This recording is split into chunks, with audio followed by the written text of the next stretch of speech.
who through Jesus Christ has revealed your glory to all nations. Please protect and preserve Belize, our beloved country. God of might, wisdom, and justice, please assist our Belizean government and people with your Holy Spirit of counsel and fortitude. Let the light of your divine wisdom direct their plans and endeavors, so that with your help we may attain our just objectives. With your guidance, may all our endeavors tend to peace, social justice, liberty, national happiness, the increase of industry, sobriety, and useful knowledge. We pray, O God of mercy, for all of us, that we may be blessed in the knowledge and sanctified in the observance of your most holy law, that we may be preserved in union and in that peace which the world itself cannot give. And after enjoying the blessings of this life, please admit us, dear Lord, to that eternal reward that you have prepared for those who love you. Amen.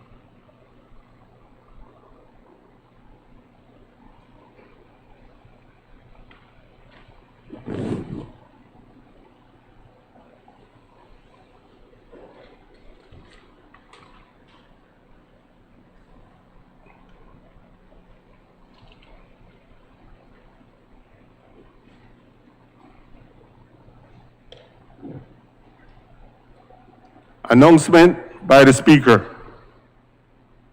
Good morning, honorable members. I said good morning, honorable members.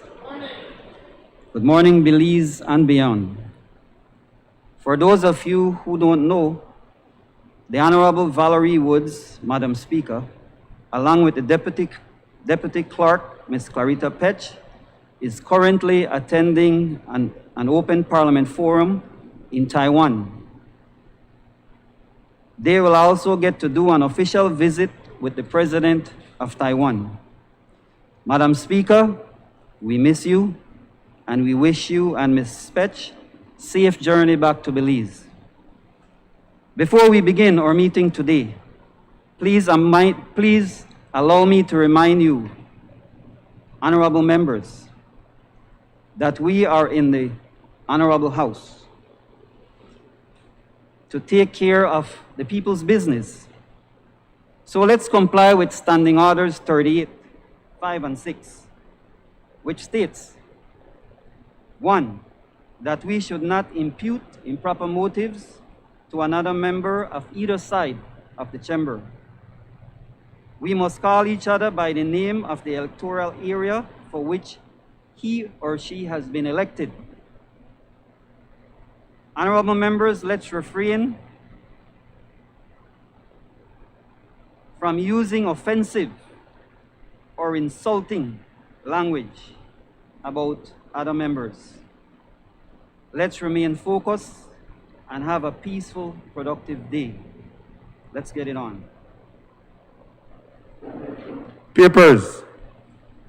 I recognize the Honorable Prime Minister and Minister of Finance, Economic Development and Investment. Thank you, Mr. Speaker. And we could promise you that we will be on our best behavior. Mr. Speaker, I rise to present session of papers number HR 7A/1/13, supplementary appropriation number 2, scheduled for fiscal year 2021-2022. Number HR 79/1/13, Social Investment Fund, audited financial statements for the year ending March 31st, 2021. Number HR 80/1/13, the 19th annual report of the Contractor General, February 1st, 2020 to March 31st, 2021. Honorable members, sessional paper number HR 78A/1/13 is referred to the Committee of Supply for examination, consideration, and report. And sessional papers number HR 79/1/13 and number HR 80/1/13 are ordered to lie on the table. Presentation of report from committee. I recognize the Honorable Chairman of the Finance and Economic Development Committee.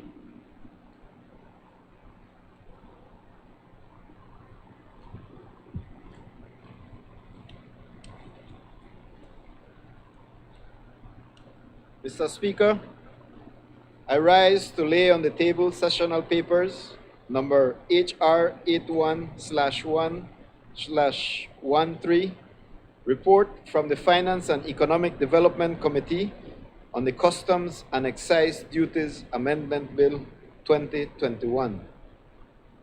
Number HR 82/1/13, report from the Finance and Economic Development Committee on the Belize Bank Limited Undertaking, Belize Bank Corporation Limited Operations, Vesting Bill 2021. Honorable members, those reports are ordered to lie on the table. I recognize the Honorable Chairman of the Health and Human Development Committee. Mr. Speaker, I rise to lay on the table sessional papers number HR 83/1/13, report from Health and Human Development Committee on the Certified Institutions Children Reformation Repeal Bill 2021.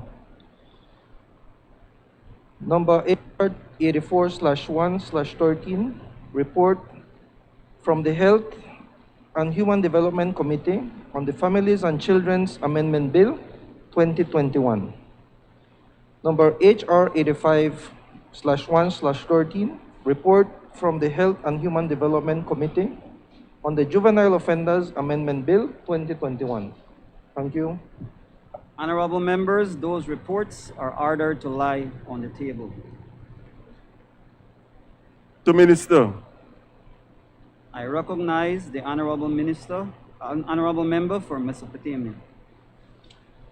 Thank you. Good morning. And thank you, Mr. Speaker.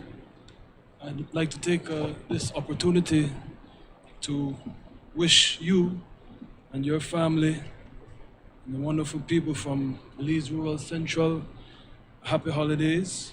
Pleasant good morning to all of my colleagues on both sides, and I wish the same to all of my colleagues. Happy holidays to your constituencies and your families, and most importantly, happy holidays to the wonderful people in Mesopotamia, whom I have the distinct privilege and honor to be representing in this House.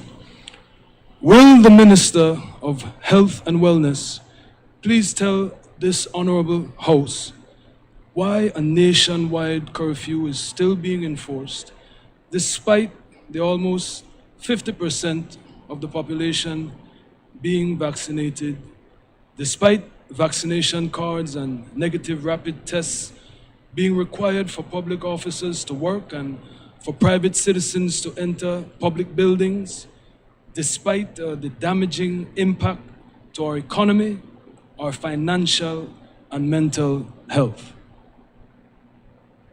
I recognize the Honorable Minister of Health and Wellness. Good morning. Thank you, Mr. Speaker. Mr. Speaker, let me start by first thanking all the healthcare workers across this nation for the heroic work that they have been doing in the most challenging of times.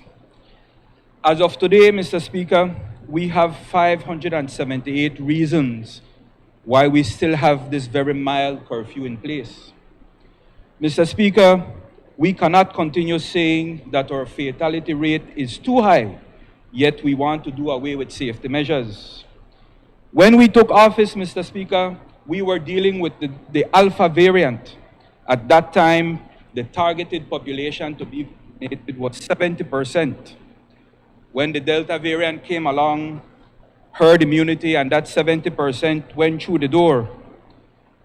Let me remind the member for Mesopotamia that we are now faced with Omicron, a new variant. And we are taking the steps to protect the Belizean people, Mr. Speaker. We now have vaccinators visiting homes, house to house, offering the vaccine to everybody who is willing to take the vaccine. So yes, Mr. Speaker, 50% is a good number, but it is not good enough to protect our people. Mr. Speaker, I have invited all the members of the opposition to join us in our vaccination campaign, and up to today, only 2 of them have accepted. Mr. Speaker, the member from Mesopotamia is concerned about the economy. How interesting that he has forgotten that it is his party that prevailed over the worst economic times and disaster that we are now living in. It is because of them.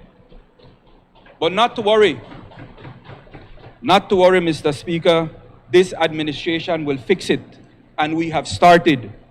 Let me remind him of 2 words: blue bonds, an accomplishment by this Prime Minister that is being hailed across the globe. They want the people of this country, Mr. Speaker, to forget the hurting that the UDP put on us for the past 13 years. But the reality is Mr. that Speaker, they Mr. need Speaker, to stop. I'm asking about the curfew, not an economic report. My question was not to the Minister of Finance and Economic Development. I'm asking about the science that has guided his decision to keep a curfew. I'm not asking for economic report. Mr. Speaker, does he also want to tell me how to answer the question? He has asked a question, and it is in my discretion how I will respond. He must now sit and listen to my response. The reality is, sir, that you all need to stop playing politics with the pandemics. Unlike your Minister of Health, this ministry has been working. We have been addressing a variety of health issues. Mr. Speaker, What's your point of order? the point of order is 38, where he's imputing improper motives by saying that we are playing politics with the pandemic. I am one of the members of the opposition that has partnered with the Ministry of Health to do the vaccination drive. So I resent that comment, Mr. Speaker. The fact is, Mr. Speaker, that this Ministry of Health has been working. We have been addressing a wide range of health issues, from cancer to diabetes to AIDS, and we're also addressing early childhood development in this country. This is a ministry that is working for the people of Belize, sir. And that is why, Mr. Speaker, we are constantly under attack by the UDP and their operatives.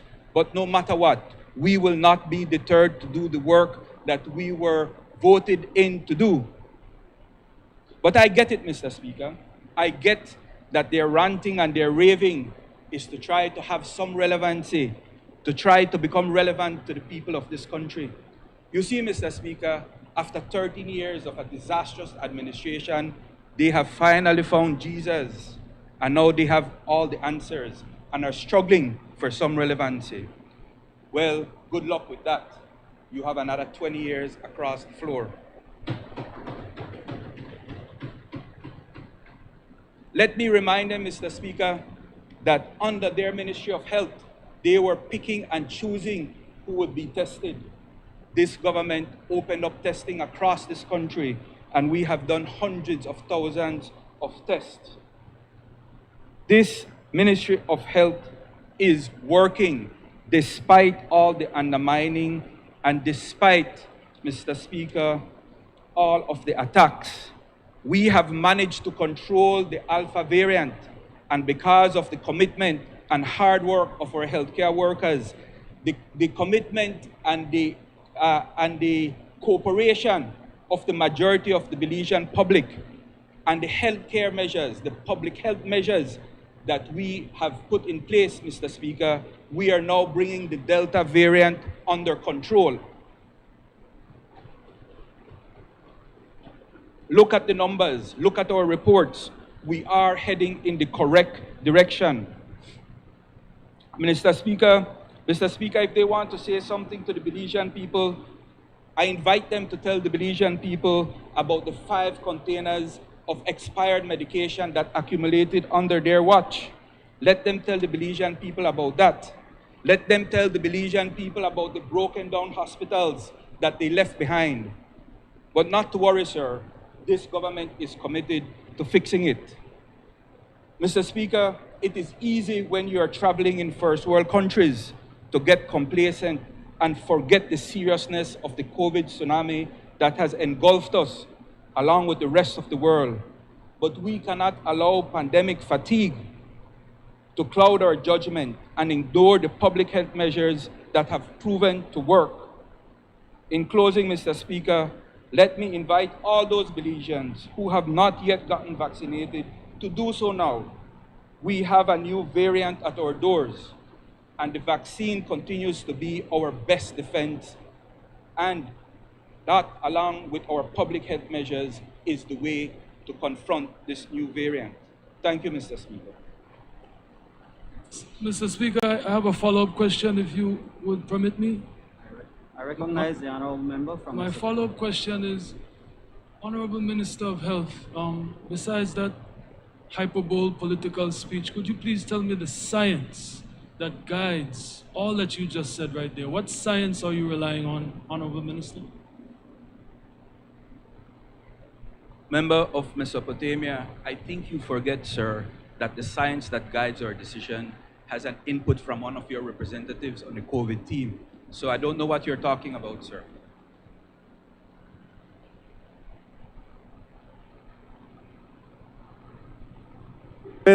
Statement by Minister. I recognize the Honorable Minister of Youth, Sports and E-Governance. Thank you, Mr. Speaker. Mr. Speaker, I rise to give an update to the nation in terms of the work that is being carried out by the Ministry of Youth, Sports and E-Governance, and highlighting specifically our accomplishments that we have been achieving over the past year. Mr. Speaker, under the Department of Youth Services, I want to stand here today and publicly thank the staff at the ministry, especially those under the Department of Youth Services, led by the Director, Mr. Kedo, and the team that has been doing a tremendous job across this country. Ever since we got into office, Mr. Speaker, and we were able to amalgamate the services provided by the Department of Youth Service across the country and taking it out to the rural communities as well, extending the services across the country, we have been able to see the morale boosted amongst our employees in the public service here in the Department of Youth Service. Under the ministry, we have been able to set up 2 CET model training institutions, one in the Cayo district and one in the Belize district, where currently we are catering to 170 youth nationally, where even so, there have been young people from far away as Krikasarko attending these training sessions. In collaboration with UNICEF and UNHCR, Mr. Speaker, we have also developed the first National Youth Needs Assessment Survey, which was done digitally and is now guiding the strategic plan of the Department of Youth Services. First ever National Department of Youth Service e-forms was created as well, where we were able to enlist over 3,000 young people to be part of the DYS database. We have completed on-the-job training nationally for over 250 young people, and currently another 150 young people are enrolled as we speak, working in various private and government entities. We have together set up the first committees on violence reduction as a component of the Cure Violence model, whereby 60 individuals from 3 communities, namely Bacalans, Antelope Extension, and Belama Phase 3 and 4, have been trained in basic and advanced anti-violence prevention, as well as basic counseling skills. Mr. Speaker, to show our commitment with our young people, the ministry, the Department of Youth Services, has conducted nationally customer service skills training for 600 young people, and 1,000 more young people will be trained come January 2022. In addition to that, we have also conducted a national conflict resolution training for 300 other young persons. We have had 20 youth leaders trained in mentoring in association with the Belize Taiwanese Student Association. Together with the Ministry of Home Affairs, the Ministry of Human Development, the LIU, we have also come together to ensure that the multi-sectoral approach to gang violence reduction, which Cabinet wholesomely approved, is now going on and is now yielding good results. In the South, in the deep down South, Mr. Speaker, we have established 4 youth hubs in collaboration with Umana, so that our young people who live in these villages have access to youth services.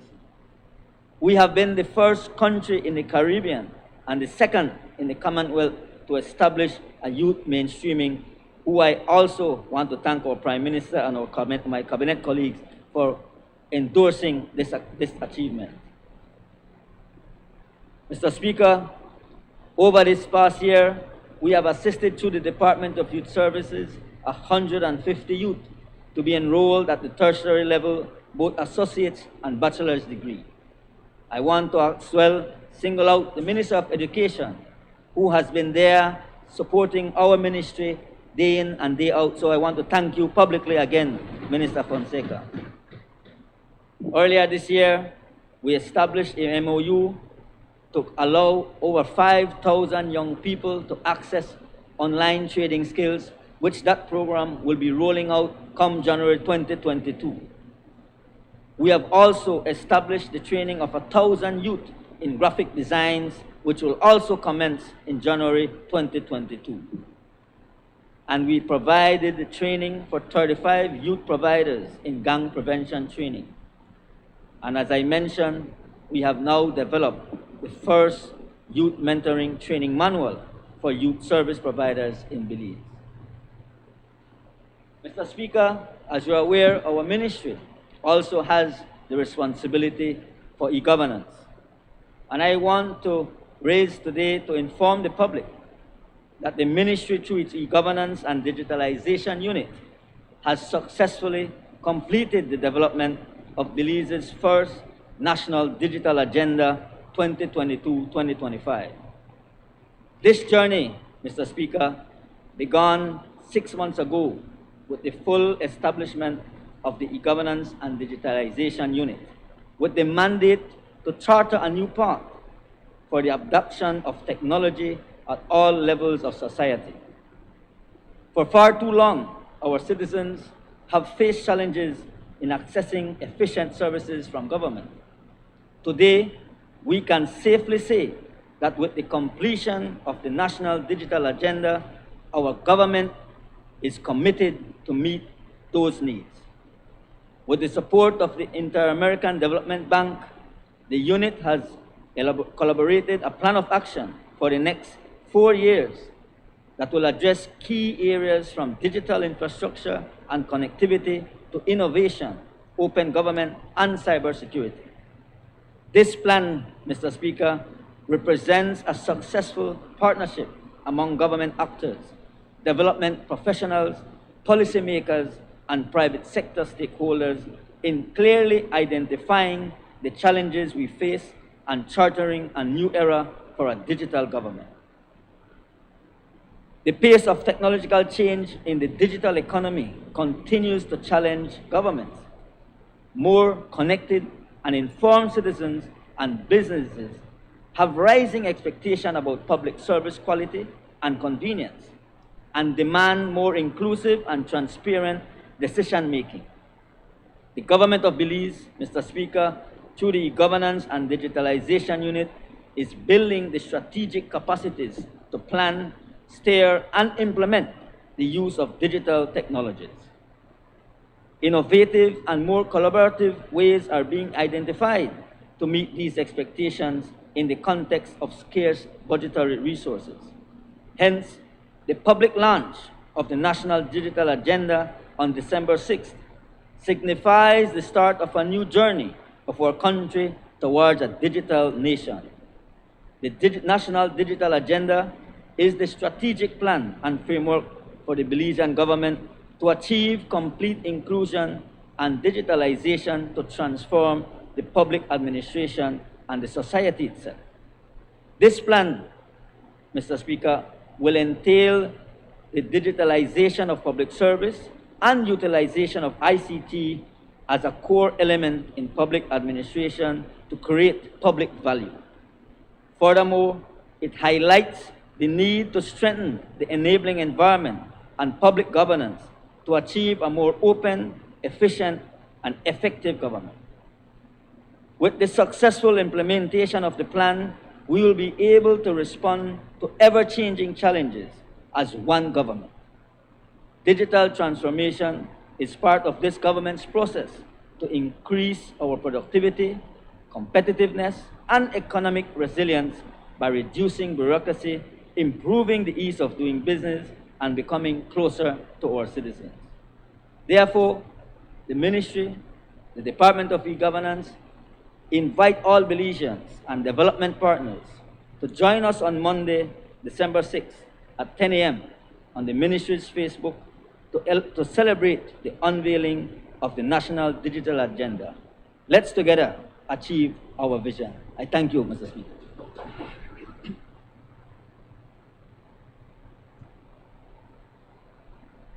Announcement by the Speaker.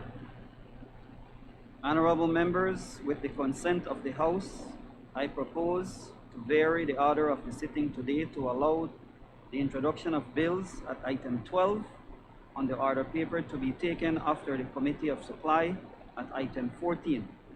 This is to allow the introduction of the General Revenue Supplementary Appropriation 2021-2022 number 2 bill, which, according to Standing Orders 71 of the House, cannot be introduced until the proposals have been approved by the Committee of Supply and agreed to by the House. I therefore propose that the House resolve into a Committee of Supply under item Government Business. Is it the wish of the honorable members that the order be varied as suggested? All those in favor, kindly say aye. Those against, kindly say no. I think the ayes have it. Public Business, Government Business, Committee of Supply. Honorable members, the House will now resolve into a Committee of Supply under the chairmanship of the Honorable Prime Minister and Minister of Finance, Economic Development and Investment. In accordance with Standing Order 65, the deliberation of this committee shall not take place in public. I must therefore ask the visitors in the gallery to leave. They may, of course, return after the Committee of Supply has concluded its business.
Motions.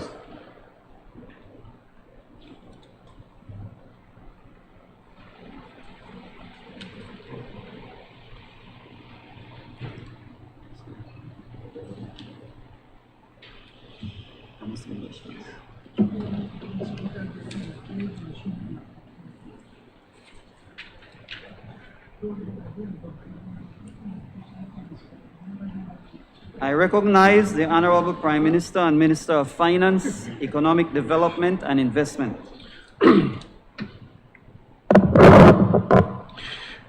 Mr. Speaker, I move that the Committee of Supply has met and approved the proposal set out in the sessional paper number HR 7A-113, supplementary appropriation number 2, scheduled for fiscal year 2021-2022. I now seek the indulgence of this honorable House to agree with the proposal approved by the Committee of Supply.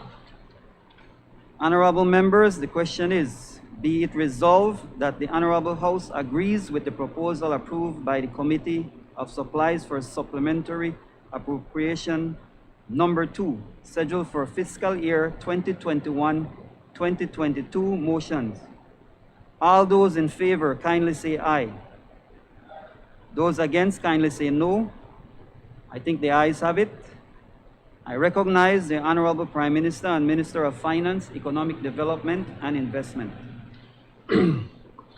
Mr. Speaker, and without reading the entire recitals, I move whereas Section 3.1 of the Loans Caribbean Development Bank Act, Chapter 74 of the Substantive Laws of Belize, Revised Edition 2011, provides that subject to such conditions as may be agreed between the government and the Caribbean Development Bank, the government may borrow from the bank from time to time such sums as may be required by the government. Now, therefore, be it resolved that this honorable House, being satisfied that the project will assist the government of Belize in defraying the costs of restoring damages to critical road drainage and bridge infrastructure in the Belize, Corozal, Cayo, and Aranjuez districts caused by the passage of Hurricanes Eta and Iota in Belize in November 2020, approves and confirms that the government may enter into a loan agreement with the Caribbean Development Bank on the terms and conditions set out above, and further authorizes the Minister of Finance to execute and deliver said agreement and all other documents. Mr. Speaker, just very quickly to point out, this is a loan for $2.5 million US, but basically it is just a refund for monies that we spent during the emergency of Hurricane Iota and Eta, when we had the entire large miles and miles of areas underwater. And once we spent the money, the CDB said that we can spend it, and then once we give them the, show them and they're convinced that we have spent the money, that they were going to refund it. So basically that's all we're doing. All we're going to do is refund for monies that we have already been spent based on a loan. Thank you, Mr. Speaker. I recognize the Honorable Member from Colette. Mr. Speaker, I hear the Prime Minister's explanation of this being reimbursement for the damage that was done to the infrastructure. And Belizeans will remember that, in fact, the floods that were caused by these hurricanes were indeed very bad, in particular in the Cayo area, in San Ignacio, Santa Elena. I mean, I have never seen floods like that, certainly in my lifetime, but I'm told that they have a history of that happening. So there can be no dispute that the assistance was needed, and of course we want to place on the record our gratitude to the Caribbean Development Bank for aiding the government in ensuring that we can take care of this kind of disaster. But what we cannot understand, Mr. Speaker, is the Prime Minister's position, his continuous position, along with that of his government, and in particular his Minister of the Infrastructure, who was a stalwart for calling out the UDP when they were in government for transparency and accountability. So if you've spent all of this money to fix the infrastructure that was damaged by these two hurricanes, let us be accountable to the people.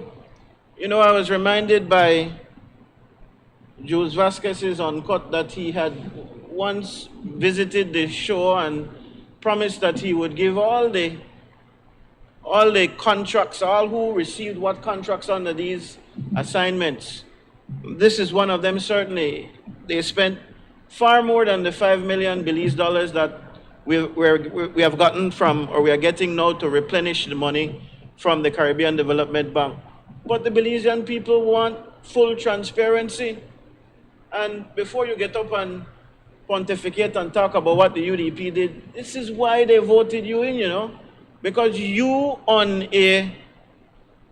were elected on a premise. You said, Vasquez reminded me, Prime Minister, that you made a promise in your plan Belize that you would put out all the spending that you do on Smart Stream and all of that and make it public. You didn't say that. Well, it's your word against his, sir. But this kind of transparency is what we need. So if you've given out millions of dollars in contracts, what they said, Mr. Speaker, was that it's emergency. It's an emergency, so we don't have time to put out all the tenders and do everything that is needed to do according to the books. They find loopholes in the system to assign these contracts. So we would like to know, where exactly did these monies go? Can you provide us with the contracts? Can you be very transparent and open with what you've done with the monies that the CDB have loaned to us for this disaster? Thank you, Mr. Speaker.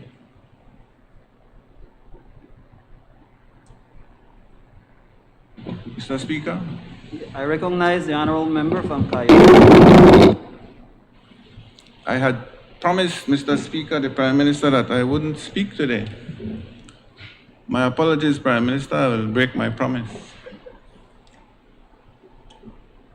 If the member from Collet, the leader of the opposition, would have read his papers, he would have seen that there is a Contractors General's report.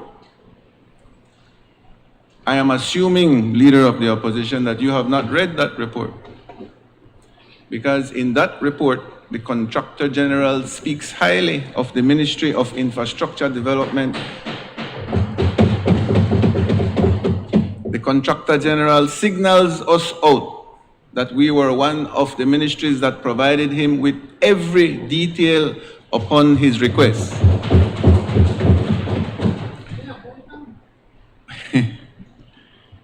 Mr. Speaker, we gave the Contractor General a complete report of the $12.5 million that was spent for the emergency spending. Your agent, Mr. Jules Vasquez, yes, leader of the opposition, because it seems that you speak to him and he's your main advisor. I am saying this because you mentioned it. Your main advisor did request from us the report. We were advised by the Contractor General. Mr. Vasquez was also advised by the Contractor General. He was requesting from our ministry that our report not be made public until the Contractor General could submit his report. The Contractor General has now submitted his report, and therefore the document that we provided will be made public. So every rhetoric that you have spilled out today, leader of the opposition, is based on a false premise. You don't want me to speak of past deeds, but we spent $12.5 million fixing hundreds of roads in the entire nation of Belize. We issued contracts to very small contractors throughout the country. Unlike Belize City, 1 mile of road that cost the Belizean people $8 million under your government's leadership. We have renegotiated the Caracol Road to save $26 million, leader of the opposition. We have renegotiated the Halova Bridge to save another $26 million, Leader of the Opposition. And so we have been working diligently at the Ministry of Infrastructure Development to be able to spread the people's money when it pertains to infrastructure in an equitable and efficient way. Thank you very much, Leader of the Opposition. You gave me an opportunity to express the truth. Thank you very much.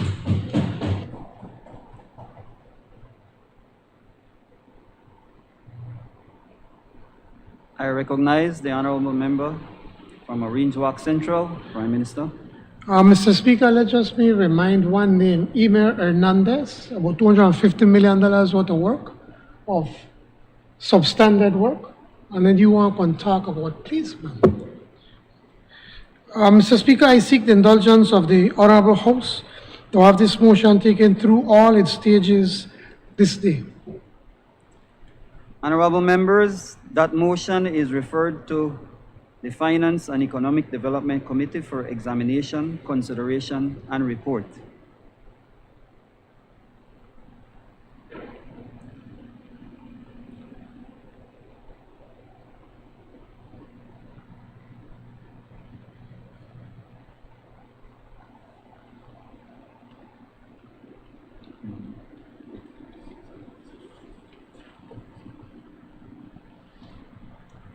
Honorable members, the question is that the motion be taken through all its stages this day. All those in favor, kindly say aye. Those against, kindly say no. I think the ayes have it. Introduction of bills. I recognize the Honorable Prime Minister and Minister of Finance, Economic Development and Investment.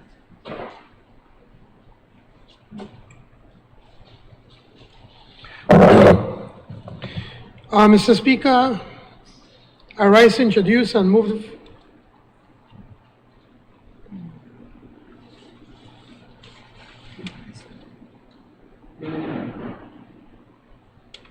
Sir, I speak to introduce and move.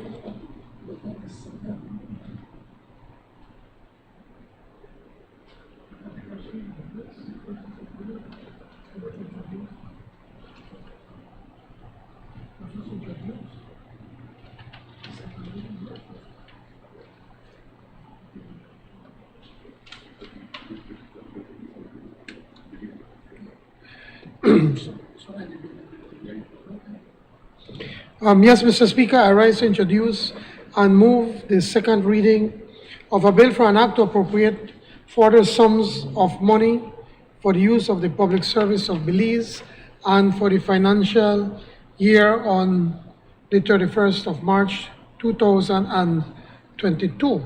Madam Speaker, Mr. Speaker, this bill has a recommendation of the Cabinet. Now, as an explanation, Madam Speaker, Mr. Speaker,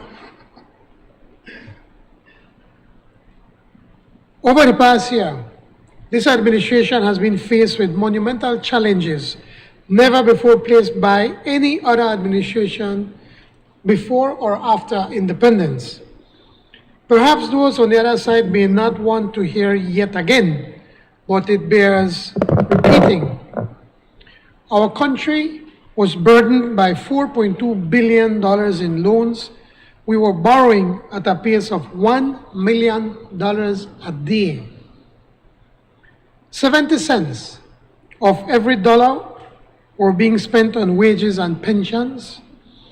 The UDP administration was foregoing its fair share of tax collections. These and other glaring maladies afflicted the public finances when our administration took office. Unless we forget, all this was happening while the second wave of the coronavirus pandemic raged. These first 12 months have been exacting, more than challenging. And while things are far from perfect, no one can argue that Belize is now in a far better place compared to 1 year ago. For sure, the difference has been dramatic. And here is why. First, the national budget, approved after extensive and robust consultations, cut government's primary deficit by more than half, down to 3.8% from the 8% of the last UDP budget. Yes, this adjustment involved both wage and goods and services reductions, painful reductions. The alternatives, though, would have resulted in higher taxes, an IMF program, retrenchment, a devaluation, further domestic borrowing, and hyperinflation. I think we can all agree this would have been catastrophic. Mr. Speaker, oftentimes in government, as in life, the best choice is the least worst choice. Second, the burgeoning public debt has been restrained. $500 million was eliminated from the external debt thanks to the super bonds cancellation and the blue bond initiative. As a bonus, Belize is heralded as a global leader in combining sovereign debt restructuring with marine conservation management.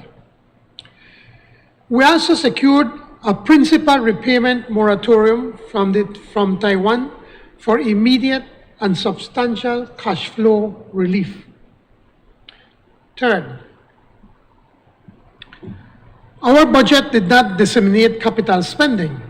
On the contrary, key investments persist in critical infrastructure such as agricultural roads, bridges like the new Haulover that's to commence shortly, rural feeder roads, and village streets. The work shared so that more Belizeans can benefit instead of just one or two chosen contractors.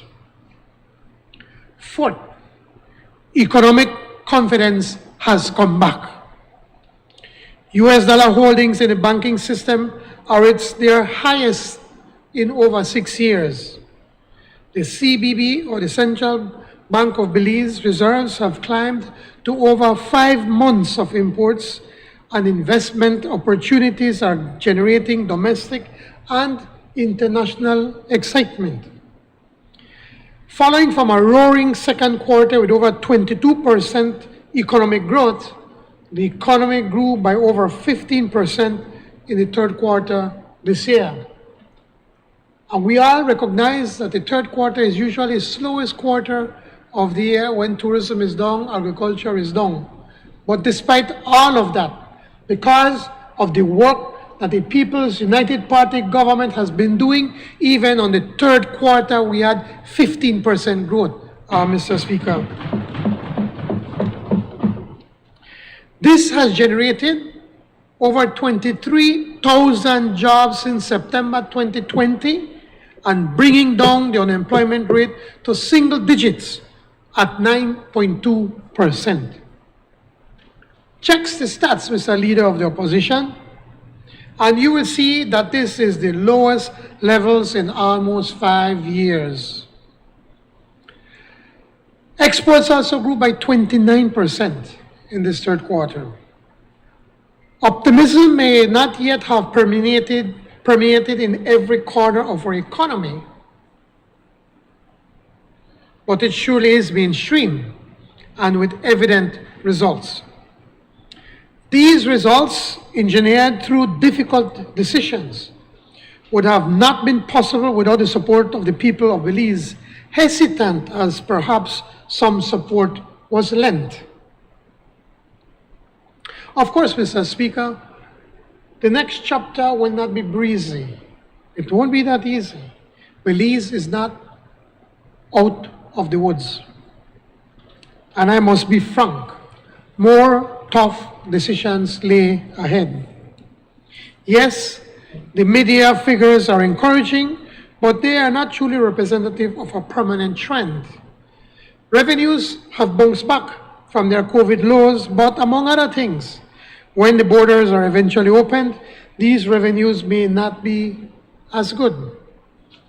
Expenditure figures do not represent the complete picture, as the effort to reduce and/or temper expenditures and slow cash flow outflow have created a substantial buildup of GST refund and other payables.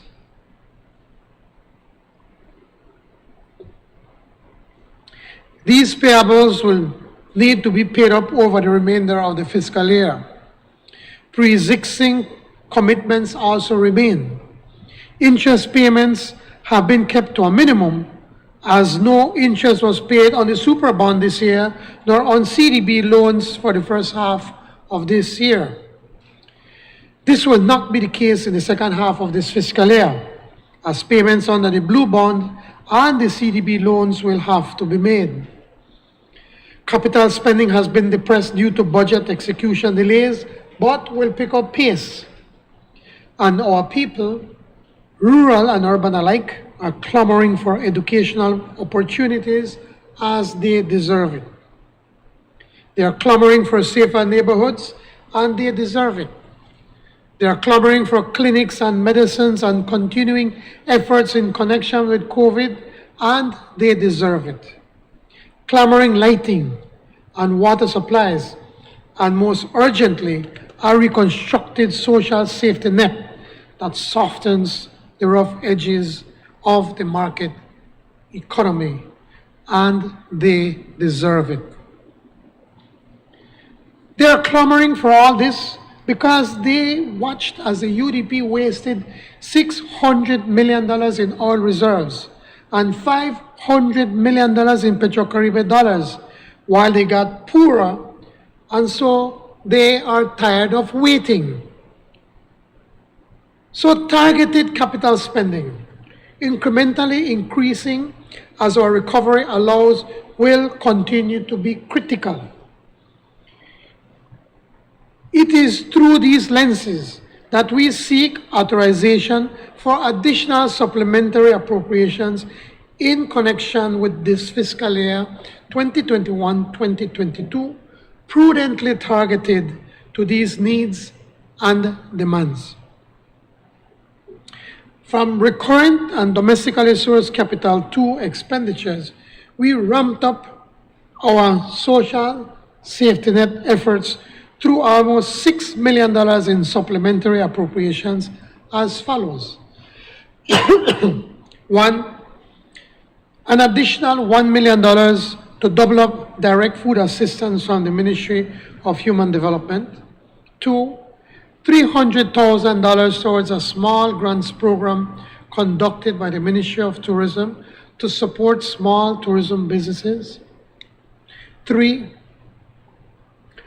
an additional $3.15 million to be allocated for constituency development support, which will allow each area representative, whether blue or red, to be able to directly impact their constituencies most in need, whether for additional food assistance or materials and supplies for their homes, or even, in some cases, toys for their children. Four, and as much as we have tough negotiations with our public officers, we always recognize their contribution and their needs as well. And in this regard, an additional appropriation in the sum of $1.5 million is being requested for public officers and teachers. On the health end, while the COVID figures are trending downwards, with a positivity rate now considered below 10%, and with new confirmed cases and active cases steadily falling, and the daily deaths being kept to a minimum, we cannot let up. There is new uncertainty with the Omicron variant. In this regard, we continue to require substantial funds to be appropriated for health expenditures, especially COVID-related. KHMH is at the forefront in tackling COVID, and naturally, they suffer extraordinarily costs as a result. Therefore, we seek the sum of $3 million to continue to support the needs of the KHMH, half of which was allocated a little over a week ago based on their urgent request. The supplementary sum of $2 million is further being sought to support the Ministry of Health in anticipation of continued extraordinary COVID-related expenditures.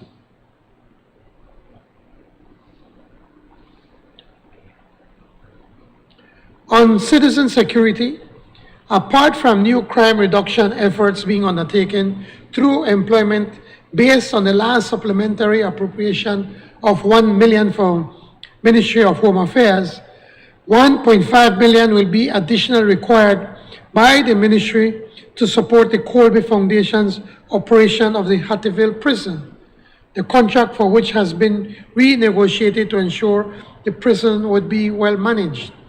I am sure that the Minister of Home Affairs can expand some more, but basically what has happened is that the Colby Foundation is being paid based on the number of prisoners. And because of the changes in legislation, especially with the issue of decriminalization of marijuana, those numbers of people being in prison have reduced. And so, based on the budget that they're collecting, they did not have enough money to manage the prison. And in effect, they gave us notice that they were prepared to get out of the management of the prison. And so we had to sit down, the Ministry of Home Affairs had to sit down and renegotiate a new amount that they paid for per prisoner. But I'm sure that the minister can give a better explanation or more in-depth explanation as to this 1.5 million. For education, roughly 1.6 million is required by the Ministry of Education for not less than 142 scholarships and financial assistance for students attending tertiary and post-secondary institutions, as well as additional scholarships and financial assistance for students attending UB, Galen, and UWI overseas campus. On infrastructure, the tremendous work continues. $4.5 million being sought for the Ministry of Infrastructure Development, 2.5 million of which shall be for capital equipment to be purchased to support road improvement efforts, especially in the rural areas. I don't know what happened to the equipment, but pretty much there was no equipment in the Ministry of Infrastructure Development. Well, we found some now in somebody's farm in the Cayo district. A further $2 million is required to continue the progress of the new Halover Bridge works and the Caracol Road upgrade. Unfortunately, this administration is left to pick up bills left behind by the past UDP administration. Over 10% of the supplementary appropriations for these recurrent expenditures in this bill, or $2.5 million in outstanding payables, have surfaced at the Ministry of Defense and Border Security in connection with unpaid expenditures of the past administration for 20 heavy-duty outboard engines for the Coast Guard, including dry goods, food items, and sundry, among other purchases. They weren't even paying the food for the Coast Guard and the BDF. And now we have to find the money to pay for it. Well, now even ask about land acquisition. In connection with the land acquired by the past administration, a further supplementary appropriation of $2 million will be required for outstanding compensation payable over the remainder of this fiscal year, arising from the past government's excessive reckless, if not corrupt, behavior. We must pay for land they acquired.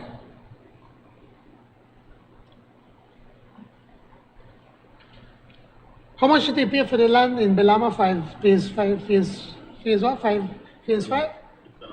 $6.5 million. And who they give all the land to? So I think, is it? Yeah, some blade. Some blade. We did pay $6.5 million, and supposedly we sell it for about 70, how much was it? $50,000. Leader of the opposition, man, that's shameful. Hina your man. You shameful. Hina your man. You should tell them bring back the land so you could give it to the people. Give it to the people. We they pay $6.5 million, the taxpayers, including you, and the leader and the member from Corozal and Albert and Queen Square and Mesopotamia. All of your people pay $6.5 million to the landowner just so within weeks or months they give it to the right-hand man of the leader of the opposition for $50,000.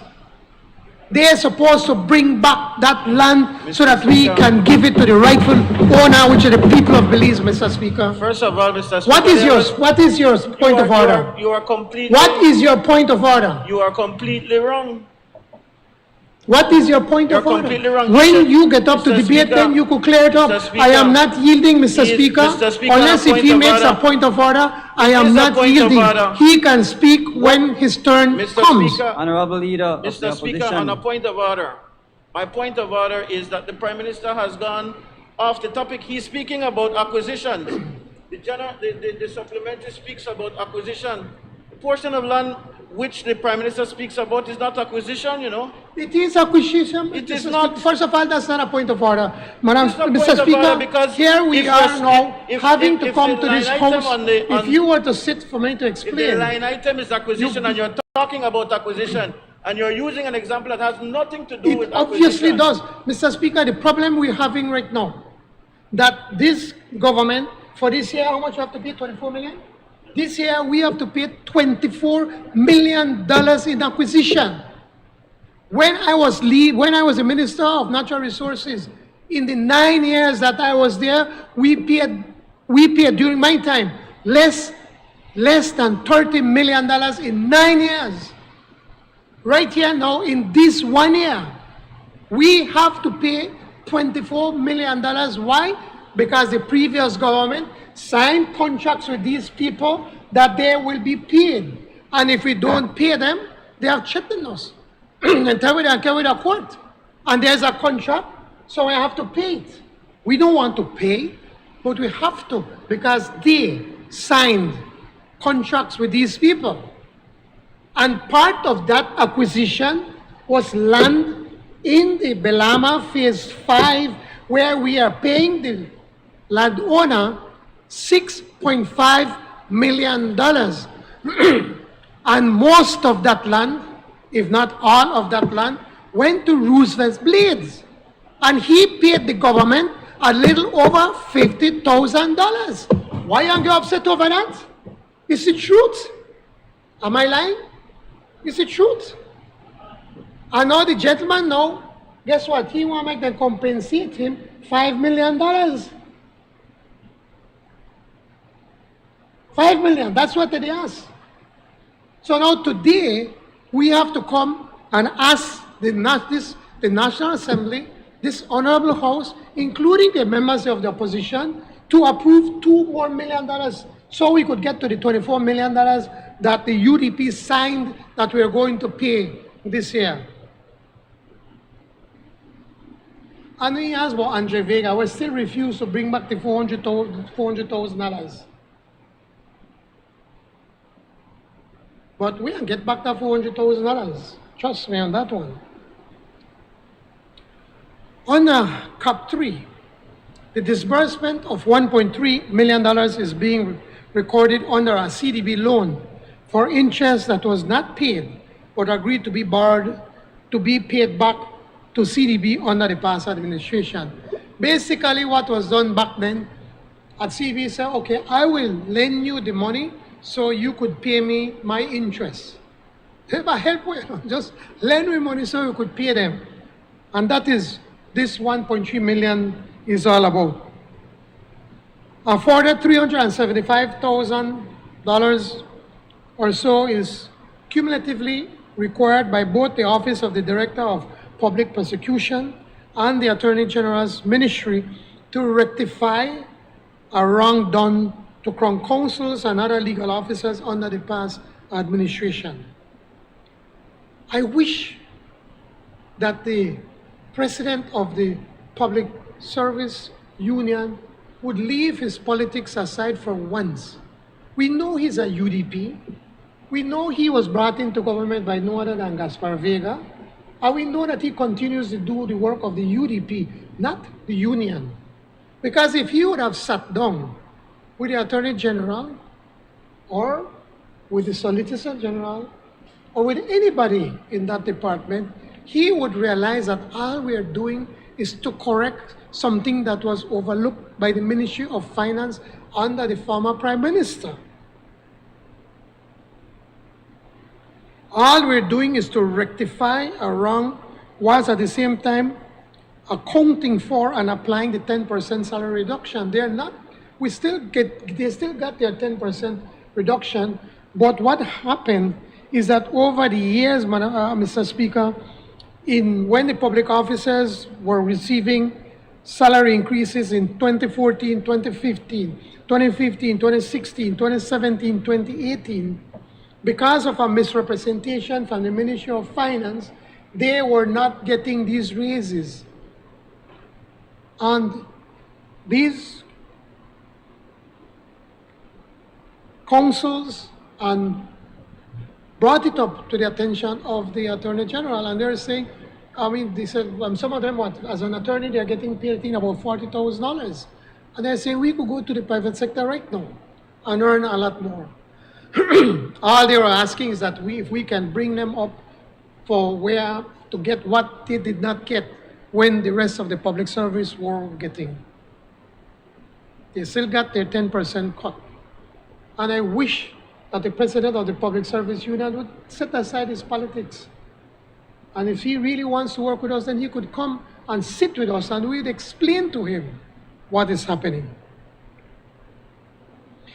The remaining recurrent expenditure for which supplementary appropriations also include $1.8 million for the Ministry of the Public Service to meet rental payments on pre-existing leases over the next 4 months. Even with this supplementary appropriation, this line item will remain below last fiscal year's rental expenditures. When they were cutting them, cut so much that they even made cut the rent. But we have renegotiated some of the rental agreements and got out of some of these rental places that we were renting to use areas that are cheaper, more affordable, and be able to save the government money. But despite all of this, we still have to appropriate another $1.8 million for the Ministry of Public Service. An estimated $12 million will be required by the Ministry of Finance to cover utilities, primarily the cost of streetlights. While we look forward to better rates on this cost of the streetlights, we nonetheless must anticipate the recurring utility cost for the remainder of the fiscal year. On expenditures, other expenditures will be required to support and enhance revenue collection. This includes the disbursement of a further $3.1 million under the IDB loan to strengthen tax administration by the Belize Tax Service Department and $240,000 for the Customs Department to protect against the import of contraband through the acquisition of 4 pickups. And again, I want to call out the President of the Public Service Union to stop embarrass himself when he goes and talk that we are buying vehicles for ministers. We're not buying vehicles for ministers. We're buying vehicles for the same public officers to be able to do their job, like the police and the Coast Guard and the BDF and the Customs Department. The majority of the remaining supplementary appropriations, or roughly about 1.8 million, Mr. Speaker, are in connection with grants from bilateral and international financial partners.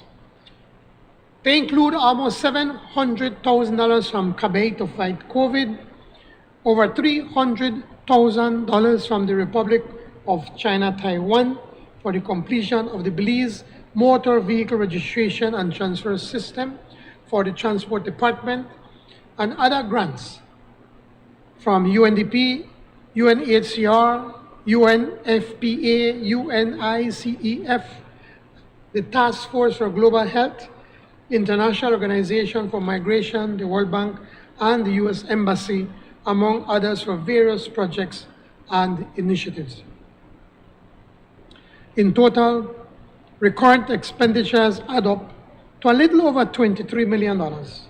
The cumulative sum of domestically financed Cap 2 expenditures amount to $15.9 million, whilst externally exposed Cap 3 expenditures amount to a bit over $5.8 million, for a grand total of additional supplementary appropriations of $45,124,674. Now, Mr. Speaker, I just want to make this point clear, that unlike the previous government, we are coming to this House to get approval to spend these monies. And we're being transparent. We're informing the House, including the opposition and the nation, why is it that we need to spend this money and how is it that we are going to spend. I know that, the opposition mouthpiece, Channel 7, is trying to create this image as if, we are not being transparent, that we are not reporting to the Belizean people. And we are. We come to the House and explain. When the UDP used to come to the House, they would tell you Cap 2, supplementary appropriations, $10 million. Cap 2, so just 2-3 line items, and that's it. Here we are, we're going line by line, ministry by ministry to say, why is it that we're spending these monies and for what we're spending these monies? It is important for us to report why is it that we need these monies. Despite the fact, as I said earlier, we're still not out of the woods. We're still fighting to get the country going back. We're still fighting COVID. And we are following the science. Honorable member from Mesopotamia, we consult with the doctors. As the Minister of Health mentioned to you, we have a whole team of doctors and they are the ones that advise us and tell us what are the steps that we need to take. And it costs money. I wish that Belizeans would take this crisis, this health crisis we're going through more seriously and get vaccinated. Because when they don't get vaccinated and they go to the Carl Huchner Hospital, it costs this government over $60,000 when they are in the ICU. And that is why the Carl Huchner have spent, I think it's about over $5 or $6 million more than what was budgeted for.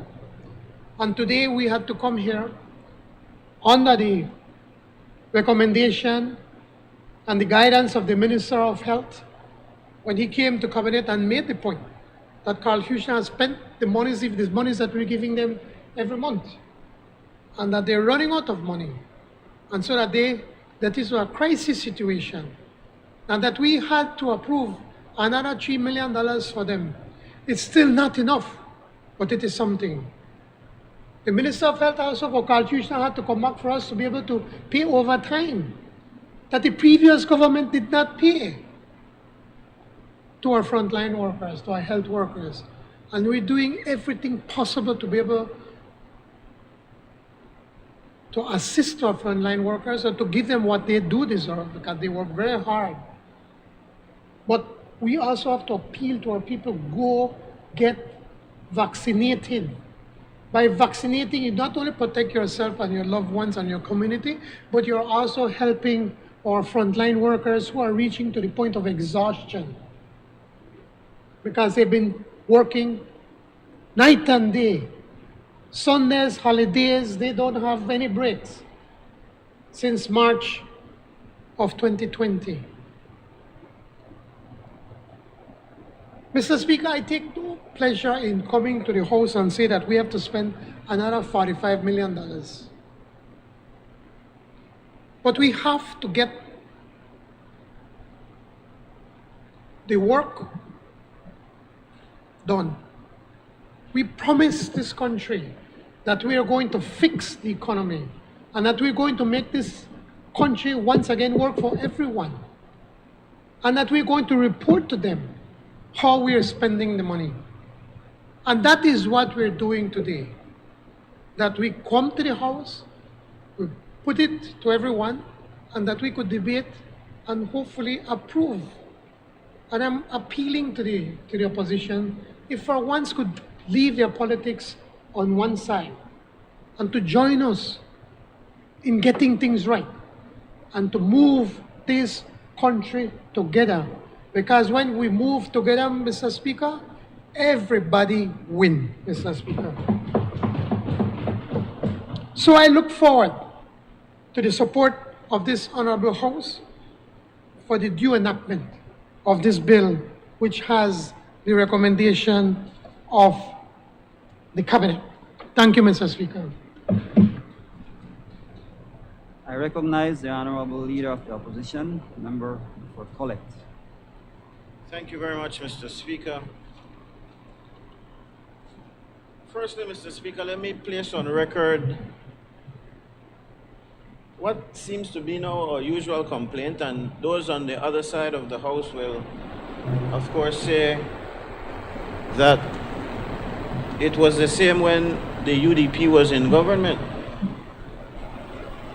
The complaint we make on both sides of this House when we are on the other side, of course, is about the very late nature of these pieces of legislation.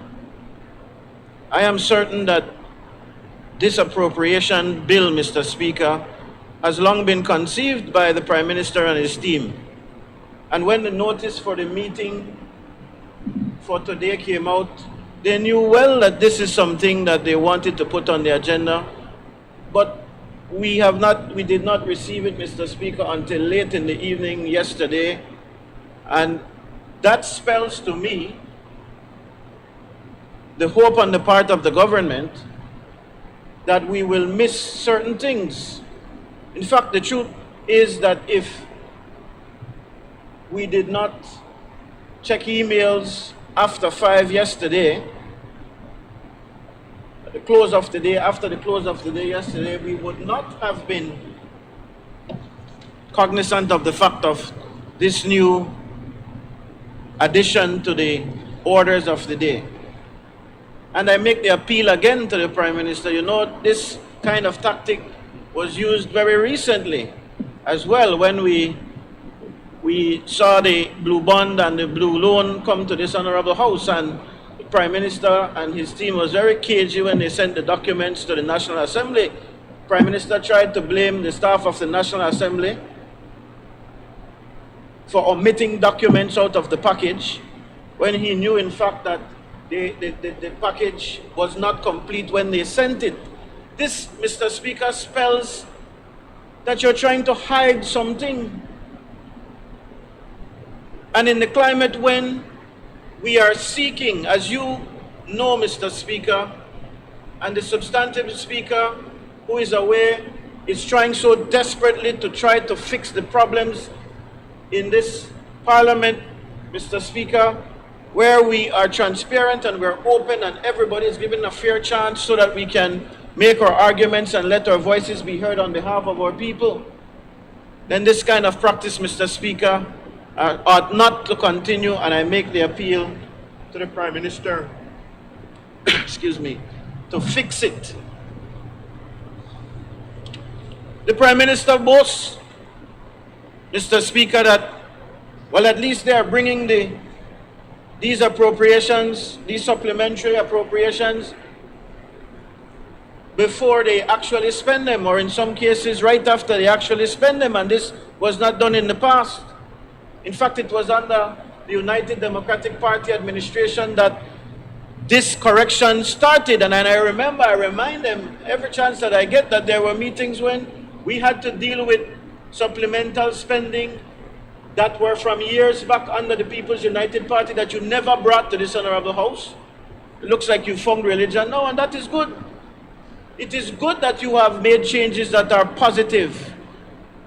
But, Mr. Speaker, I will tell you that even when the Prime Minister attempts to convince the Belizean people that he's doing good, there is devil in the details. Before I begin on the figures here, though, Mr. Speaker, let me deal with the matter which he raised, and the reason I was saying, as it relates to the land acquisitions, that it was not land acquisition, the case that he brought up, because the land was purchased, as far as I understood, after the fact. It was not acquisition that you go and take somebody's land and then you have to pay them. It is a purchase. And that was the grounds upon which I was making my objection. But I will say here categorically, Mr. Speaker, and the Prime Minister and the Minister of Lake Independence, and my friend, the member for Freetown, because it is in his constituency, know fully well, because I believe that I have spoken to all of them. But I place on the record here that any lands that is in that portion that the Prime Minister mentioned just now is not for Patrick Farber, is not for Roosevelt Blades, but is for the people of the Collett Division. The people of the Collett constituency deserve land as well. You are looking at me as if you're not cognizant of what I'm talking about. And you could argue with the process, and I place it on the record here because the record will bear me out when the distribution of those lands take place. Those lands do not belong to any private entity and will be the property of the people, will be subdivided for the people of the Collett constituency. You could say what you want. The member for Freetown had issues with it because, of course, he wants those lands for his people in Freetown, and he may have an argument about that. But that does not diminish the fact, Mr. Speaker, that you cannot fault a constituency for trying to get lands. In fact, over the time that I have been representative, we have not had any new lands, and you know the problem of our people over the Crewman Lagoon. It's a problem that raised its ugly head just recently.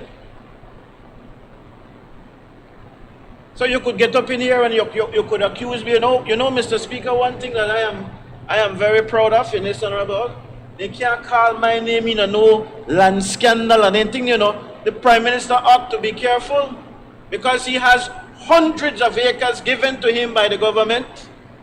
And this is not fiction. It is not an accusation. It is factual. When that was put to him some years ago, he got up and said that it is his family who bought these lands, blah, blah, blah. Hundreds upon hundreds of acres of lands are owned by the Prime Minister and his family in this country and given to him for a little of nothing. But you know, hear my name, Mr. Speaker, calling anything like that. You know why? Because I do not engage in that kind of practice, and I can assure honorable members in this House and others who are listening that any such land attained is for the people of the Collett constituency and will be distributed. What the member for Lekai did, because this is not the first that we're hearing of this, so I'm sorry to burst your bubble. The Prime Minister came as if he is dropping a bombshell today. The member for Lekai did that already. And the member for Lekai knows fully well that he is trying. In fact, what he got up in this honorable house to say was that that land will not go where it is gone over his dead body and he will take it back and blah, blah. Well, then do that then if that is but he can't do that. Because the member for Lekai is not above the law. And I am saying it again. Any such land is not for any individual. It belongs to the people of Collet. In fact, you know who are my best alibis in this whole operation? Mr. Speaker, in Collet we have a pastors group. A group of pastors who come together. Speaker. Oh Lord. Mr. Speaker, a point of order, please. What's a point of order? Mr. Speaker, the standing orders require that we speak on the matter that is before us. And right now what we are looking at, Mr. Speaker, is the supplementary appropriation that is before us. And the member from Collet has diverted to speak about his own personal thing in Collet. He needs to refer to the supplementary appropriation that is before us. Mr. Speaker, you will remember that this is what the Prime Minister raised, and he told me that I will have my chance to respond. Those constituents who are living over the Crewman Lagoon and don't have anywhere to go, that's their land. Those people who don't have a piece of land in Collet altogether, those are the people who that land has been secured for, and I make no apologies about that. The best that you can say is that the mechanism to procure the land may not have been the best one, and I accept that criticism, but I make the commitment again that those lands will go to the people of the Collet constituency. But I was telling you, Mr. Speaker, that my best alibi for that is, of course, my good pastors group. We have about a dozen or so churches, Prime Minister, in the Collet constituency.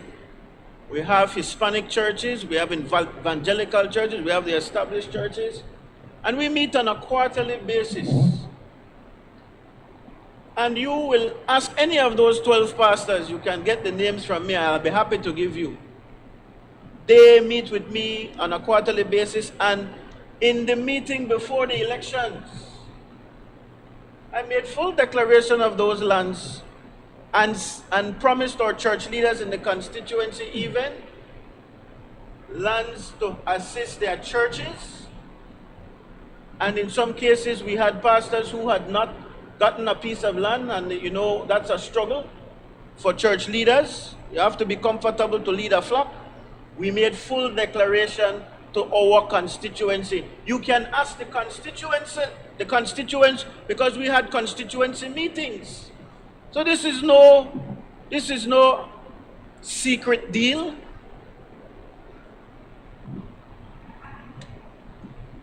No secret deal. They pray for me, that's why I am where I am. Very victorious 5 times in a row. You can only aspire to reach 5. Mr. Speaker, getting back to the appropriations, the supplementary appropriations, we have to ask, Mr. Speaker, what is happening that the figures keep changing for the Court of Appeal as well? The figures, you continuously come for supplementary appropriations for the Court of Appeal.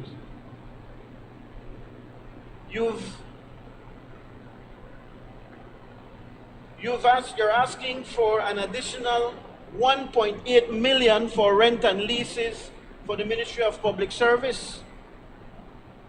And I noticed that you've not given an explanation for that. You did? Sorry? Not salaries. This is not salaries. This is rent and leases. That's what you have here.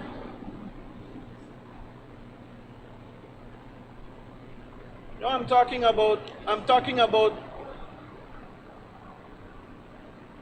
but the last time it was for travel and subsistence, I remember. Okay, granted.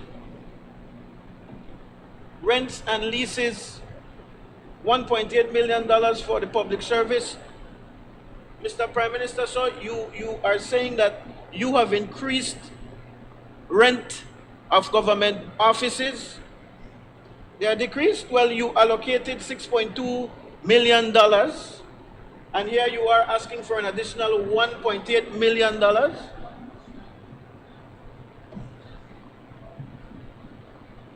Well, you know, when I hear you make these explanations, and as I go on down the list, you will see there is either one or two things that you're guilty of, you know. Either you are incompetent when you put together the budget so that the figures were so terribly off that you now have to be putting in these supplementaries, or it is some kind of hustle, some kind of new hustle that you are renting premises from your friends and your cronies, which I know to be the fact of what is happening. You're going to make me be long, you know. I'm trying to be as precise and quick as possible. Mr. Speaker, the standing orders are very clear that we cannot have any member be imputing improper motives here. For the member to suggest that the government is paying rental and it is doing so because of hustling, that is imputing improper motives, Mr. Speaker. And I ask the member from Color to retract that statement. Mr. Speaker, the minister, the member from Toledo West knows good why he jumped up. He is one of them who moved the office from where it was to a new location, you know.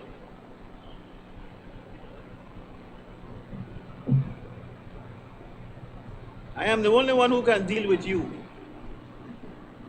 Honorable Leader of Opposition, let's stick. Sorry, Mr. Speaker. Blame them, Mr. Speaker. What is this tremendous increase? $1.8 million for leases and rent. And then, Mr. Speaker, we see $12 million more being appropriated for public utilities. $12 million. Amazing. Absolutely amazing. And the response is that there are long-standing bills from the government. Well, let me tell you something, Mr. Speaker. When it comes to light bill, for instance, I have to ask them to do some homework and do some research. You know, some years ago, BEL changed out all the lamps across this country and put in LED lights. As far as I know, much of the country was done. But even if we give them half, the monthly electricity bill that this government pays to BEL has not reduced one bit as a result of the swapping out of those lights. And so I would think that there could be some kind of negotiation with BEL because they were in the process of doing it. It cannot be that that process goes on forever and ever and ever. So some kind of negotiation has to go on in terms of what we are paying BEL. And if you're telling me that this $12 million is for paying BEL in a time when BEL is declaring profits and the people of this country are struggling and the government owns BEL, I don't see why it is we need to be rushing and pressing to pay BEL $12 million when it is that this country, our public servants, our teachers, and the regular folks are feeling the tremendous pinch. To me, that comes before paying BEL $12 million, giving the teachers back a portion of that cut, or all of that cut that you made, or giving the Belizean people some break greater than 1 cent for regular gas at the pumps across this country. You're creaming in taxes on fuel, but you can pay BEL $12 million if that is what you're saying. And $3 million more to the Ministry of Health and Wellness, which you said will go to Carl Hushner Memorial Hospital. What I want to know, Mr. Prime Minister,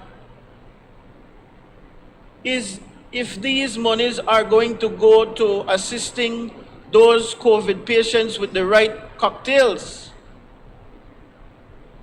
Because you've stopped shy of saying that. You're talking about the tremendous increase in costs that the hospital is incurring as a result of fighting COVID. And by the way, I'm not sure if it was you or the Minister of Health who said this morning that the hospital is doing such a wonderful job, or the health system is doing such a wonderful job fighting the health diseases in this country, especially hypertension and diabetes and all, which is nonsense, because you have been neglecting those with these kinds of diseases. In fact, you announced, somebody sent me a sign that was put up in the San Ignacio Hospital to say that if you have diabetes and you have hypertension, don't bother to come to the hospital for those reasons, because it is completely dedicated to fighting COVID. And we made the point to you repeatedly, sir, that a part of the fight of COVID is to ensure that these persons who are vulnerable get the kind of attention that they deserve, so that they don't fall into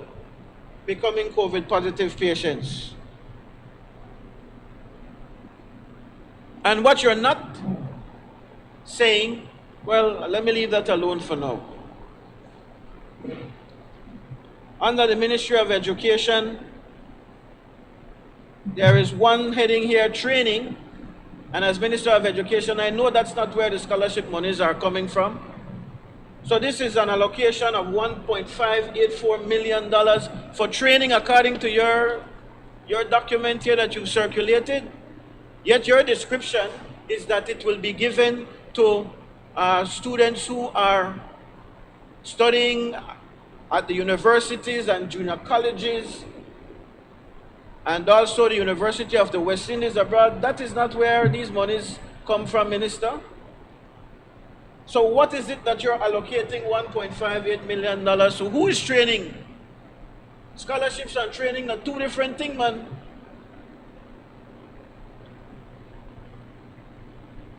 Or did he not compare notes? You did not compare your notes together. Well, we have to respect what is happening at the Colby Foundation. Again, when it is you have people out here suffering, law-abiding citizens out here who are suffering and who can't find their next meal, which contributes to the crime and violence out there, how is it that you can be giving a whole $1.5 million more to the Colby Foundation? Again, I repeat, I'm not against that kind of practice of supporting where the need is, but we have to prioritize. And I'm sorry the prisoners would have taken a backseat to the teachers and the public servants out there who, of course, need their monies back.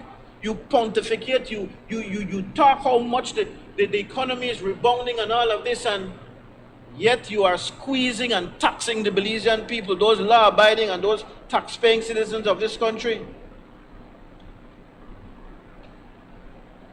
By the way, I take with very, very serious interest the way the Prime Minister chastises the President of the Public Service Union. Don't you get it, Prime Minister?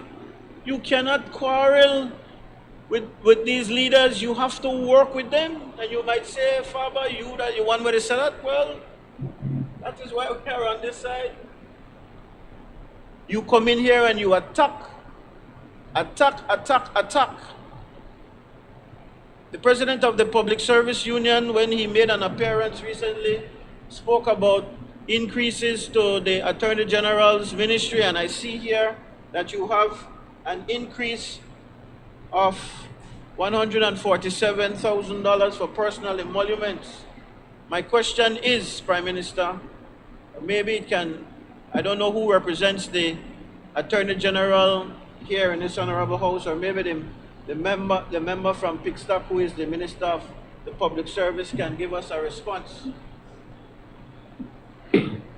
Mr. Speaker, in accordance with Standing Order 12.8, I move that the proceedings on the order paper may be entered upon and proceeded with at this day's sitting at any hour due opposed.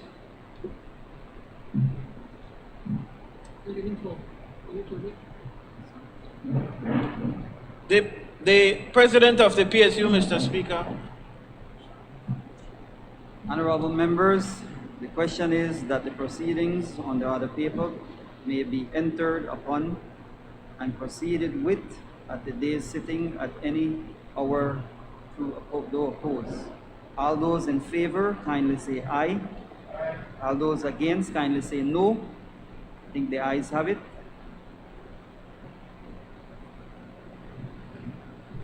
Yes, Mr. Speaker, I was saying that the president of the PSU was saying that there was some adjustment to the salary that was being approved for those who work in the Attorney General's ministry, or maybe the Crown Councils and a few others, not everybody. And the query was, or the concern that he raised was that these persons would be getting a raise when others have taken a cut. And my understanding is that it is something like 17%. So I'm just asking if it is that this is the adjustment that you're making.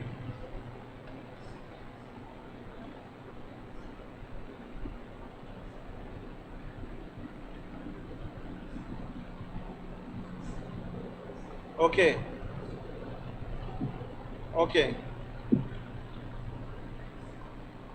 So it's just an adjustment for the when they did not get. That is the question that I would have. But rather than that is the kind of explanation that is needed, Prime Minister, rather than attacking the president of the PSU. Well, you have consultations meeting with them now, don't you?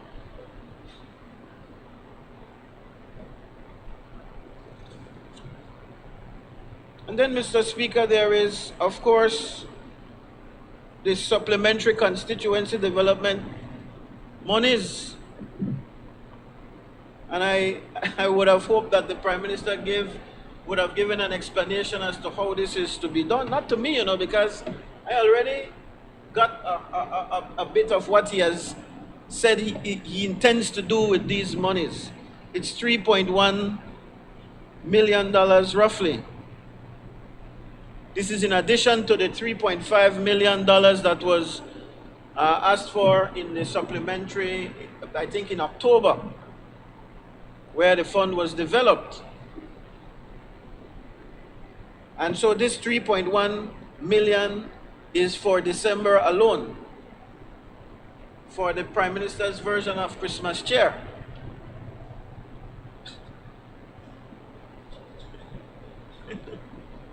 You call it what you will. Call it what you will. It is Christmas cheer. And I am not going to be hypocritical like when they were on this side of the House, Mr. Speaker, and say that the people don't deserve this kind of assistance around Christmas time, especially. They deserve it all the time. But, Mr. Speaker,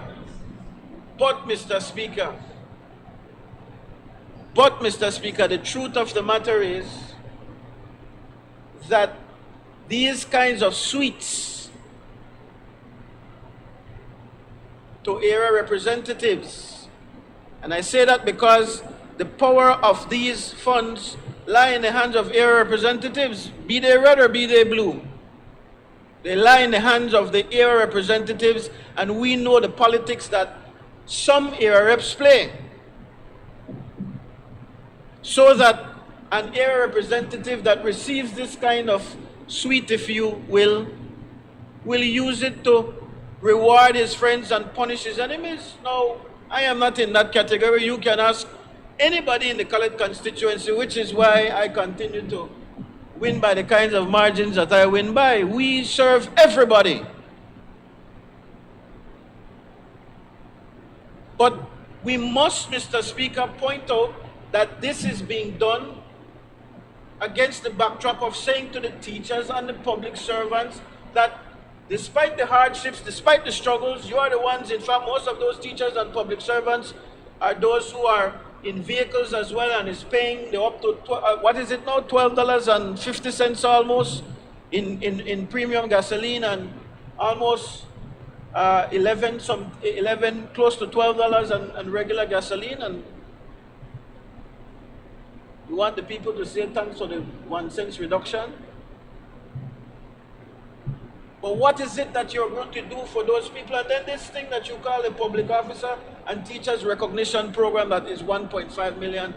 I'm sorry, sir, but your explanation was void of the details. What is it that you're going to do with this 1.5 million?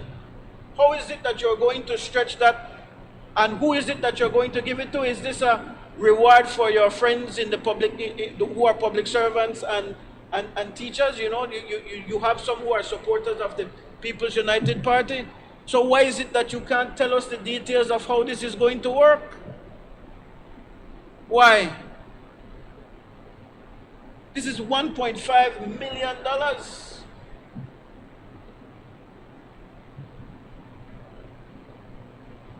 Then we see you giving another $2 million to the Minister of Health. You know, I don't know what Kool-Aid he drink, Mr. Speaker.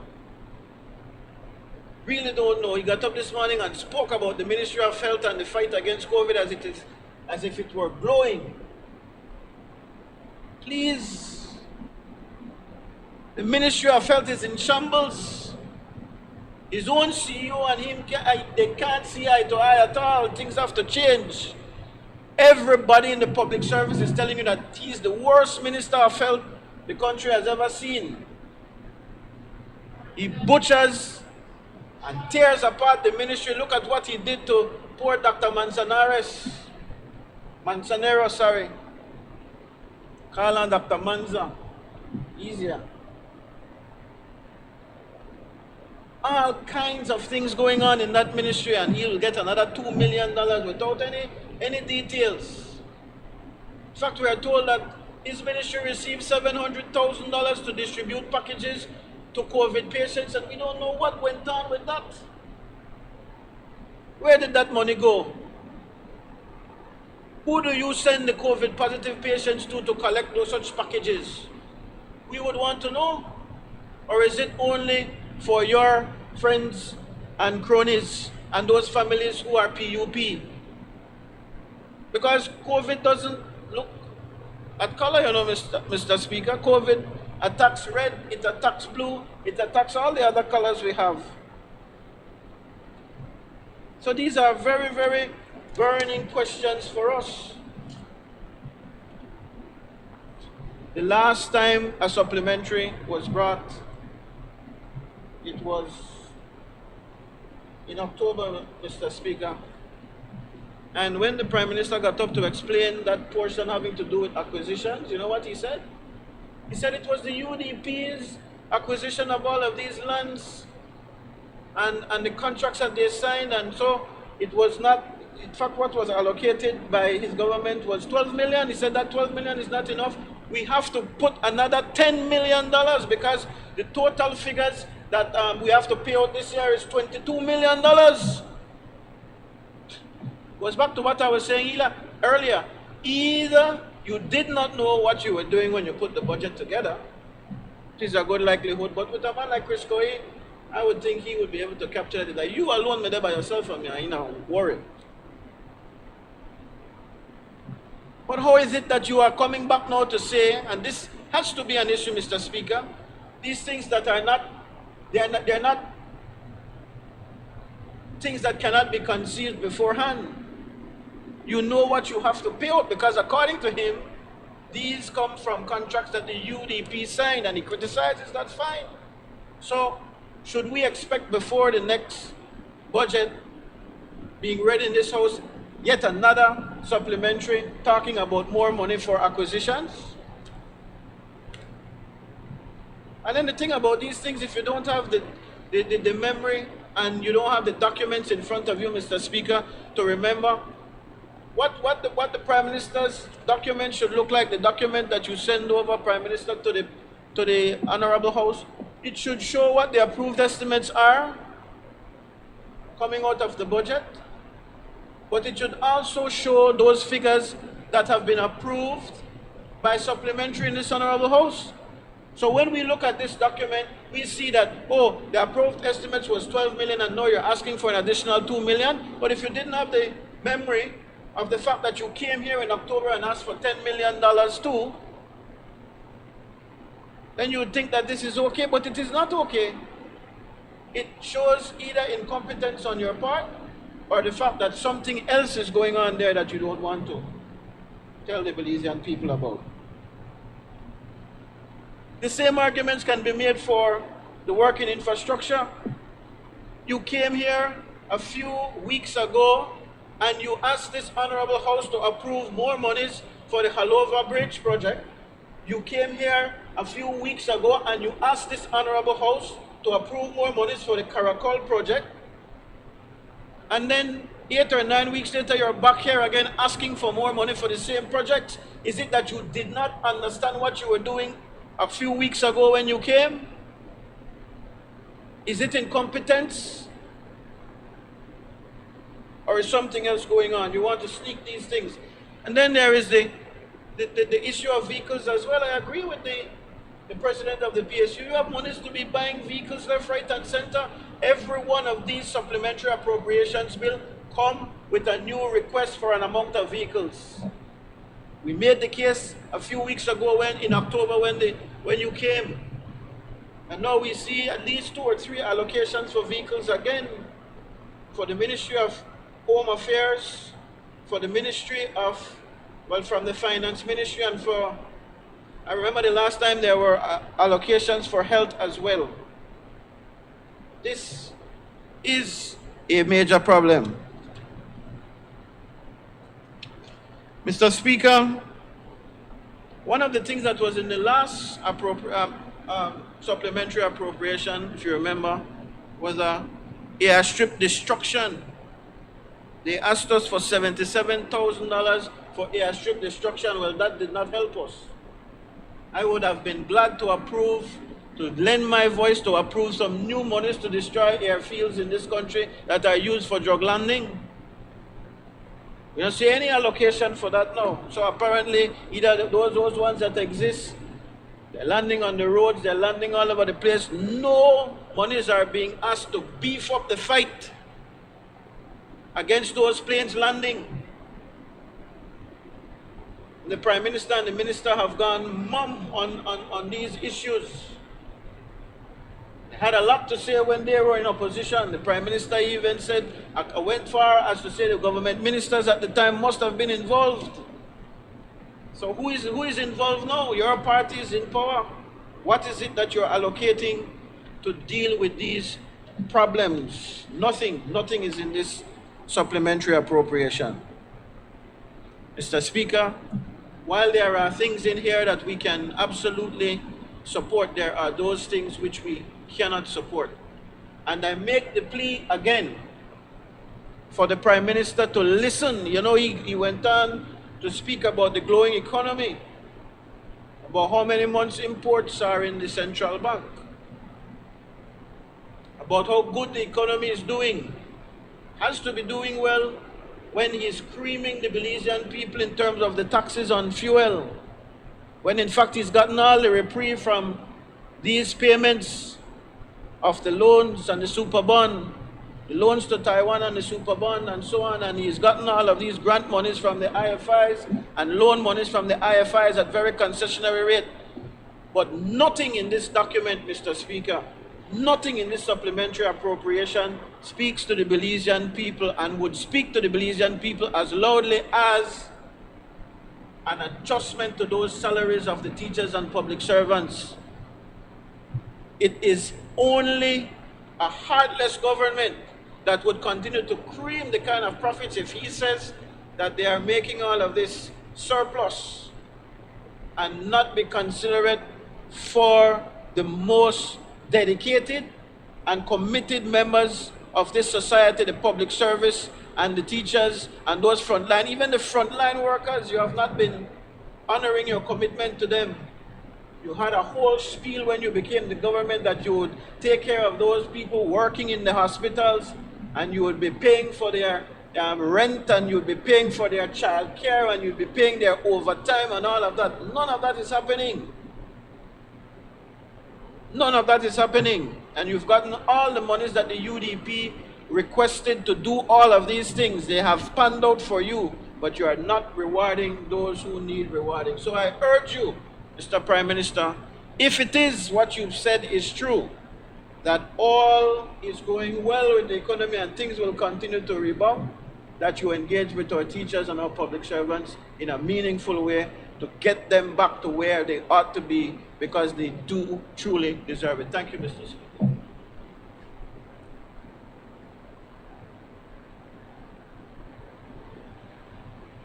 I recognize the Honourable Member Freetown. Yeah, thank you very much, Mr. Speaker. Mr. Speaker, I rise in support of the supplementary appropriation bill. The Prime Minister has gone to great lengths, I think, to provide a very detailed explanation for why we have found it necessary to bring this bill to the National Assembly today. So I think the bill speaks for itself and is fully justified and supported by the needs set out in the bill. But I just wanted to explain for the benefit of the public the subhead under education, which deals with scholarships and training. It's a big subhead, but under that subhead of training, there's also a line item for scholarships. So what this supplementary allocation seeks to do in terms of that, providing additional support of $1,584,000 under the subhead of scholarships and training. And I want to provide a breakdown of that figure. Scholarships, 34 students, $789,347. Financial assistance for 44 students, $266,687. Stipend for 64 students in Cuba, which is due for January to March. We normally pay that in December, so that's $156,000, 288. Scholarships and financial assistance, UB, $141,000. Scholarships and financial assistance for Galen, $30,000. And then there's a projected assistance for UB and UWI Open Campus of $200, which is for January of 2022. And that brings you to a grand total of $1,583,322. And that accounts for that subhead, and I hope provides a proper explanation of those monies, the purpose of those funds.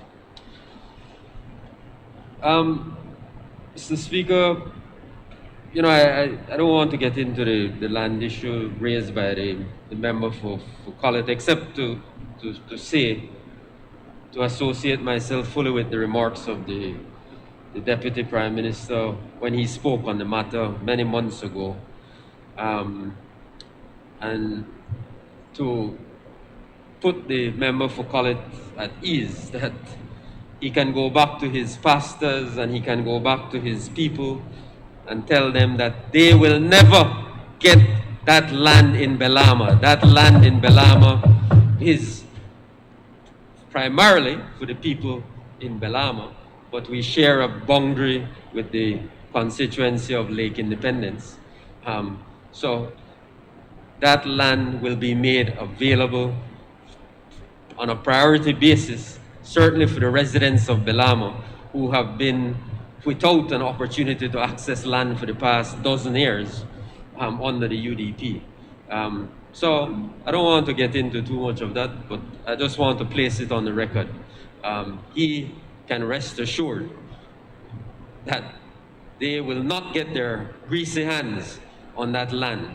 You were in office for more than a decade, and now you come to this honorable house providing some explanation about some scheme and scam that took place 12 days before the general election. 12 days. So you weren't concerned about land for these people who you say were your dear constituents for a dozen years, but 12 days you all sit down before the election when everybody knew you were going to lose. You cook up some scheme with blades, and even it's a shame that the representative of the UDP in Freetown was a part of this scheme to give away land that should go to the people of Freetown. He didn't give it away. So you know it's a big scheme and a hustle that they were perpetuating. And so I want to, again, place it on the record. That is a bogus scheme. It is a fraud that they tried to perpetuate on the people of this country. We will not stand for it. They could go to court and do whatever they want. We will not stand for it. They will not get their greasy hands on that land in Belama. So thank you, Mr. Speaker. I recognize the Honorable Minister of Health. Mr. Speaker, I rise to report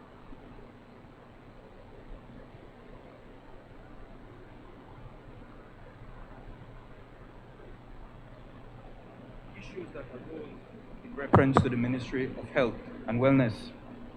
Mr. Speaker, the member for Collet takes issues with the monies being set aside for KHMH and the funds being allocated to prepare for Omicron. But he seems to have forgotten, Mr. Speaker, that we are dealing with a pandemic.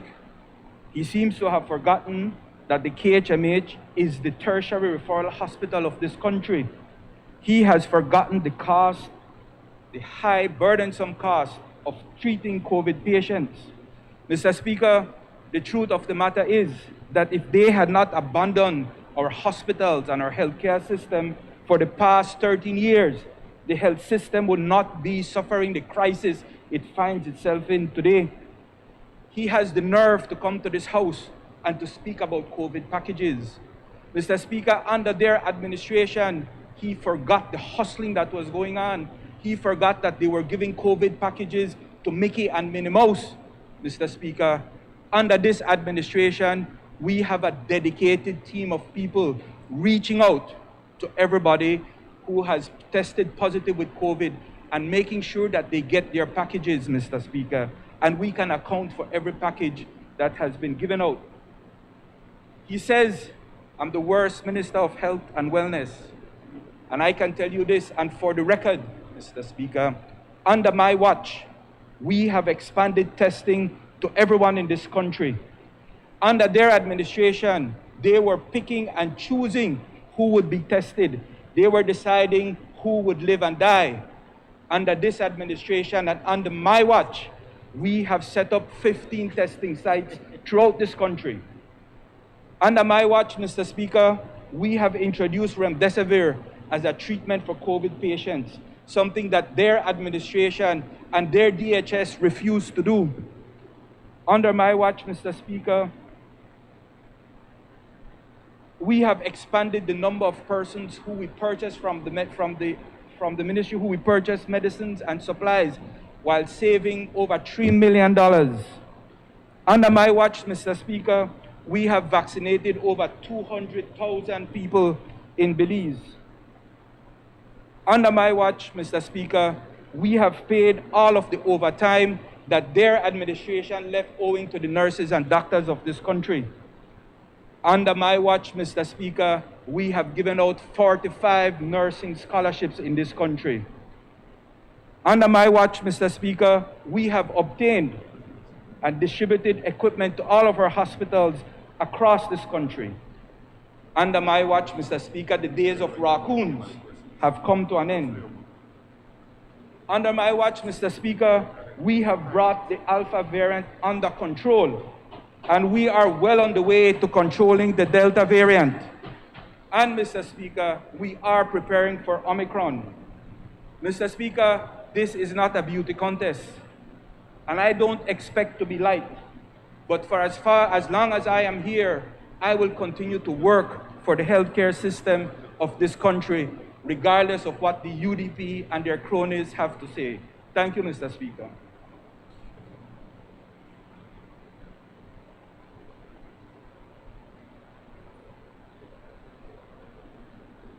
I recognize the Prime Minister.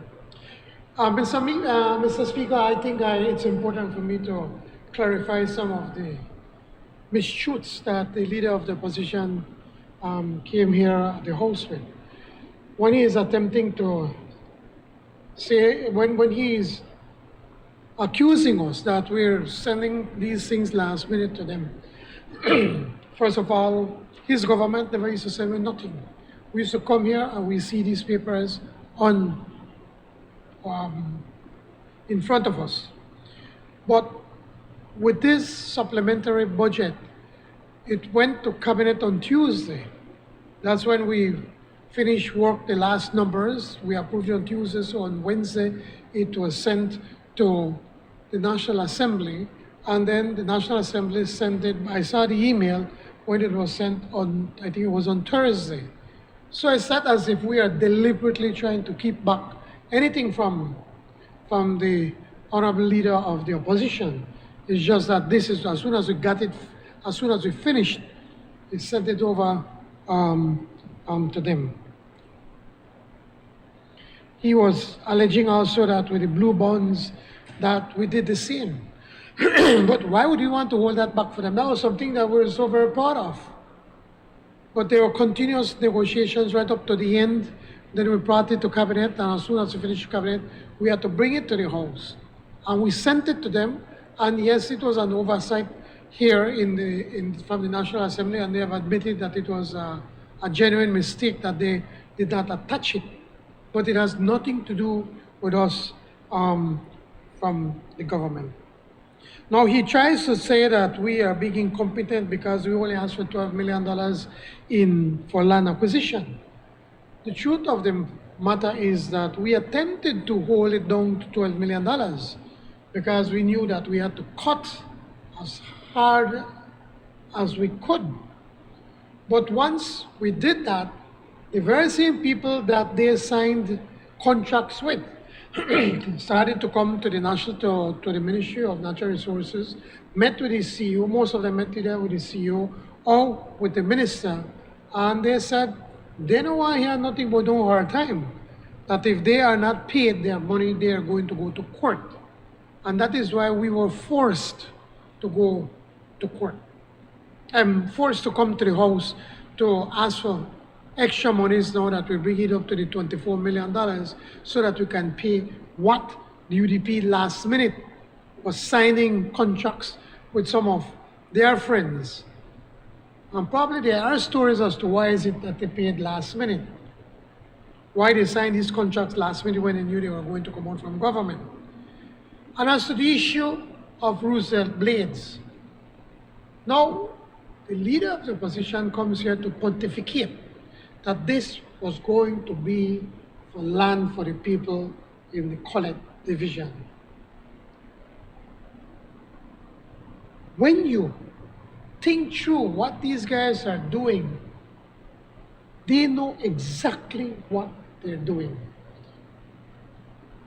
It is a hustle. I mean, I don't think of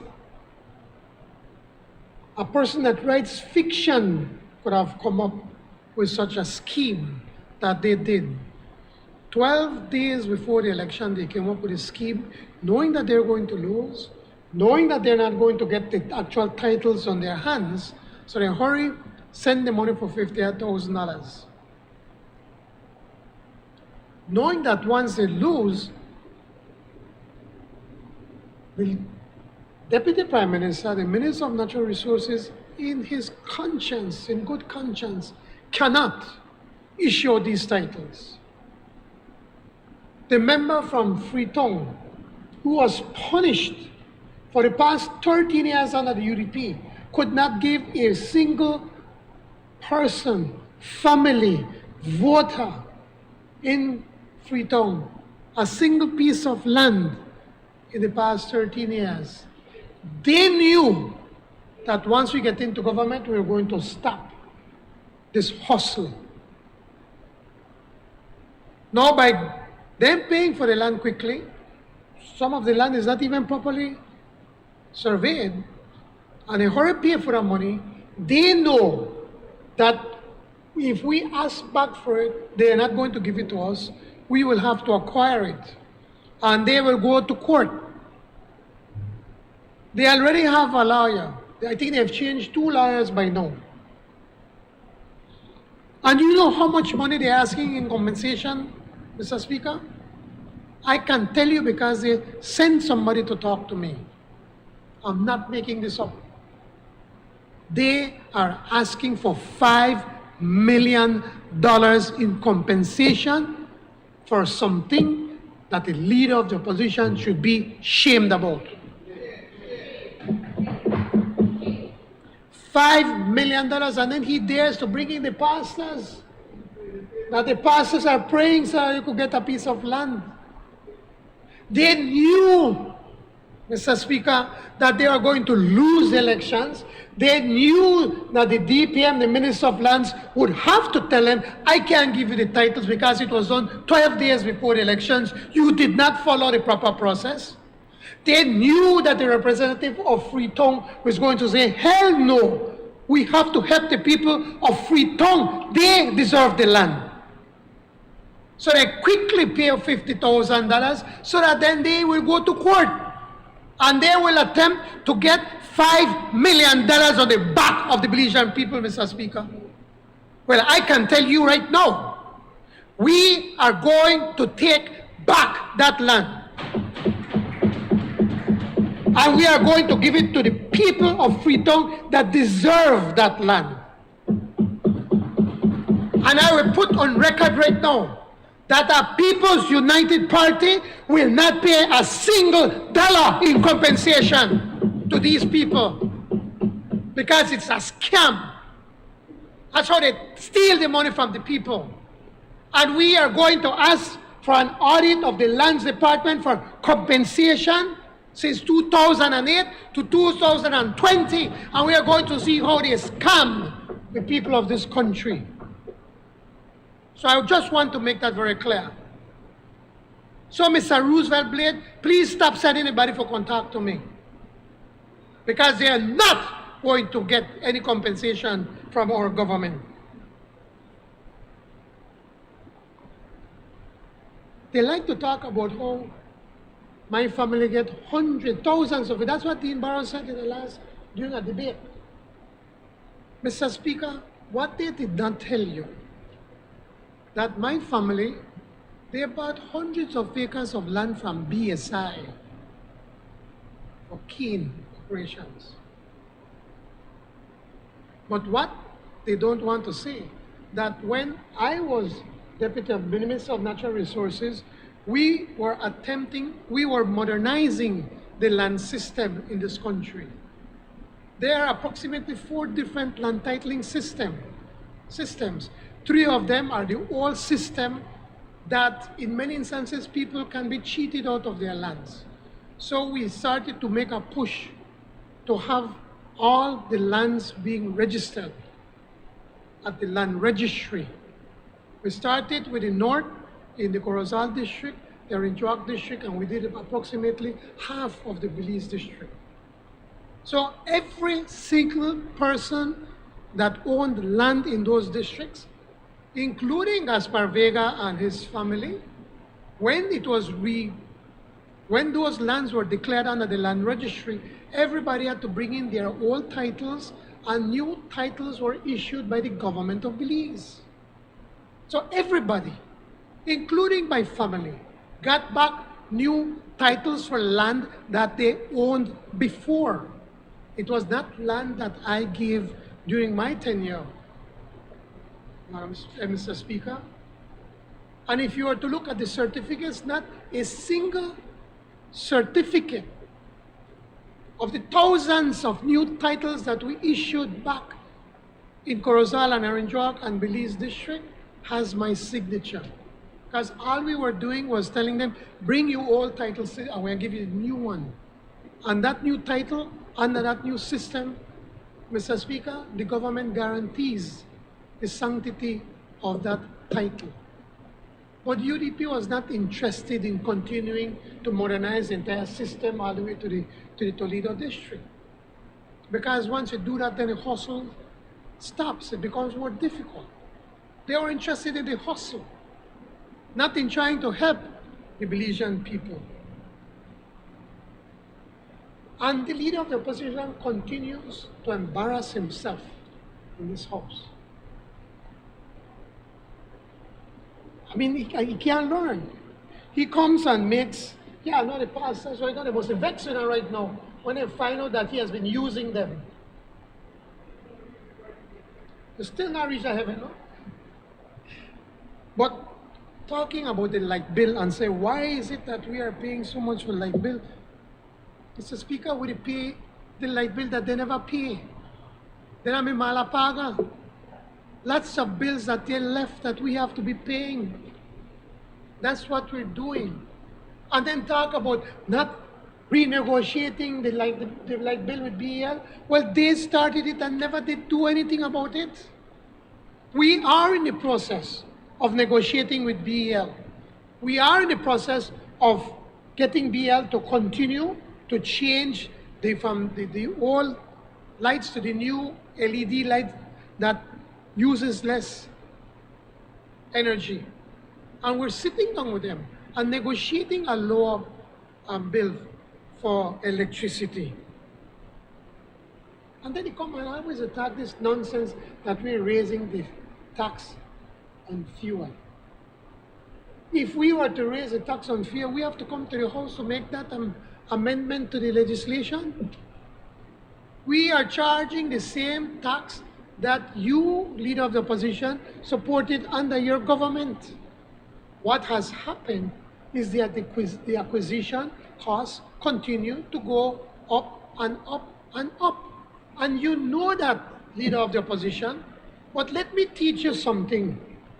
Every 10 cents that we remove from the tax, Mr. Speaker, every 10 cents translates to $3 million lost in taxes. So now if we go and tell the Belizean people and reduce the tax by 10 cents for fuel, they look probably like, what, you crazy? They need and deserve a bigger tax cut, a bigger breaks in their fuel. And we are going to do it. We have promised we're going to do it.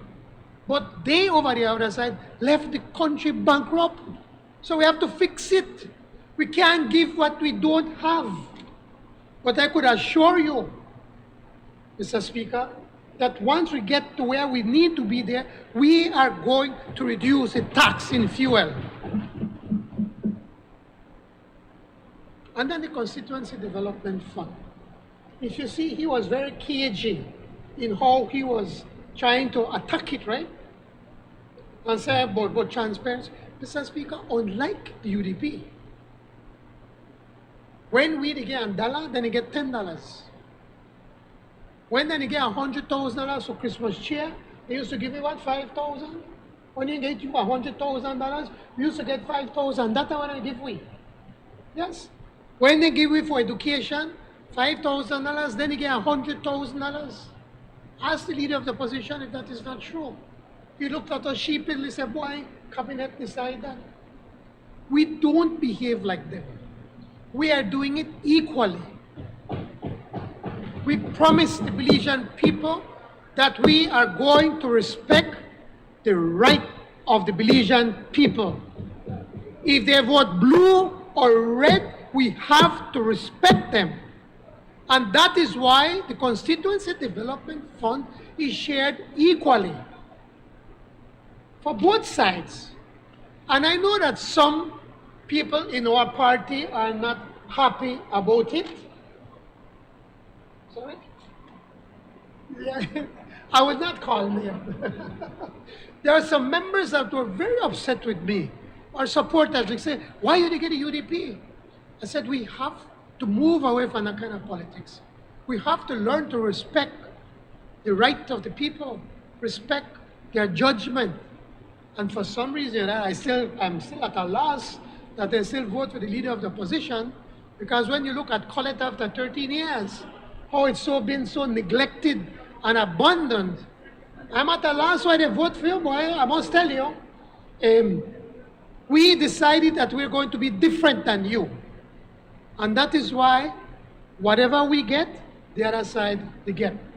But I can tell you this is not for no tacos trip, for no tacos and to build bacchanal. This is to be able to help the poor people, because we recognize that we are going through a difficult time right now.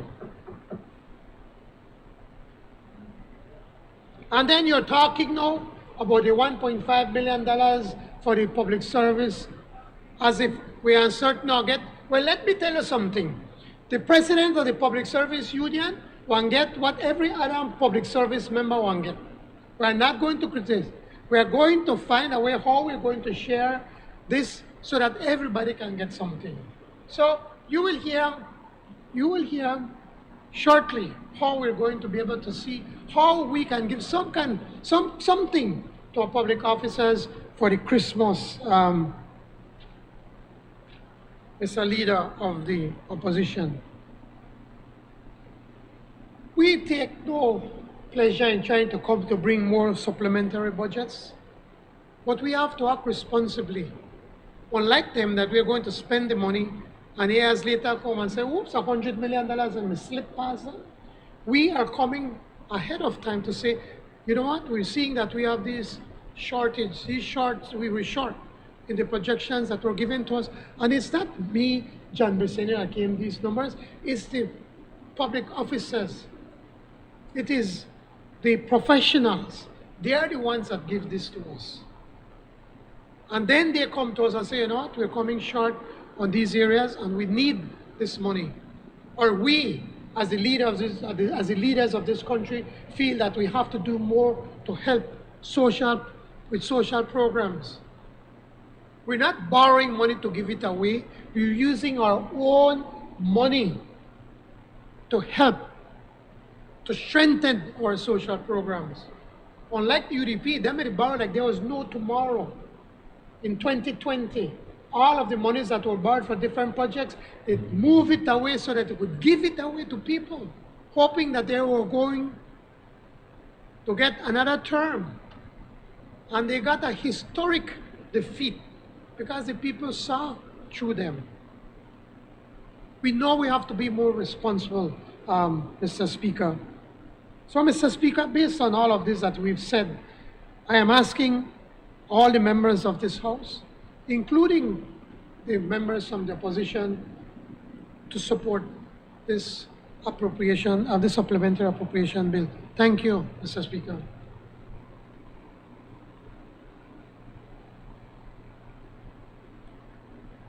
Honorable members, the question is that the bill for an act to appropriate further sums of money for the use of the public service of Belize for the financial year ending on the 31st day of March 2022 be read the first and second time. All those in favor kindly say aye. Those against kindly say no. I think the ayes have it. A bill for an act to appropriate further sums of money for the use of the public service of Belize for the financial year ending the 31st day of March 2022.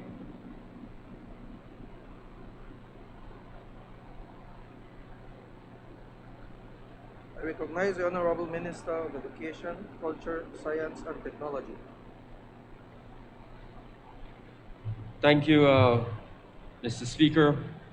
Mr. Speaker, I rise to introduce a bill for an act to amend the Patents Act, Chapter 253 of the Substantive Laws of Belize, Revised Edition 2011, to make provision in the interest of administrative and operational efficiency for the Registrar to delegate certain functions to the Deputy Registrar of Intellectual Property, and to provide for matters connected therewith or incidental thereto. The bill has the recommendation of the Cabinet, Mr. Speaker, and just very briefly, let me, by way of some background information, as it says, it's really an administrative amendment. The Patents Act establishes the Belize Intellectual Property Office, BELIPO, and by virtue of that act, the Registrar of the Intellectual Property Office is the Solicitor General, who is subject to the general directions of the Minister and to the provisions of the Patents Act, and is responsible for the administration of all intellectual property legislation and for performance of all functions and the exercise of all duties and powers conferred on her by all intellectual property legislation. This includes the Copyright Act, the Patents Act, the Industrial Designs Act, Protection of New Plant Varieties Act, Protection of Layout Designs, Topographies of Integrated Circuits Act, and the Trademarks Act. The Patent Act also establishes the post of the Deputy Registrar of Intellectual Property and Assistant Registrars. However, it does not specify the functions of these officers. The Act does provide for the Minister to delegate such powers or functions to the Deputy Registrar and Assistant Registrar from time to time. The intellectual property legislation allows for a registrar to be involved in the administration process from an application is conceived up until the time a certificate of registration or grant is issued. And this includes examination of applications, maintaining registers and journals, hearing proceedings for revocation, invalidation, and opposition of patents and trademarks. And with the volume of applications and other processes Belipo deals with daily, it is burdensome for the Registrar of Belipo, who is also the Solicitor General, to administer all intellectual property legislation, including hearing opposition to the registration of trademarks and patents. And so, Mr. Speaker, it is in this context that Belipo, through the Attorney General's Ministry, is proposing this amendment to the Act to allow for the registrar to delegate certain powers and functions of the registrar to the deputy registrar, considering that proceedings to hear oppositions are quasi-judicial. It cannot be delegated outside of explicit legislative provisions. Therefore, the need for this amendment. So, as I said, Mr. Speaker, it's strictly an administrative, really operational amendment to give greater efficiency and effectiveness to the office, to the Belipo office in its functioning. Thank you. Honorable members, the bill is referred to the Public Service, Labor, Industry, and Trade Committee for examination, consideration, and report. Bill for an Act to amend the Patent Act, Chapter 253 of the Substantive Laws of Belize, Revised Edition 2011, to make provision in the interest of administrative and operational efficiency for the registrar to delegate certain functions to the Deputy Registrar of Intellectual Property and to provide for matters connected therewith or incidental thereto.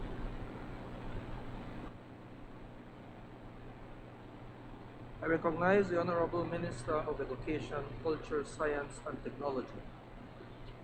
Thank you, Mr. Speaker.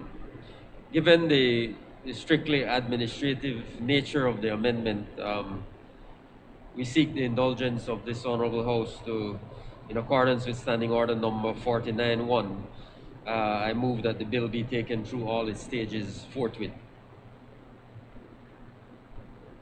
Honorable members, the question is that the next stage of the bill be taken forthwith. All those in favor kindly say aye. All those against kindly say no. I think the ayes have it. I recognize the Honorable Minister of Education, Culture, Science, and Technology. Thank you, Mr. Speaker. I rise to introduce a bill for an act to amend the Trademarks Act, Chapter 257 of the Substantive Laws of Belize, Revised Edition 2011, to make provision in the interest of administrative and operational efficiency for the registrar to delegate certain functions to the Deputy Registrar of Intellectual Property and to provide for matters connected therewith or incidental thereto. Mr. Speaker, this bill has the recommendation of the Cabinet. And by way of brief introduction, Mr. Speaker, again, I won't repeat what I said earlier, but everything I said in relation to the patents amendment bill applies equally to the Trademarks Amendment Bill. The same reasons apply, the same justification for this amendment. Again, It is simply an administrative amendment which seeks to create greater operational efficiency, allowing the deputy registrar to take on some of the powers and functions of the registrar, who is the Solicitor General. So again here, strictly an administrative amendment, but one which is very, very necessary for the proper functioning of the LIPO. Honorable members, that bill is referred to the Public Service, Labor, Industry, and Trade Committee for examination, consideration, and report. Bill for an act to amend the Trademarks Act, Chapter 257 of the Substantive Laws of Belize, Revised Edition 2011, to make provision in the interest of administrative and operational efficiency for the registrar to delegate certain functions to the deputy registrar of intellectual property and to provide for matters connected therewith or incidental thereto. Recognize the Honorable Minister of Education, Culture, Science, and Technology. And here, Mr. Speaker, given the purely administrative nature of the amendment, we seek the indulgence of the Honorable House in accordance with Standing Order number 49-1 to move that the bill be taken through all its stages forthwith. Honorable members, the question is that the next stage of the bill be taken forthwith. All those in favor kindly say aye. Those against kindly say no. I think the ayes have it. Recognize the Minister of Education, Culture, Science, and Technology. Mr. Speaker, I rise to introduce a bill for an act to amend the Law Revision Act, Chapter 3 of the Substantive Laws of Belize, Revised Edition 2011, to provide for the electronic publication of the revised edition of the Laws of Belize and to provide for matters connected therewith or incidental thereto. Mr. Speaker, the bill has the recommendation of the Cabinet. Very briefly, by way of introduction, background, the revised edition of the Laws of Belize is prepared by the Law Revision Commission under the authority of the Law Revision Act, Chapter 3 of the Laws of Belize, Revised Edition 2011. The most recent revised edition of the Laws of Belize was completed and published by hard copies. The current effort of the Law Revision Commissioner is to complete the revised edition 2020 to bring the laws up to date to the year ending December 31st, 2020. The Attorney General's Ministry has completed the consolidation of the laws to the year 2020, and the final step is to have the revised edition available to the public. Currently under Section 6 of the Law Revision Act, the Minister may determine the form of publication for the revised edition of the Laws of Belize, which may be published electronically or on CD-ROM and on the internet. However, Section 11 of the Law Revision Act requires that a certain number of copies of the revised edition of the Laws of Belize be published by hard copy. The 2011 revised edition was published by hard copy with the intention to have the laws available for purchase by the public. To date, the Attorney General's Ministry still has numerous copies of the 2011 revised edition that were never purchased. Furthermore, the COVID-19 pandemic has led to an inevitable increase in the use of electronic technologies and communication, including an increase in the digitalization of work that would have otherwise been printed pre-pandemic. This is as a result of the new social distancing norms and the attempt by the government organizations and the public at large to reduce the risk of physical contact. So really, in order to save cost, it is proposed that the Law Revision Act be amended to primarily allow for the publication of the revised edition of the laws to be done electronically. So again there, Mr. Speaker, strictly administrative, procedural, an attempt to save money and take advantage of technology. So we seek the support of the National Assembly on this matter. Honorable members, that bill is referred to the Constitution and Foreign Affairs Committee for examination, consideration, and report. Bill for an Act to amend the Law Revision Act, Chapter 3 of the Substantive Laws of Belize, Revised Edition 2011, to provide for the electronic publication of the revised edition of the laws of Belize and to provide for matters connected therewith or incidental thereto. I recognize the Honorable Minister of Education, Culture, Science, and Technology.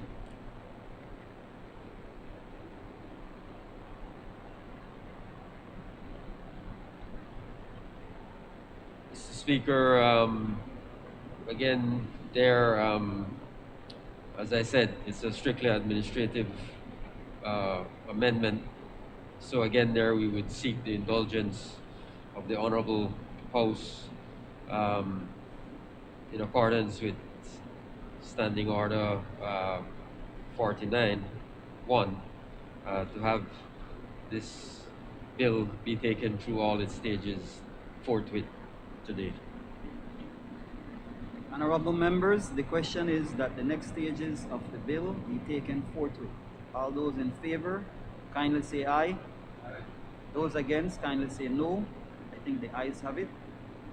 I recognize the Honorable Minister of Agriculture, Food Security, and Enterprise.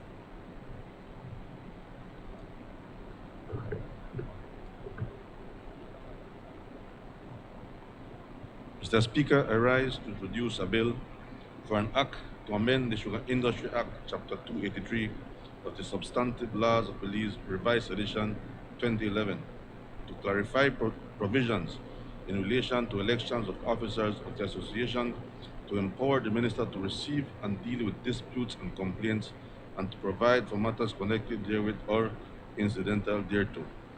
Mr. Speaker, this bill has the recommendation of Cabinet. And in doing so, Mr. Speaker, I would like to give a few remarks in relation to this bill. Mr. Speaker, the Belize sugar industry is key in providing decent livelihoods to the people of Belize, especially the Norteños. In fact, for decades before the growth of the tourism industry, Belize's economy was mainly a sugar economy. The importance of the sugar industry continues even today. Everyone knows, Mr. Speaker, that during the peak of the COVID-19 pandemic, the sugar industry was one of the few industries which kept on going, generating jobs and income for families and badly needed foreign exchange. It has significant economic and social impacts as it directly and indirectly employs 15% of our population and accounts for 34% of the country's agricultural exports. Mr. Speaker, in northern Belize, approximately 85% of the population relies heavily on the functioning of this subsector. This is substantial. We need to pay key attention to this industry, especially this year, where we are now experiencing increased prices of agro inputs. Fertilizer costs have gone up, in some instances up to 100%. Herbicides have increased by 70%. Besides this, Mr. Speaker, the cane farmers are some of the most indebted people in this country. But I must say, honest, hard-working caneros pay their loans. Their loans are still performing, unlike the other sectors. But, Mr. Speaker, the industry is vulnerable, and we must be very attentive to disruptions or to situations that may escalate, endangering and putting at risk the bread and butter of the North. This amendment bill seeks to correct whatever internal problems that may exist by giving the Sugar Industry Control Board the power to address the situation in a fair and transparent manner. And ultimately, the Minister. This amendment, Mr. Speaker, seeks to correct what associations do not seem to be able to do among themselves. It is to de-escalate a situation that can rupture and cause major chaos in the industry. The aim of this amendment bill is to ensure that the sugar associations hold regular elections. Leaders who seek to represent hard-working Caneros must not be allowed to hold on to office without being accountable and continually submitting themselves to the people, to the will of the people.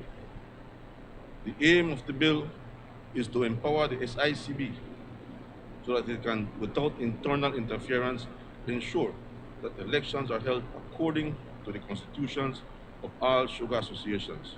Mr. Speaker, this bill has become necessary because many Caneros have complained that the associations have not held general meetings for more than 2 years. This is wrong. It must not be allowed to continue. All our efforts to encourage these associations to hold elections have failed. This amendment is therefore necessary. It is not our first option, but the last choice. Mr. Speaker, Belize sugar industry is one of the few in the region that is still economically viable, but we must keep it that way. A Jamaican article describes CARICOM sugar as a limping industry. The major producing countries of the region seem disoriented and unclear in their direction. In Jamaica, Mr. Speaker, there is not enough sugar to meet the local demand. They are on average only producing 48,000 metric tons. Earlier in March, the Minister for Agriculture announced financial support for cane farmers for transport. The future of sugar is still looking bleak in Jamaica. It's dismal. Barbados is currently producing an average of 10 to 12,000 metric tons a year. We in Belize are at 125,000 tons. The Minister of Agriculture, Indar Weir, has said that the government has been moving to transform the sugar industry into one that is economically robust and sustainable. Mr. Speaker, we wish them well. Guyana is revitalizing the sugar industry and aiming to expand production this year. Agriculture Minister Sulfikar Mustafa has spoken of the government acting to revalue and capitalize sugar production and planning to reopen and rehabilitate factories which were closed. On average, Guyana produces 110,000 metric tons. We in Belize are in a better position in comparison, and we want to keep it that way. Mr. Speaker, let me be clear. Our government, unlike the previous government, will not turn a blind eye on the sugar industry. This Briceño administration will not abandon the farmers. It is for that reason that the government has decided to act to ensure that the industry survives and that all stakeholders have a fair opportunity to participate in the governing affairs of the industry. The government realizes that the commercial agreement between the Belize Sugar Cane Farmers Association and BSI-ESR expires in January 2022. We understand that a new agreement is needed. It is clear that an agreement will not be arrived at before the start of the crop, and that the 21-22 cane production estimate of sugarcane has an increase of 157,324 metric tons over last year's production, which is near the milling capacity of Tower Hill Sugar Factory. Taking into consideration downtime due to mechanical failures, sugarcane quality, unpredictable weather, among other unexpected delays, it is critical that the 2021-2022 sugarcane harvest begins in December 2021 as is programmed. Our government believes that the crop must start and continue until all cane has been delivered, regardless of whether a new agreement on the commercial cane purchase agreement has been arrived at between the Belize Sugar Cane Farmers Association and BSI-ESR. In the interim, Cabinet believes that the current commercial agreement should be extended by the parties for not more than 6 months, and that the mill should accept sugarcane from all farmers. Mr. Speaker, Cabinet supports and expects that dialogue and negotiations will continue in good faith during the grinding season, and is hopeful that a fair and balanced compromise will be reached before the end of June 2022. We therefore call on BSI and the BSCFA to urgently begin their negotiations. Time is running and valuable opportunities are being lost. In the light of the importance of the sugar industry and the livelihood of thousands of Belizeans dependent on this industry, government will facilitate, as needed, negotiations between BSCFA and BSI to renegotiate a mutually beneficial contract. Government will support the industry by conducting a study to examine future prospects and the viability of the sugar industry. Mr. Speaker, we cannot afford to jeopardize an already vulnerable industry, an industry which is main socio-economic livelihood of northern Belize, a strong foreign exchange earner that contributes 15% of employment directly and indirectly. We need to safeguard democracy, ensuring ultimately that fairness and equity should prevail.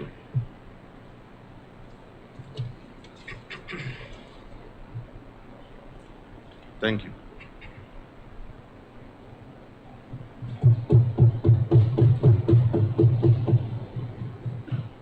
Honorable members, that bill is referred to the Public Service, Labor, Industry and Trade Committee for examination, consideration, and report. Mr. Speaker, in accordance with Standing Order number 49, I move that the bill be taken through all its stages forthwith.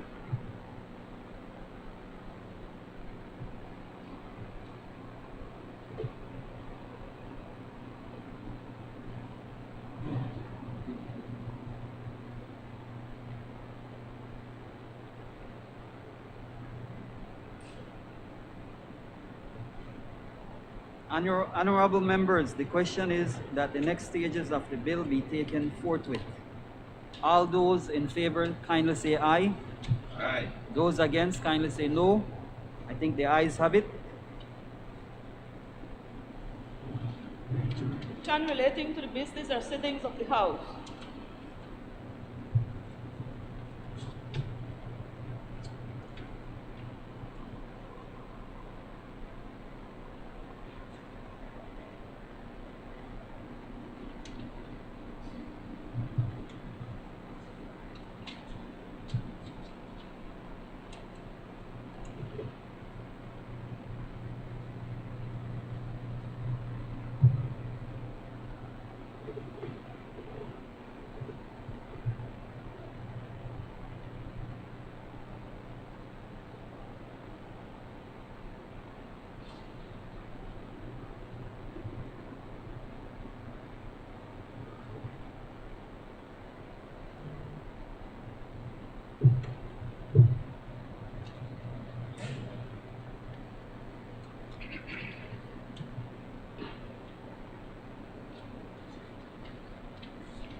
Honorable members, the question is that the House, at its rising today, adjourn to a date to be fixed by the Speaker.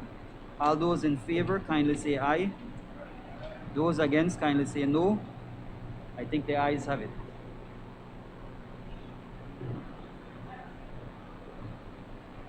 Honorable members, it has been agreed that the following motions and bills pass this day.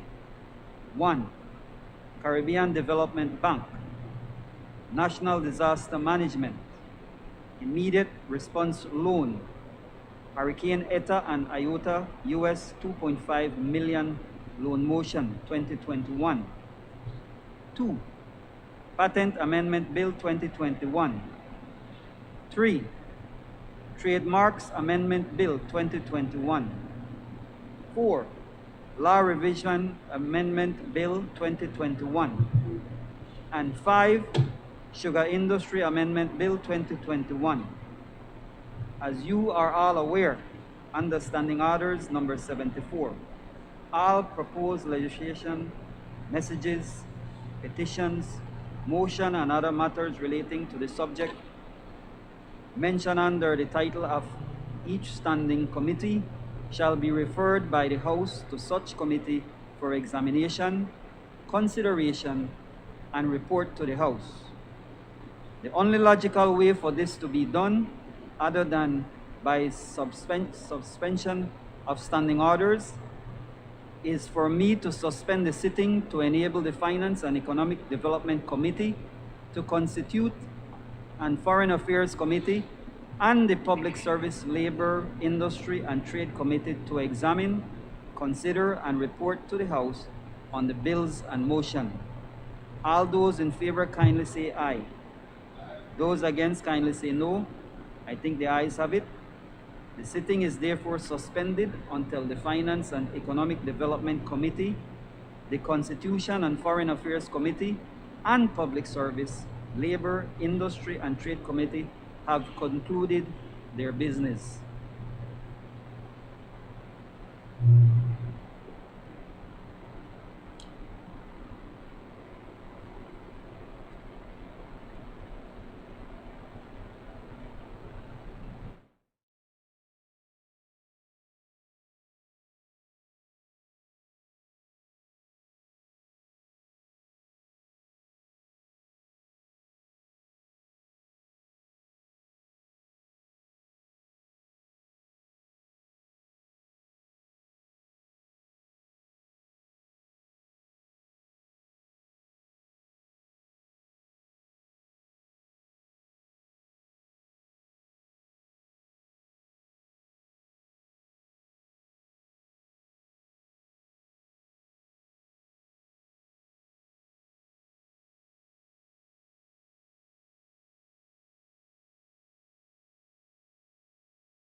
Presentation of report from select committees.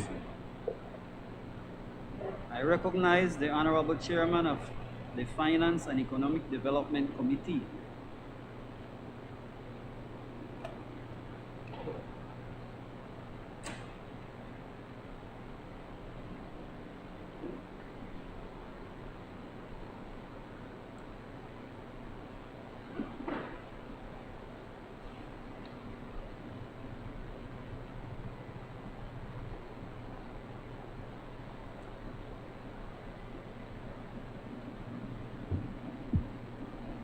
Mr. Speaker, I rise to lay on the table report number HR 86/1/13, report from the Finance and Economic Development Committee on the Caribbean Development Bank, Natural Disaster Management, Immediate Response Loan, Hurricanes Eta and Iota, US $2.5 million loan, motion 2021. Thank you. Honorable members, that report is ordered to lie on the table. I recognize the Honorable Chairman of the Constitution and Foreign Affairs Committee.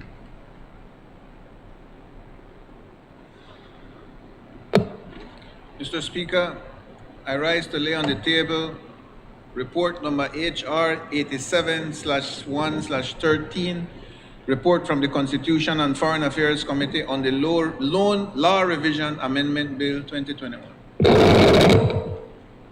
Honorable members, that report is ordered to lie on the table. I recognize the Honorable Chairman of the Public Service, Labor, Industry, and Trade Committee. Mr. Speaker, I rise to lay on the table the following reports.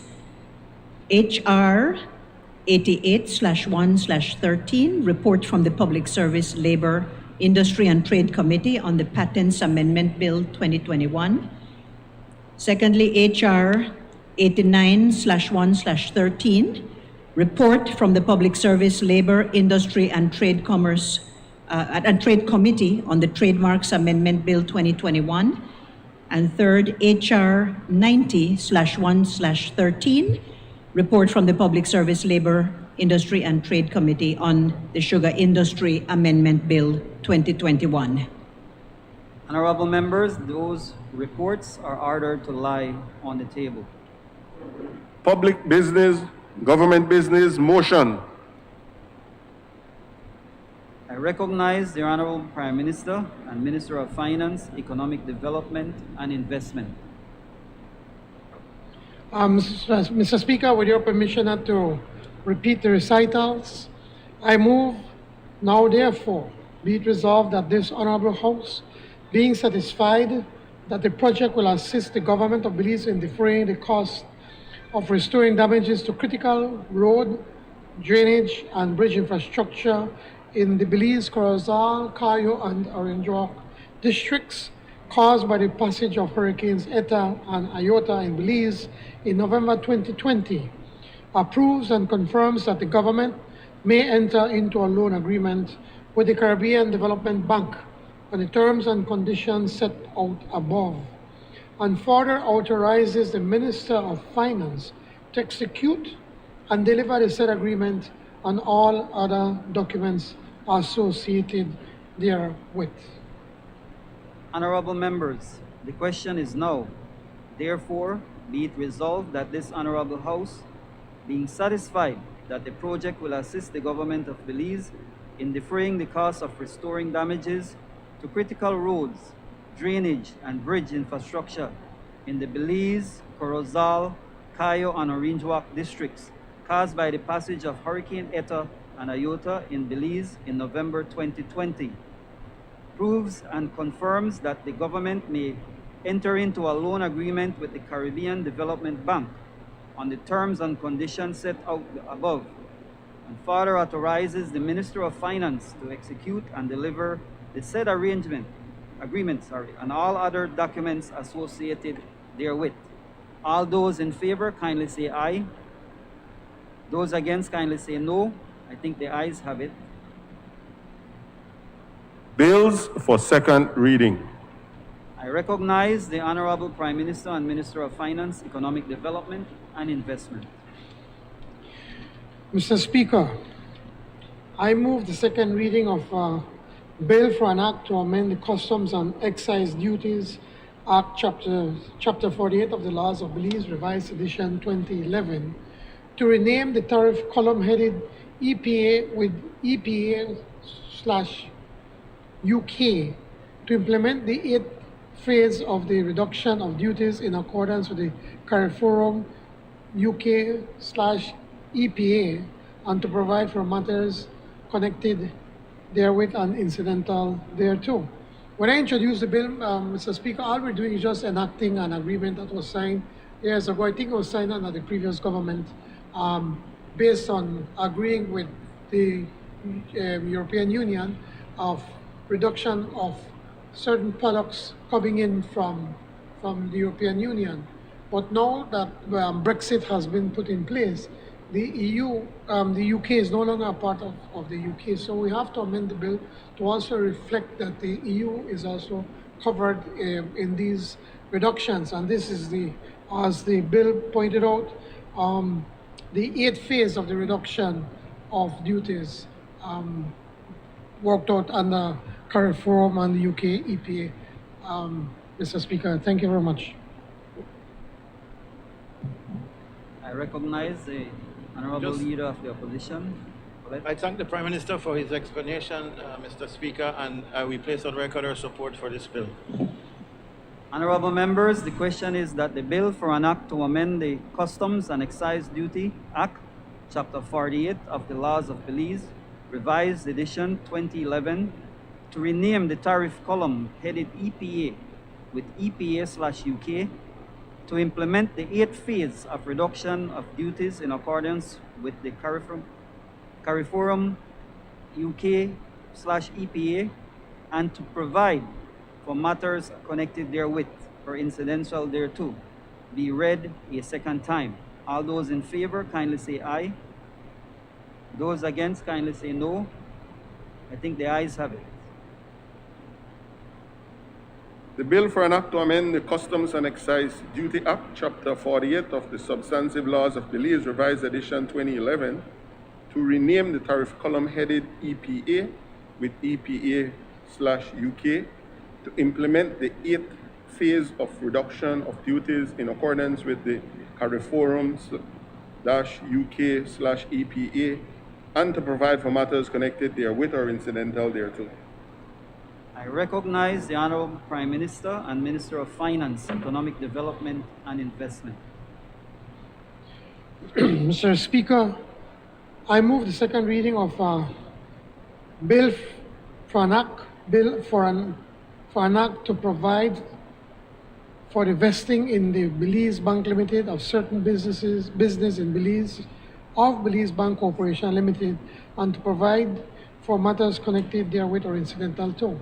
Again, as I explained, this is just a process that has been done many times, certainly with Barclays Bank, when it went also was up International Bank, the Caribbean, the other one from that, yeah. And then Scotia, and now Scotia now merging together with the Belize Bank. I'm going to present, Mr. Speaker, certain slight amendments to what we presented in the Committee of the Whole.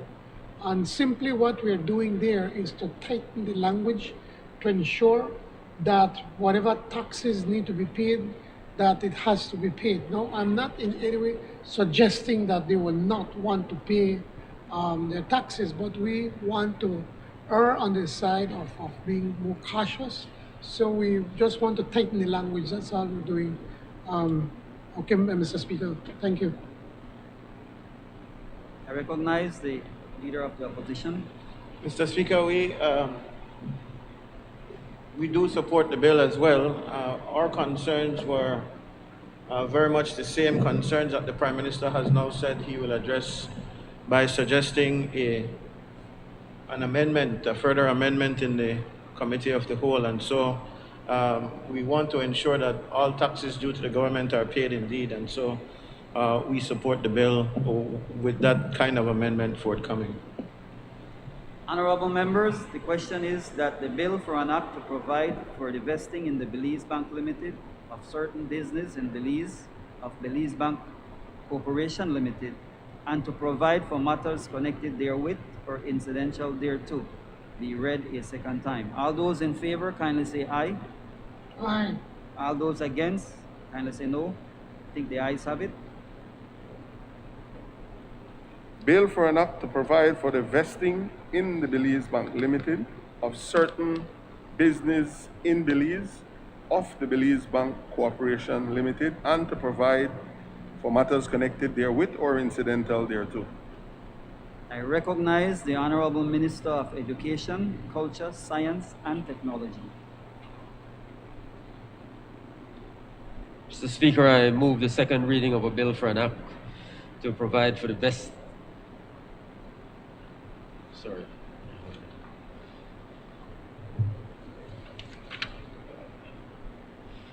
Move the second reading of a bill for an act to amend the Patents Act, Chapter 253 of the Substantive Laws of Belize, Revised Edition 2011, to make provision in the interest of administrative and operational efficiency for the registrar to delegate certain functions to the Deputy Registrar of Intellectual Property and to provide for matters connected therewith or incidental thereto.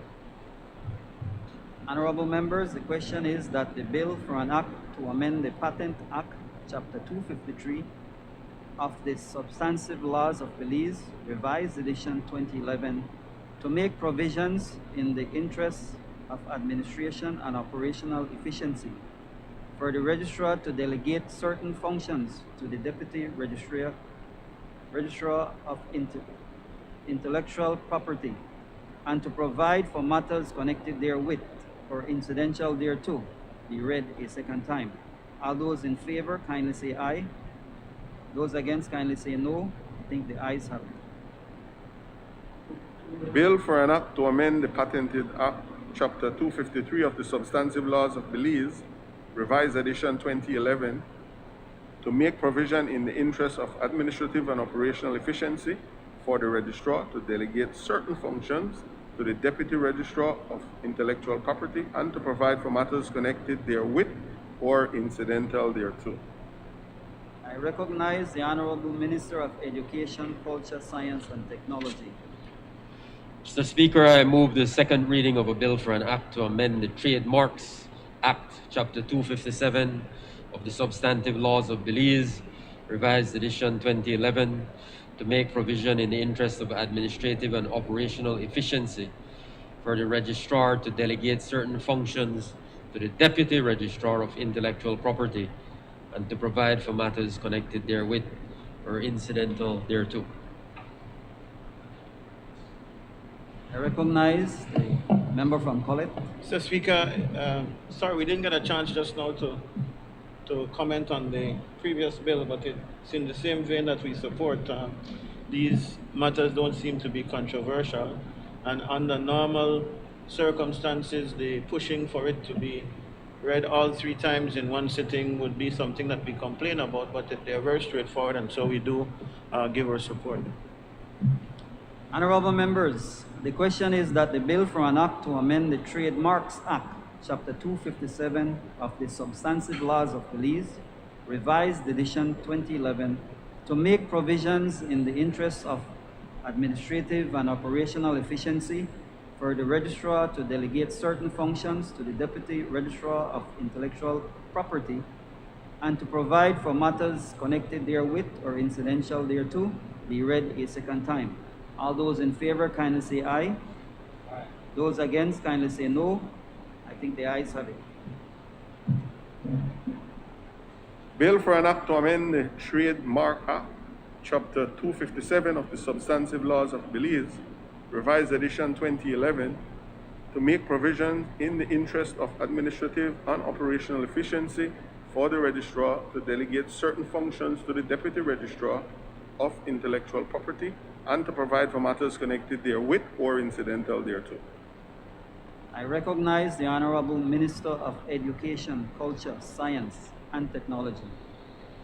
Thank you, Mr. Speaker. I move the second reading of a bill for an act to amend the Law Revision Act, Chapter 3 of the Substantive Laws of Belize, Revised Edition 2011, to provide for the electronic publication of the revised edition of the Laws of Belize, and to provide for matters connected therewith or incidental thereto. Honorable members, the question is that the bill for an act to amend the Law Revision Act, Chapter 3 of the Substantive Laws of Belize, Revised Edition 2011, to provide for the electronic publication of the revised edition of the Laws of Belize, and to provide for matters connected therewith or incidental thereto, be read a second time. All those in favor, kindly say aye. Those against, kindly say no. I think the ayes have it. Bill for an act to amend the Law Revision Act, Chapter 3 of the Substantive Laws of Belize, Revised Edition 2011, to provide for the electronic publication of the revised edition of the Laws of Belize, and to provide for matters connected therewith or incidental thereto. I recognize the Honorable Minister of Agriculture, Food Security, and Enterprise.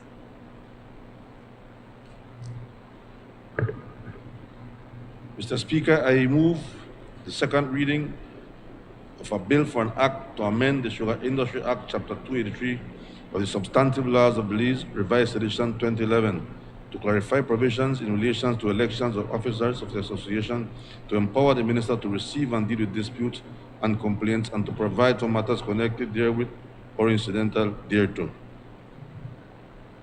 Honorable members, the question is that the bill for an act to amend the Sugar Industry Act,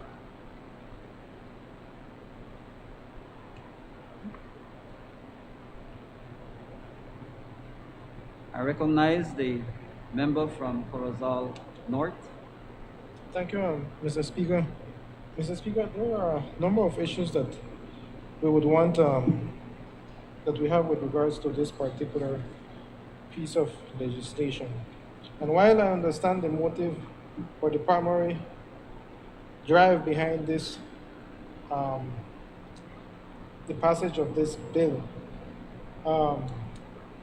and I know that the cause is genuine. It is my concern, Mr. Speaker, and member for Orange Drug South, as I had spoken to the member for Orange Drug Central. While there are areas of gray areas, if I may call it, within the actual Sugar Act, and there are gray areas within the individual bylaws of the respective associations. In addressing those, I think that it is very important for us to take it from a comprehensive manner. Remember, I think that we're going a bit extreme in granting the minister powers, and just as I had explained to the member for Orange Drug Central, while I don't have the doubt in my mind that this is a genuine piece of legislation that is being passed, I am concerned going forward. What if we were to have a Minister of Agriculture that is extreme, that is inconsistent in his decisions, and yet we would have a piece of legislation that actually grants the Minister of Agriculture, if I may call it from that sense, unlimited powers. And member for Orange Drug Central and Prime Minister, Section 38, as is being proposed to be amended, actually grants the Minister of Agriculture, if I may call it that way, absolute power to actually decide on the running of the running of the business of the associations, and not merely looking at how associations are being, the associations elect their members. And so Section 38, in my opinion, is going too far from that end, member. One of the concerns that come to my mind is, have we consulted with associations with reference to a piece of legislation that will actually have a direct impact on the running of the association? Two, have we considered the fact that the associations, the membership of the association, of the different associations, actually have the power to decide on the running of the associations, of their respective associations, that mandate is given to their board of directors. What if any minister in the future decides to act or decides or takes a decision contrary to what has been approved by the membership or contrary to the articles of association? And so these are the areas that I think that we need to address. As I said, I have no doubt in my mind that the present Minister of Agriculture has a genuine intention on this.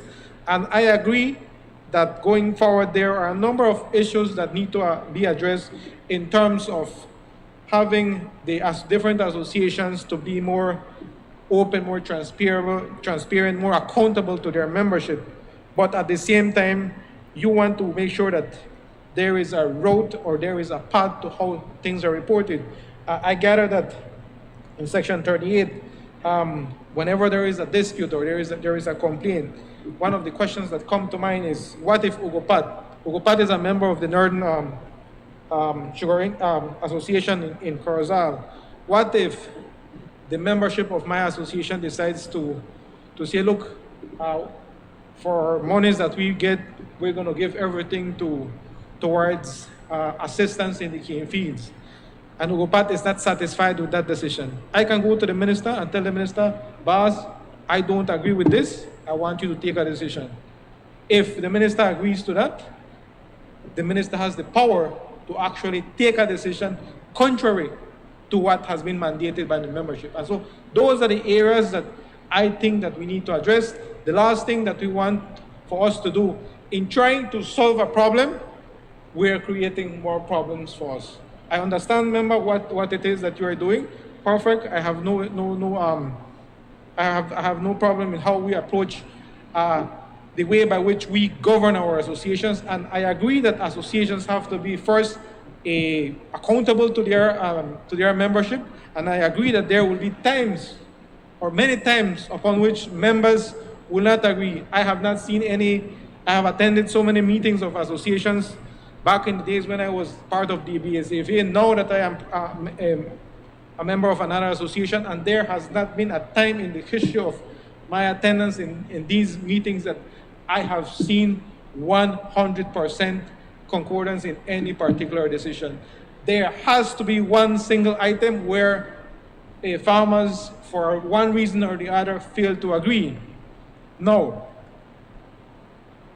Am I understanding that if 50 plus 1% of the farmers agree on such a decision, am I understanding that the minister can override that decision? That is something that minister, we need to understand. The last thing that we want to do is put a legislation that will create a confrontational environment. You perfectly understand how volatile the sugar industry is, and so is the member for Injok Central, and so is the member for Corozal Southeast. It is a very, very delicate group of people that we're dealing with, hardworking, but at the same time, they're very, very strict when it comes to what it is that they want. And so my advice, member, is, look, we are rushing through a piece of legislation that, as I said, instead of fixing one problem, we might just fix one, and we end up creating another. I don't quite get that clear sense that we are passing a legislation that will just direct its efforts towards the election of officers, elections of the members, but Section 38 is opening another kind of worms. It is giving, in my opinion, absolute power to the minister. Let us suppose that in 4 years' time, another minister of agriculture comes in. Whatever that minister decides is what goes, and that is actually going to be supported and entrenched by a piece of legislation. And so we have to be very careful in the way that we take this approach. It has always been my opinion that whenever we want to pass a piece of legislation, we first ought to consult with those affected. In this case, it is the associations. I am certain that there are a lot of questions that they might have. I myself, as a farmer, we haven't had any issue with our association. I don't doubt that in the future there will be issues, but certainly there has to be guidelines as to how it is that we address these issues. It is my clear understanding that if a particular farmer has an issue with his or her association, you first direct that issue to your board, to the board of directors. In the event that you're not satisfied that enough action or decisions have been taken to your satisfaction, you then take it to the Sugar Industries Control Board. The Sugar Industry Control Board is the referee, if I may call it that way. It acts as a body composed by all stakeholders of the industry to actually take action on decisions that have been taken or on grudges or disputes that may arise. In the event that issues are not solved, then it is taken to the Minister of Agriculture. But having a piece of legislation that will say that Ugopat as a registered cane farmer can go directly to the minister, and what if I convince the minister to take decisions that goes against the articles of my association or against the decisions of my association? It might be a decision that is not going to be plausible to many, but if it is a decision that comes to me, then it is a decision that the minister will take, and actually that will have a direct effect and legally binding to the association and to the rest of my colleague farmers. And as the last token member, I know quite a number of I won't get into name callings, but I will say this. The members that approach you, I think that there are areas where they have a perfectly genuine cause of concern, but at the same time, you have to understand that there are a lot of intricacies within any particular association. Bottom line, it's a matter of power. Who holds power? I know of members that, I don't know if they are members of any particular association as of now, but these are people that have solicited to become members of other associations, and those people have been rejected. Why it is that you will have one association rejecting somebody, that person goes to the other associations, and for some reason or the other, they are not accepted. That should ring a bell. Something is radically wrong with these people. Look, if you're a cane farmer, you have a freedom to associate, and whether you want to associate or not, it is your choice. But if you're soliciting from every other association and you're not getting the kind of response that you expect, that should tell you that something is radically wrong with those people.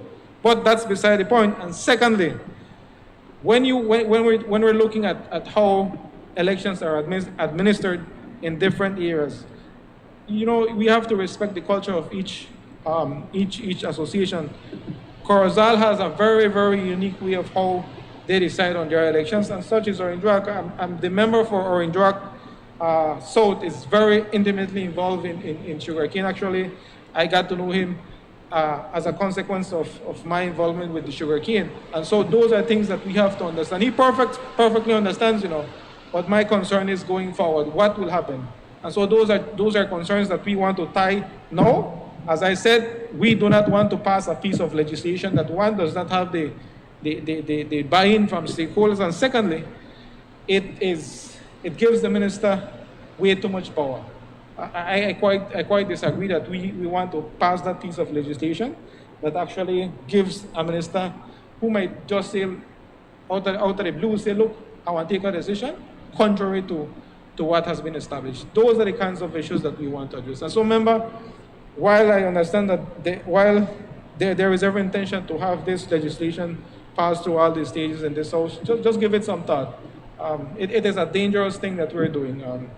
While I understand your cause, bear in mind that some of the most evil things in this world have actually happened as a consequence of good intentions. So just give it a thought. Thank you, Mr. Speaker. Honorable members, the question is that I recognize the honorable member from Alberts. Thank you, Mr. Speaker. I also would like to express my reservations on the passage of these amendments and to support the arguments raised by my colleague, member for Corozal North. I believe it is back in 2009 when the matter of freedom of association was a matter taken to Supreme Court. And out of that was born out of that decision, several other associations being formed, so that people had their right to associate with the associations that they thought most suited their needs. There's also, Mr. Speaker, the fact that these amendments as presented seem to provide unilateral authority and power to the regulator, and more specifically to the minister responsible for agriculture. And that's a slippery slope as far as I am concerned. Creating the conditions for compliance is one thing, and I think Section 37 of these amendments seem to, the amendments to Section 32, seem to try and put in place the framework for compliance, but it's really not the role or responsibility of the government or of the minister to determine the bylaws of an association and decisions taken by the membership of that association. I would think that a more comprehensive process is required in terms of consultation with all stakeholders, not just the associations themselves and the farmers, but the miller and all those who are involved, because we can't forget fair trade and the implications that these amendments can have on our fair trade commitments. I also want to say that associations really should have some autonomy, and these amendments, particularly the amendments to Section 38A, 1A and B, 2, 3, and 4, and 5, seem to be an infringement on the autonomy of the associations and the rights of members of the association. As I understand it from my colleague, that there is a system, there's a structure in place. If the boards and the associations do not serve its members, those members can go to the sugar board, and then in the event that those resolutions are not satisfied at the sugar board, then they may need to seek an intervention at the ministry. But I don't know all the intricacies, I will say to my colleague from Orange Walk, south of the sugar sector and the sugar industry, particularly in the north. But I do know what good governance structures look like. And this, to me, flies in the face of the commitment by this administration to limit the powers of the minister, of a minister or a ministry, and not to further empower them to take decisions that may seem to be unilateral in nature. Based on those considerations, Mr. Speaker, I'm certainly not prepared to support this bill in its present format. Thank you.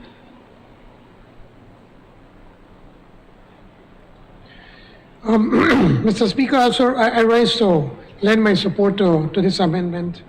And I've been in many discussions with the Minister of Agriculture, members of the Sugar Board, members, and also members of different associations, expressing their frustration that there's absolutely nothing can be done when an association goes rogue. I've even sent the letters from members of associations to the Attorney General's office. I've sent it to a private attorney, and all of them are saying that we are powerless. There's absolutely nothing that we can do in enforcing or ensuring that these associations follow their bylaws, not us, their bylaws. And these leaders know it. So they blatantly rub it in your face, saying that there's nothing that we can do onto them. We're not amending these, we're not making this amendment today because we want to interfere. We believe that these associations should manage their own affairs independently of any interference, be it from the manufacturer, be it from the sugar board, or political interference. All we want to ensure is that these associations hold their elections every year. What's so difficult about that? We have one association in particular that from the day it was incorporated has not had an election. They refused to have an election. And then the people that are starting to clamor for elections, then they are being kicked out of the association. And we can't allow that to happen. If you look on number 2, on section 6, GA, no? It's just about calling for the elections of the associations by October. Basically saying that every association must hold an election by October of the relevant year in instances where the associations have not yet held an election. Nobody asks much from them. All we're asking is for them to have an election. And in return, we're setting up a process as how members then can go about appealing for the Sugar Industry Control Board to ensure that elections are being held fairly and transparently. It has nothing to do that the minister wants to control these associations. If the Belize Sugar Cane Farmers Association, which is the biggest, by far the biggest association, if they could have had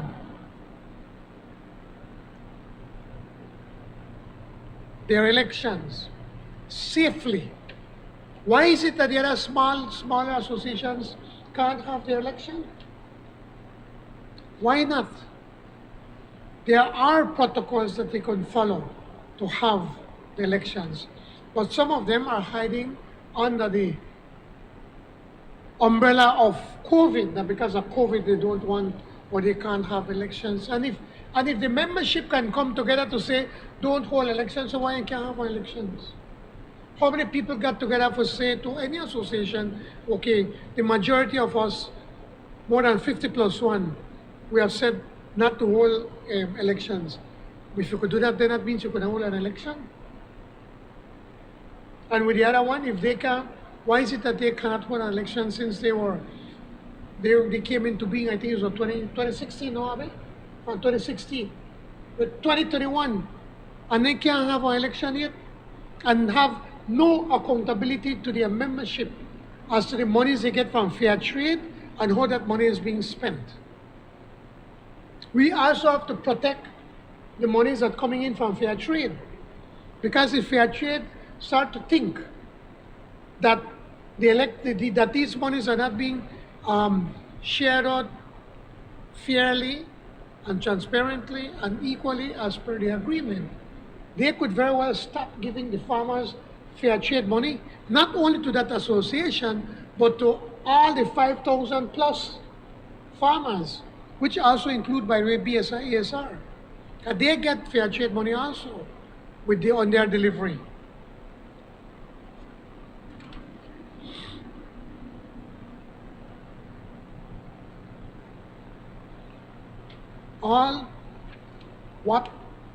One of the important things that this bill is saying, Mr. Speaker, when you look at section 5, it says, today, and it says, where the board is unable to address a complaint or resolve a dispute submitted to it under its section, it shall refer the complaint or dispute to the minister for decision.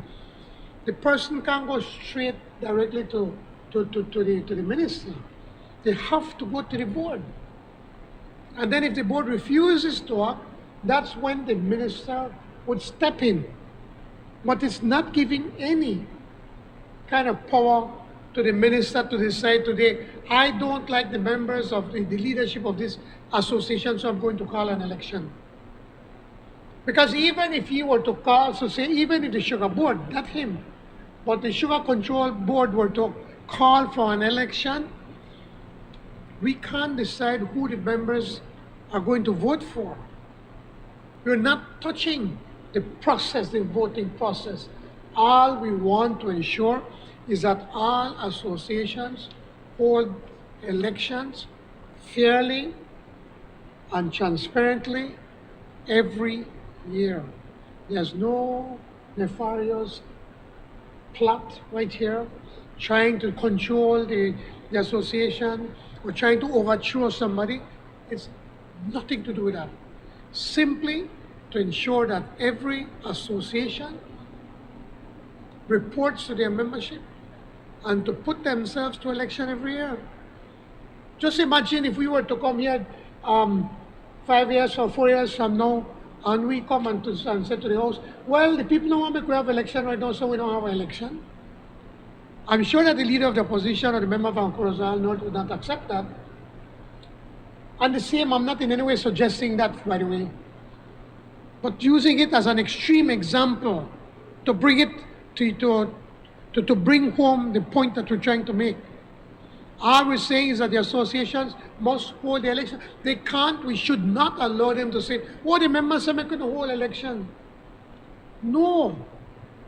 It is an association, and as such, they must have elections every year, as stated out in the bylaws of their associations. Mr. Speaker, I do support the amendments in this bill. Thank you. I recognize the honorable member from Orange Walk North.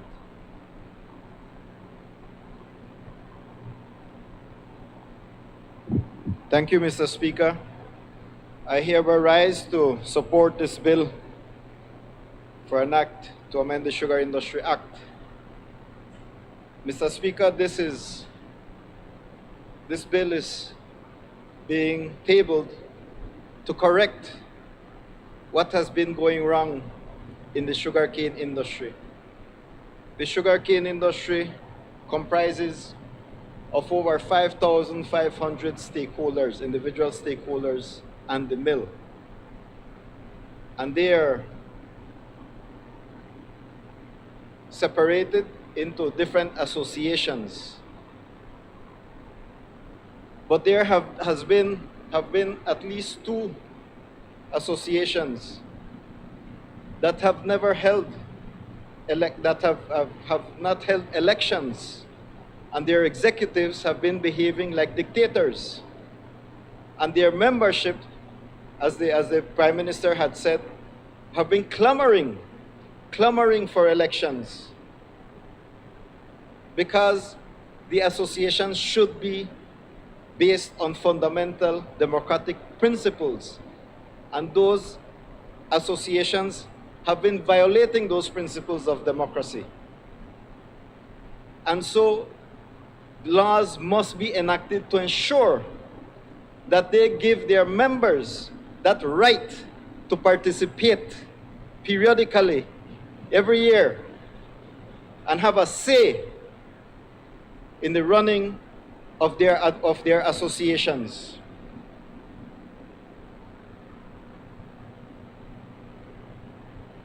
So, Mr. Speaker, the Prime Minister explained everything about the elections and why it should be held. And we are totally in agreement with that. Let's look at section 3. And if you allow me to read, it says, each association so registered with the board shall submit to the board a copy of its bylaws at the time of registration, a copy of every amendment to the bylaws within a month of making the amendment. And then it has penalties if they don't comply with these requirements. What is wrong with that? Like I said, this bill is tabled to correct what has been going wrong for over 12, 13 years with the past administration. That the UDP government used to just trample over the rights of the cane farmers and do as they please. It culminated with the unfortunate killing of Atanasio Gutierrez in 2009, 1 year, just 1 year after the UDP came into office in 2008. And it was a shame and disgrace on them. And we must, as a responsible government, as a government of the people, for the people and by the people, we must give the power back to the cane farmers so that they have a say in their associations.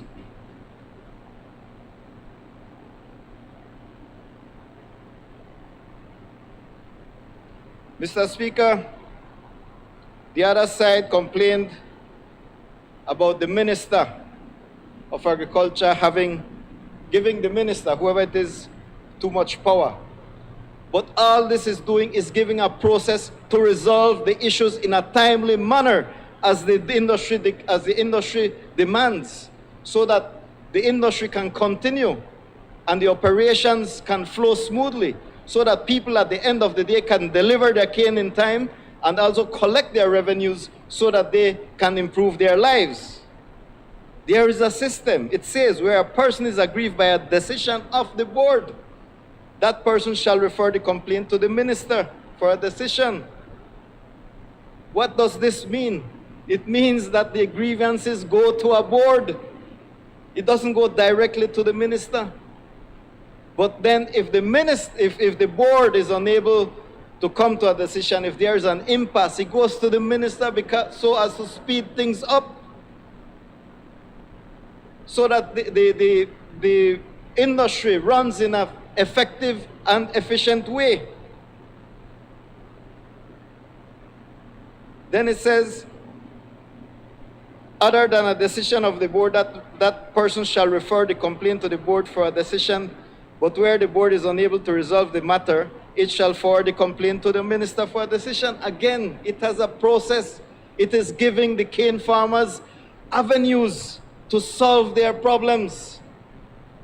Whereas before it wasn't the case, the UDP government just imposed laws upon the farmers, and the farmers had to subjugate themselves to them so that they can deliver their cane. But now, this People's United Party government is giving the farmers a say, is giving them the power, is giving them avenues to solve their problems and to move forward so that they can prosper and the industry can prosper.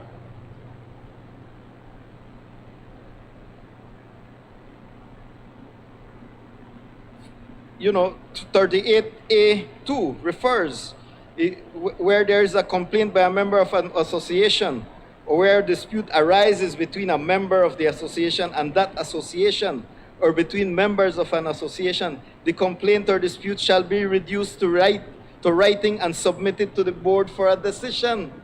Again, it's giving power to the members of the association. It's giving them a louder voice. So the farmers will now have more say in their associations. They will be liberated in their associations. They will be able to hold elections and elect who they wish periodically every year so that the industry can flow smoothly. That is what this is all about, to keep the industry going and to keep improving the lives of the cane farmers and their families. That is what this is all about. That is what the People's United Party government is all about, to improve the lives of the cane farmers, because they have been trampled on for too long, for the past 13 years under the UDP government.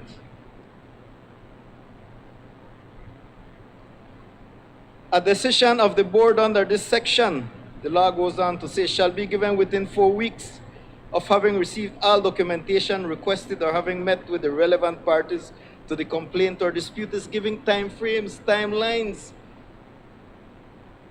Is giving definition to the ways where cane farmers can solve their problems. It's a big industry. Again, it's over 5,500 cane farmers. There are the various grievances, various problems. And all this bill is doing is giving them avenues to solve these problems and make life easier, make life better, while they deliver their cane and improve their lives. I go back to that because that is what this is all about. Prosperity for the stakeholders of the sugarcane industry.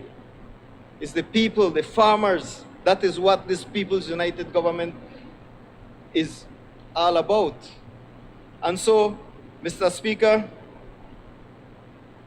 I proudly stand here to support this bill. Thank you.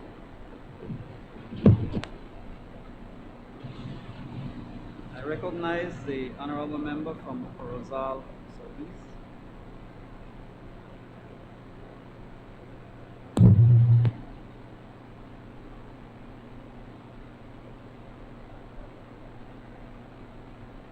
Check your mic.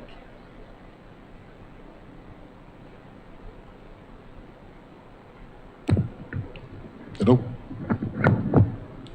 Thank you very much, Mr. Speaker.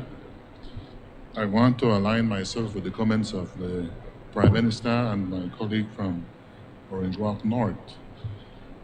As a result, they will be making my presentation a little bit brief. First, I want to say that I think for the first time in 13 years, we now have a Minister of Agriculture who is very proactive in the industry of agriculture, and in particular in the cane industry that is so vital to this country, Mr. Speaker. We only need to look to recent history, the past 13 years of what transpired. We had the first protest in 2009, of which, again, not to repeat, but we had a tragic death from that. We had a year for the drought where there was a frog hopper attacking the cane. Farmers had asked the then government for support. They got none. And then we also had when the mill was for sale and the farmers had brought to the table resources to purchase it. Again, the government changed the goalposts so that the farmers are being disenfranchised. We have had 13 years of disenfranchisement with the farmers in the North, Mr. Speaker, and I think now for the first time, we have some proactive legislation to at least continue to give voice to these farmers. This is a problem we have inherited, and we have a proactive Minister of Agriculture doing this work. I must say, I like the comments of my colleague from Corozal North, where he keeps saying he sees the need for the legislation, the cause is genuine, and he used the words like, what if an extreme Minister of Agriculture? In my view, that is him supporting the current Minister of Agriculture, and I appreciate that. Thank you very much. All right, but we do have to have this legislation, Mr. Speaker, because farmers need to have their voice heard, and believe you me, farmers in the North vote for their own candidate. They don't allow us, the politicians, to decide who will choose their leaders for them. So I align myself with this, Mr. Speaker. And then one last little point I want to say. Even when the minister consults, the farmers still have the court of last appeal. So the minister may take a decision. The minister will not choose the leaders, He will not decide when they should have elections. He will not decide who are the candidates. His only thing was to get them that they need to have elections. But as well, there is still the court that they can take the issue that is the last appeal. So the minister has no dictatorial powers, Mr. Speaker. So I want to align myself with this legislation. I fully support it. I think it's one of these legislation that we have to take the challenges we're facing in this industry head on. I fully support it. Thank you. I recognize the Honorable Leader of the Opposition. Mr. Speaker, thank you. First, let me say that I found it rather unfortunate that our colleague from Orange Walk North chose to bring politics into this whole scenario, because it need not happen. We can absolutely understand, you know, the Minister of Agriculture and the members on this side, I will venture to say that he spoke to all three of us. If not all three, certainly two of us who are over here now. And it is a problem that the industry is facing that we can understand. So I don't want anybody to walk away, and I ask my colleague from Orange Walk North to understand that nobody is playing politics here. We genuinely want to find a good solution to this issue.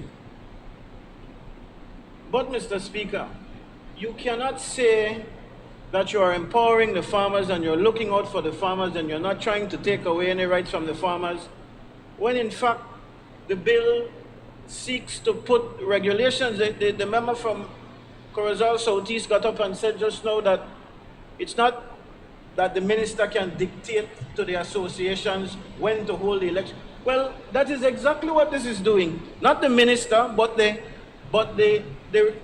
law. I sat down to think about it, and I am no cane farmer. The member for Orange Walk Central makes that claim. I know that my friend, the Minister of Agriculture, is a cane farmer. The member from Corozal Southeast, and maybe even the member from Orange Walk North. So I don't pretend to dabble in these affairs to the extent that they have been explaining. And certainly my colleague, the member for Corozal North, is a cane farmer himself and a former Minister of Agriculture, so he certainly knows. But Mr. Speaker, if I'm to think of it in the context of associations, then this would be a disservice to associations countrywide. If you think about what I do know, the education field, and my colleagues who are former ministers of education, the member from Lekai and Freetown would know this very well. We cannot go and tell the BNTU when they are to have their elections and put the minister to govern a dispute that is going on within the BN. That just does not happen. Doesn't happen. Those cane farmers joined those associations, and whoever said it was right. There was a struggle in the past that put tremendous right in the hand of the cane farm, in the hands of the cane farmers, when the challenge was made to their right to associate, to have their own association outside of the main association at that time. That was a victory.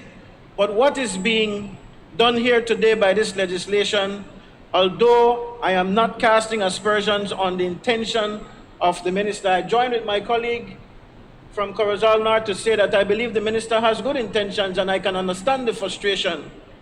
But the answer to this cannot be to big stick it by putting legislation. And also, Mr. Speaker, it's not only, in fact, the legislation is a concern, but the bigger concern is the power that is going to be left in the hands of the minister. And as I've said, that is with all due respect to the current minister, who I believe genuinely wants to solve this issue. You see, Mr. Speaker, the Prime Minister and his government came in on a platform of good governance, and one of the pillars of that good governance plan that they shared was that they would reduce ministerial power. Correct me if I'm wrong. And here you have I believe this is about the third or fourth piece of legislation. I raised it the last time that it happened. That is making amendments and putting greater power in the hands of the minister. You see, when you are on the opposition side, it's very easy for you to talk about removing power from the minister, because you think that that is the easiest thing to do. So when you want to get elected, you jump up and down and you say, yes, remove the power of the minister. When you realize the kind of hand-tied situation that you are in, then you have a different Sankey to sing. But while that may be appealing to you, you have to do right by the members of these various different associations. And I speak that not only in reference to the Cane Farmers Association, but all associations. They have a right to govern themselves in the manner in which they choose, the members, and they ought not to be dictated to. Yes, but that's not the regulation here. Is going beyond that. You're telling them when they have to have the elections by, and you're telling them, fair enough, Prime Minister, but there is, like I said, that is just one aspect. The bigger aspect that concerns us is the ministerial power. And I thank my friend, the member from Orange Walk North, for getting into the section that shows, or major concern. I think the Prime Minister touched on it as well. That is section 5 that speaks about amending section 38.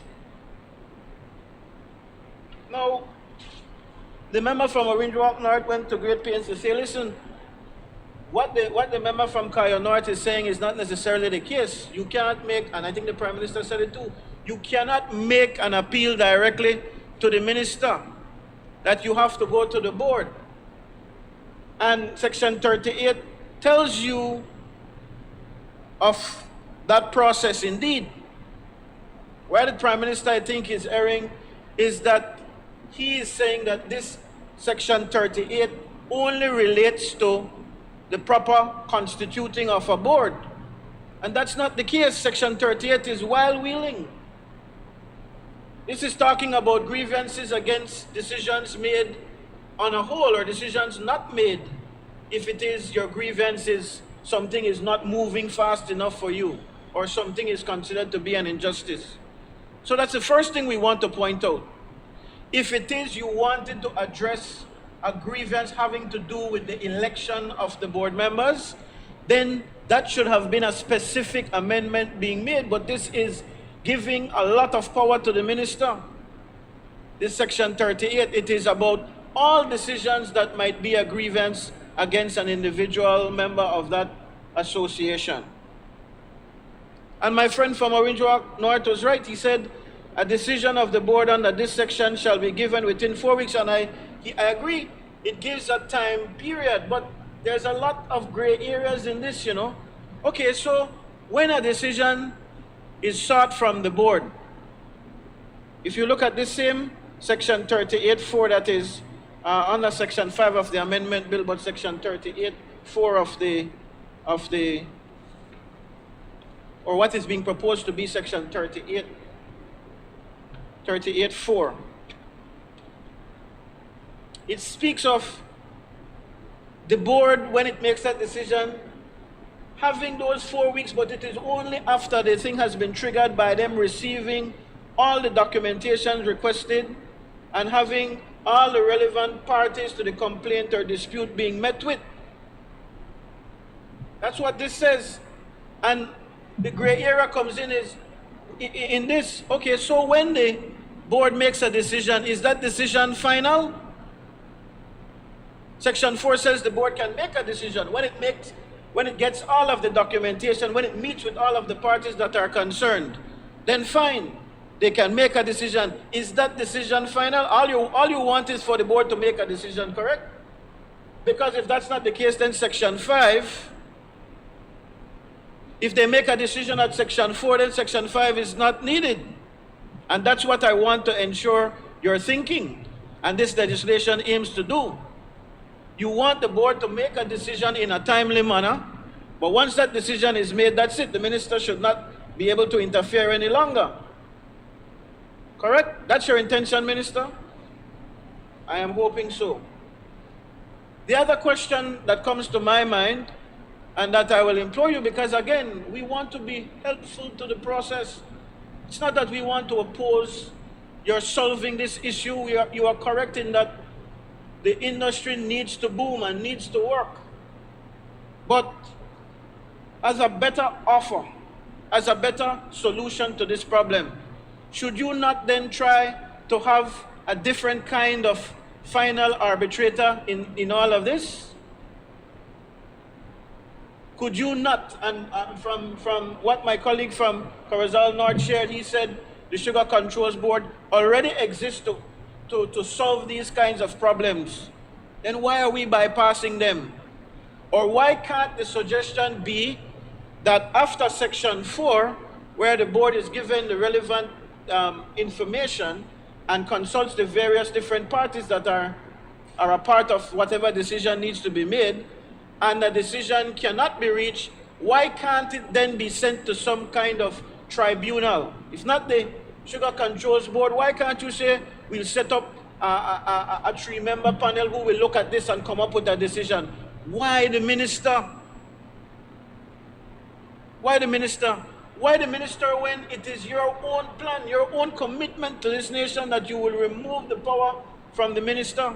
And again, no disrespect, Honorable member from Orange Walk South, who is the current Minister of Education, of Agriculture. It might be that there is somebody who doesn't have the kind of vision needed, and who, as my colleague said, will go and do his own thing. So I urge, Mr. Speaker, for us to reconsider this for the reasons I've given, and let me highlight them once again. One, to me, this bill infringes on the freedom of association of those members in their association. You are trying to dictate certain things to them that they ought to be able to determine on their own.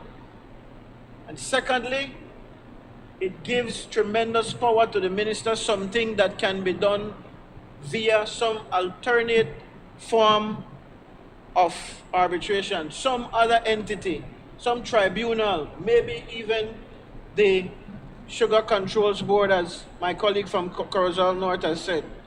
But let us not go down that road of trying to push things in the hands of the minister. We've seen where this has taken us. We've seen it repeatedly. And it is not only that, I am trying to help to keep you honest and keep you to your promises that you've made. That main promise that I'm talking about on this occasion is to reduce ministerial powers in these pieces of legislation. Thank you, Mr. Speaker.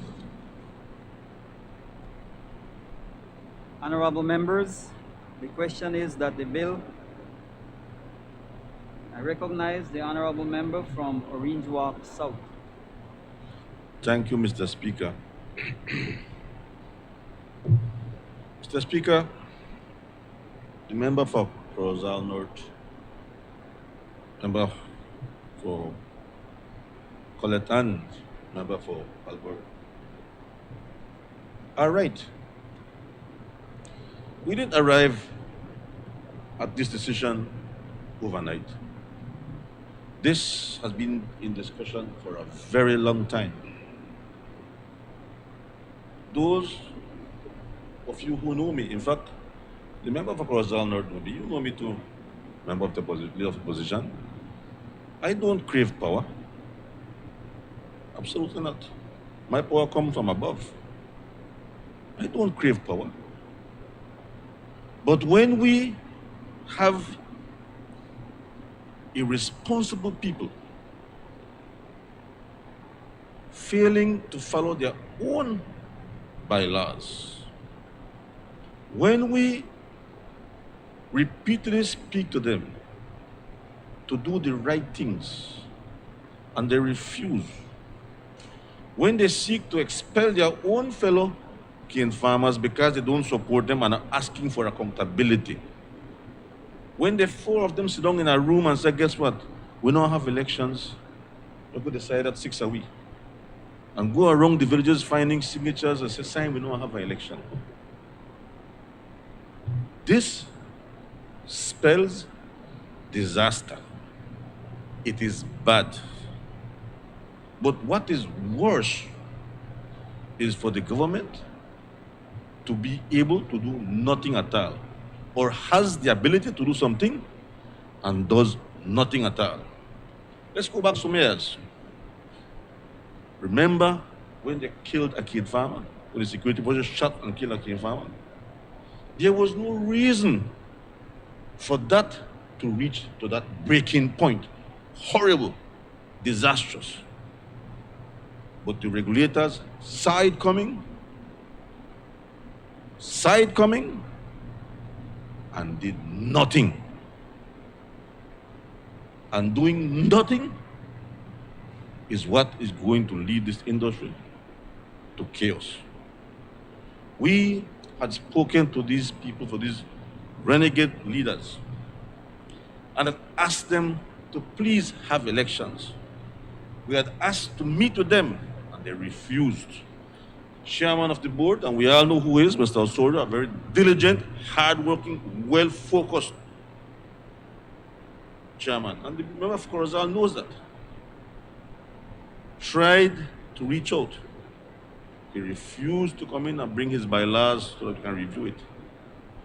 He had to go to find him. They responded to him saying that there is COVID and they cannot meet, they cannot have an election. Minister of Health, Wellness, wrote to them saying all associations can have elections if they follow due protocols and they are vaccinated and so on. Those who are vaccinated can vote, to encourage them to vaccinate themselves. They responded saying that they have not received such letter. They plainly refused to follow their own bylaws. This was a tough decision. We didn't arrive at this overnight. As a matter of fact, the same things that member for Corozal discussed and leader and you, member for Albert, the same things we discussed. I don't crave power, but our hands were tied. We got our legal experts look at it and they say, you can't do nothing. The board can do nothing. We got independent law firms, good law firms, to make assessments. And they say, we can't do nothing. In the meantime, the association is imploding. Doing nothing would have been irresponsible of this government. And remember, a leader of the opposition, I don't play politics with the farmers' business. And the member from Orindra for Corozal North knows that well. As a matter of fact, I nominated member of Corozal North for the chairman of the Fair Trade Committee. Remember that? Remember? Knowing that he's a UDP, I'm a PUP, I nominated him to be the chairman of the Fair Trade Finance Committee. Seen that? Yeah. Because I do not play politics with the business of farmers. Farmers work hard for their money. And another example, Mr. Speaker, when our association we belong to, Belize Sugarcane Farmer Association, were doing things which I believe was wrong, and they were led by prominent PUPs, I stood up and organized a vote of no confidence for them, because you are put there to manage the affairs of the cane farmers. And if you don't do that, you have to be out. I do not play with the cane farmers' money or the farmers' resources. I take that seriously because I am a cane farmer. When I lose, I know that the farmers are losing. So this is not something that we did as a first option. It was the last choice. And yes, leader of the opposition, my hope is that these problems can be solved at the sugar board level. When you have a functioning sugar board with a functioning chairman, not a gambler that spends his time at the casino, he will solve nothing. But I have confidence in the sugar board leader that will do his job and do it right. Again, I say to you, I don't crave power. All I want is for this problem to be settled. And as bad as they are, member for Crozal North, because I know some of them, nobody wants them in on the association because they're controversial and fighter, you call it. But they are cane farmers. There are 5,020 cane farmers, and each one is a different mine. That doesn't mean you expel them. These people owe the banks. They have sugar cane, they can't deliver. They expelled 34 of them. Now, what will they do with the sugar cane? And these people, I mean, all the cane farmers owe the banks. We know that. Not delivering your cane, man, that's terrible. So we did not do this with the intention to gain power. No, absolutely not. What we want is to act responsibly, solve this problem, get the crop started, and start to make some money to build this economy. We need every single dollar to build this economy, to bring back this economy. We don't have time to waste. There's an excess, or there's more production than last year, 157,000 tons more. The mill will start with one boiler. We are already worried. And to have these problems and not solve it could lead to chaos. I said earlier in my explanatory notes, the CARICOM is dead in sugar. What used to be cane fields now are no golf courses. If we don't take care of our business, we'll follow like them. We need to address the matter. And again, I say, this was our last choice. And I hope that this can be resolved at the board level. You don't come to me. That is my greatest hope. Like I say, I don't crave power. I don't need that. So, Mr. Speaker, this is the best thing that could happen now in industry. We cannot leave things or sweep it under the carpet for a long time. It will trip us down. And we don't want to repeat what happened years ago in Orange Walk.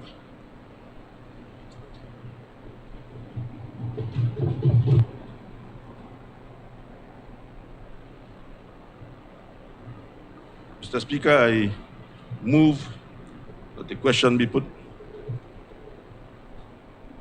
Honorable members, the question is that the bill for an act to amend the Sugar Industry Act, Chapter 283 of the Substantive Laws of Belize, revised edition 2011 to clarify provisions in relation to election of officers of the association, to empower the minister to receive and deal with disputes and complaints, and to provide for matters connected therewith or incidental thereto, be read a second time. All those in favor, kindly say aye. Those against, kindly say no. I think the ayes have it.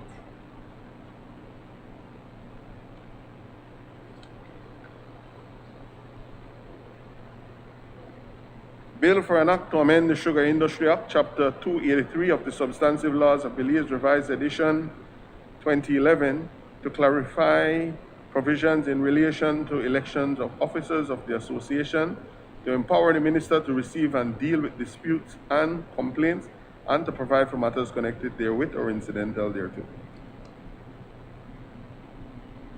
I recognize the Honorable Minister of Human Development, Families, and Indigenous Peoples Affairs.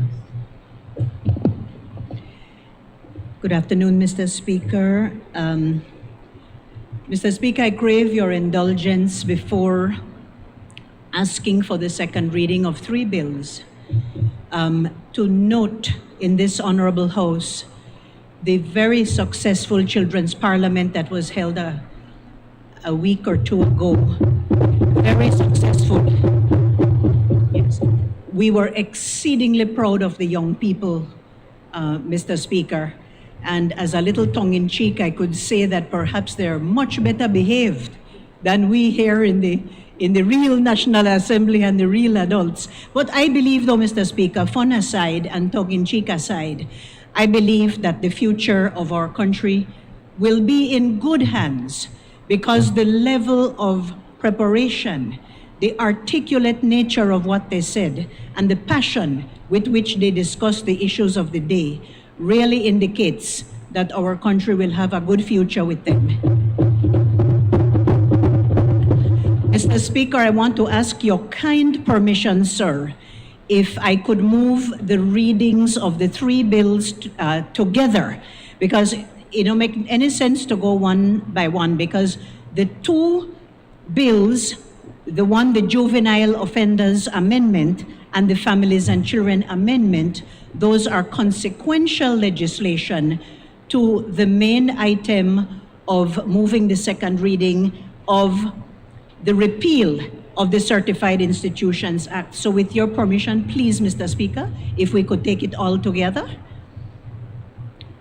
Mr. Speaker, I therefore move the second reading of three bills: the bill for an act to repeal the Certified Institutions Children Reformation Act and to provide for matters connected therewith or incidental thereto.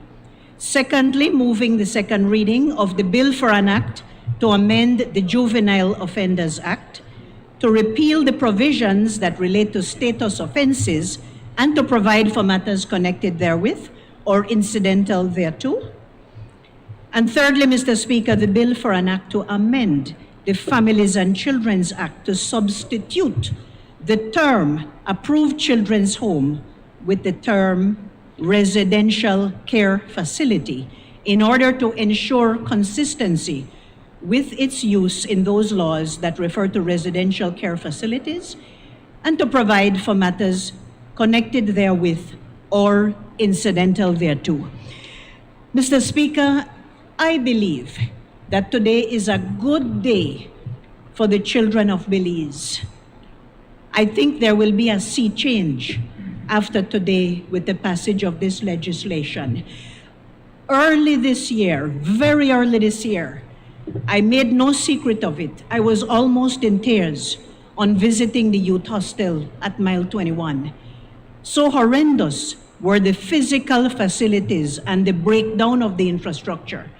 But I pledged then to my colleagues on this side of the House and the entire House, National Assembly, and the people of Belize that we would bring about fundamental infrastructural changes as well as systemic changes to the condition of our children who are in need of residential care and also our children who may be in conflict with the law. And by the way, for the record, Mr. Speaker, I only wish to say at this point that only 15% of the children at the hostel are there for some kind of offense, a petty offense like stealing or something like that. The vast majority of them, Mr. Speaker, are there because of financial need, family need, and neglect and difficulty in their growing up circumstances. So I want to place that very much on the record, Mr. Speaker, and also to say that the Certified Institutions Act is 85 years old. It is antiquated, and it is about time that we remove it for a more progressive scheme of legislation that will make provision for the protection and the advancement of our children. It is a rights-based approach, Mr. Speaker, referring to my notes, please, with your permission. It is a rights-based system that we wish to focus on now. There are weaknesses and gaps in the current legal framework, and so we believe that putting this legislation forward is more than timely. It is actually over time. I'm looking at you, Mr. Leader, and it's no secret that work was done before. We are not saying that all the work started with the PUP. But what we are saying is that we, on this side of the House, have the political will to get things done for the advancement of our children of this country. From 6 years ago, Mr. Speaker, some work was done on this legislation. It never passed cabinet in 2015. We are in 2021, Mr. Speaker. So it's time and over time, and we are doing it today for the betterment of the children of this country. We must remove what are called status offenses. 15-year-olds on the street, maybe they're smoking, maybe they are somehow out there. And if you look, Mr. Speaker, at the juvenile offenders legislation, of which we will be repealing Section 14, you will see in the juvenile offenders bill that they talk about being around the premises of a prostitute or hanging out begging, and it is really old and antiquated legislation which really, Mr. Speaker, has no place on the law books of Belize anymore. So with the Juvenile Offenders Amendment Bill, Mr. Speaker, the main thing that we are requesting the House to do is to repeal that Section 14 to take away the status offenses, which really criminalizes difficult circumstances, going around begging or things like that. So basically now, when we repeal the Certified Institutions Act and we call it now a residential care facility, what are we talking about? We're talking about the best interests of children and the care that we wish to provide for them. So running away, using alcohol, truancy, and uncontrollable behavior, Mr. Speaker, those will be things not in the reality of children experiencing the difficult circumstances, but certainly in labeling and criminalizing children for those difficult circumstances. Those will become things of the past. Mr. Speaker, the children who are at risk and in difficult circumstances will experience a better life now with our change to residential care facility. The protection that the Families and Children's Act provides in providing for that residential care facility in that legislation, so that we put it all together, those are the things that we are trying to achieve this afternoon. With better supervision for children and more assistance to meet their health, educational, and family needs, we will do better, not only for the children of the hostel, but in signaling to the entire country that we mean business about the protection, best interests, and advancement of all Belizean children. It is not correct, Mr. Speaker, for magistrates in the family court to be committing a child in difficult circumstances to the hostel until the age of 18. That isn't correct, Mr. Speaker, and henceforth, it will be the Community Rehabilitation Department, having made proper assessments, who will say, okay, this young person, you are in need of some residential care now. But please allow me to stress, Mr. Speaker, that the hostel and other residential care facilities should be a last resort and for the shortest possible time. So with the thorough assessment that the Community Rehabilitation Department will provide, we are hoping that our children can be better protected. Let me pause at this moment, Mr. Speaker, to place on record my personal and our ministry's profound gratitude to the Special Envoy for the Development of Families and Children, Her Excellency Rosana Briceño, who has jumped on board fully and completely and with passion to assist us with facilities and provisions for the children at the hostel, uniforms and all. Uniforms and all.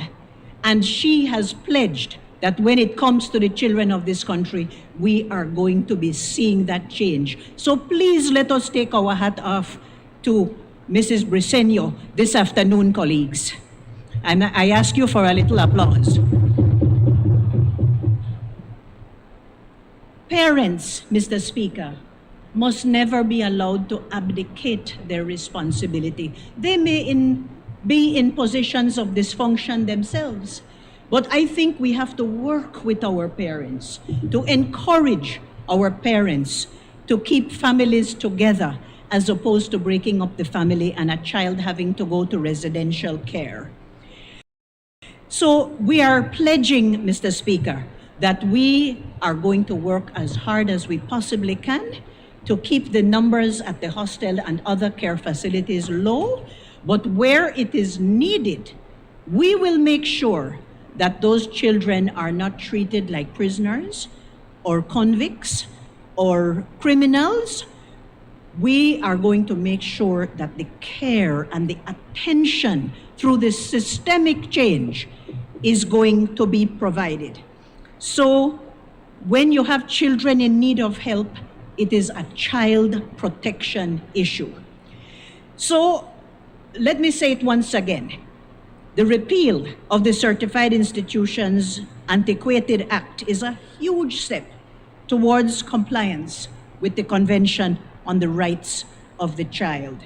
The antiquated laws must give way to the evolution of the new rights-based system that we have to bring into place for our country. And children must receive the protection and the services that they require. The court now will not arbitrarily be able to place children at the hostel, but must involve the Community Rehabilitation Department, as I have said. The Families and Children's Act and the Social Services Agencies Act will render the Certified Institutions Act obsolete. So this systemic change, Mr. Speaker, are psychosocial support, services, training, and care programs. I'm pleased to read into the record of this Honorable House, Mr. Speaker, that on the 15th of June this year, the youth hostel, which will be renamed, was licensed as a residential care facility. And so we absolutely must do the consequential amendments to the law to make sure that we can carry forward in a seamless way. So I'm very happy to announce that, Mr. Speaker. What else is there to say at this time?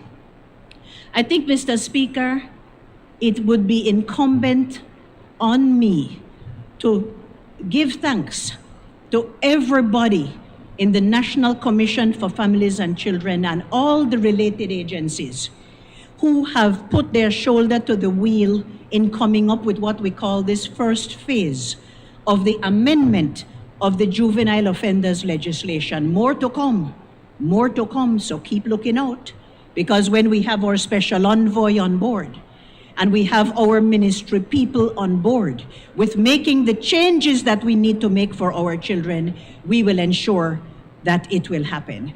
Let us, Belizeans all, safeguard the best interests of our children.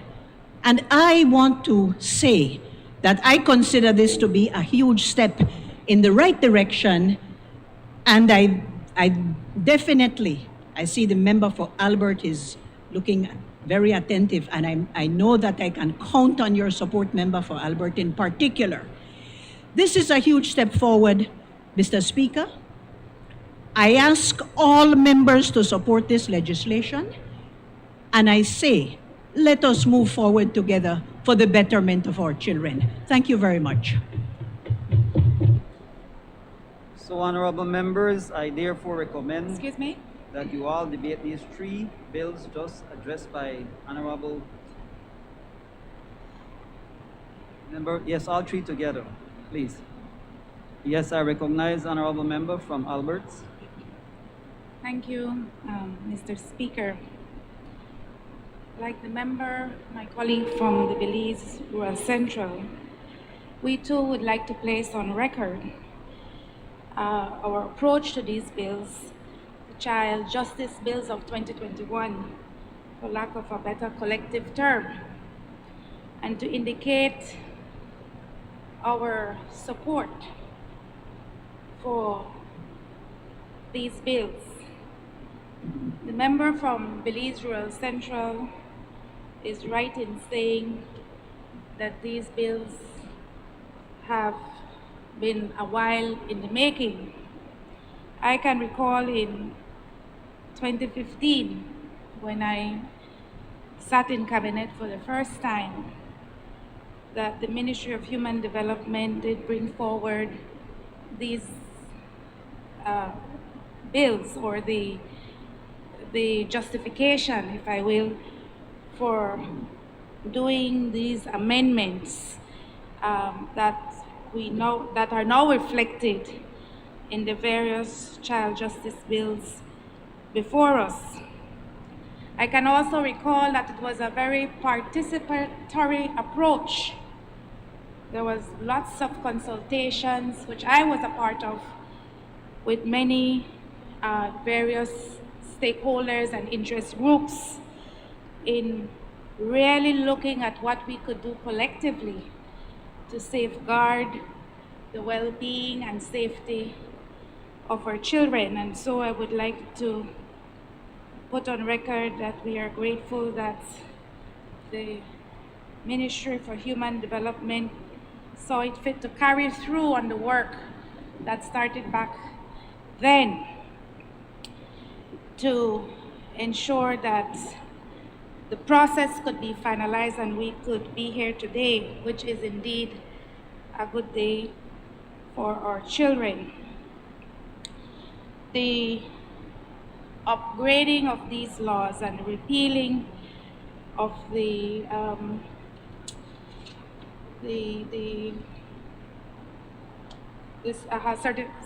Institutions Act, the Certified Institution Act, really will seek to create the enabling environment where parents and guardians can in fact be supported and held accountable for the well-being and safety of their children, where the status offenses, as outlined by the member from Belize Rural Central, would be removed. It also allows for early interventions, where early interventions will be critical to how behaviors and attitudes are altered. It also prevents our children from having to go before the court system or to be criminalized because of activities that they need to be supported through, or behavior that they need to be supported through. And so I think we both can hold hands across the aisle this evening, because there's been work done, and plenty of work done by both administrations, but also all the entities, all the stakeholders who have been involved since 2015 to date. It doesn't stop here. You know, we see what's happening with our children in terms of our children being gunned down, crimes against children, sexual exploitation against children. And so there is more work that we need to do across the aisles to protect our children and to safeguard our families. Mr. Speaker, those on this side of the House support the bills. Thank you. I recognize the Leader of the Opposition. Thank you, Mr. Speaker. Let me immediately join myself to the comments of my colleague, the member for Albert. And let me also join myself to the congratulations that the honorable member for Belize Rural Central made as it relates to the Youth Parliament held in these honorable chambers a few Saturdays ago. I was extremely impressed, Mr. Speaker, with the level in which the young people delivered themselves. I had the opportunity to meet virtually, and of course, I would have enjoyed much more a face-to-face personal meeting, but because of COVID times and because the student who I was asked to speak to lived in Corozal, I could not meet with her face-to-face, but I certainly enjoyed the virtual exchange. And Mr. Speaker, I can tell you that I agree with the honorable member that our future is in good hands if these young people, in fact, indeed end up in politics. We hope that they will bring about the kind of change. They were mature, Mr. Speaker, and they were able to speak on issues having to do with young people and having to do with our nation that allowed them to make an impact, the impact that maybe we lose many times by throwing the political football across the aisle repeatedly, badgering ourselves in here, and of course, not looking very well in terms of the eyes out there in the public. And so I will refrain from making any kind of negative remarks. My friend, the member from Rural Central, said that yes, there was not the kind of political will indirectly or in a roundabout way. But this is something that you know that we certainly on this side of the House support, and we cannot escape it. So we give our undiluted support to these pieces of legislation, all three pieces. This morning, Mr. Speaker, we were looking at supplementary appropriation for a contract to the prison. And my friend, the member from Rural Central, said in her remarks that they were looking to make not only these systemic changes in the legislation, but you were also looking to improve the quality of life in the facilities themselves for our young people.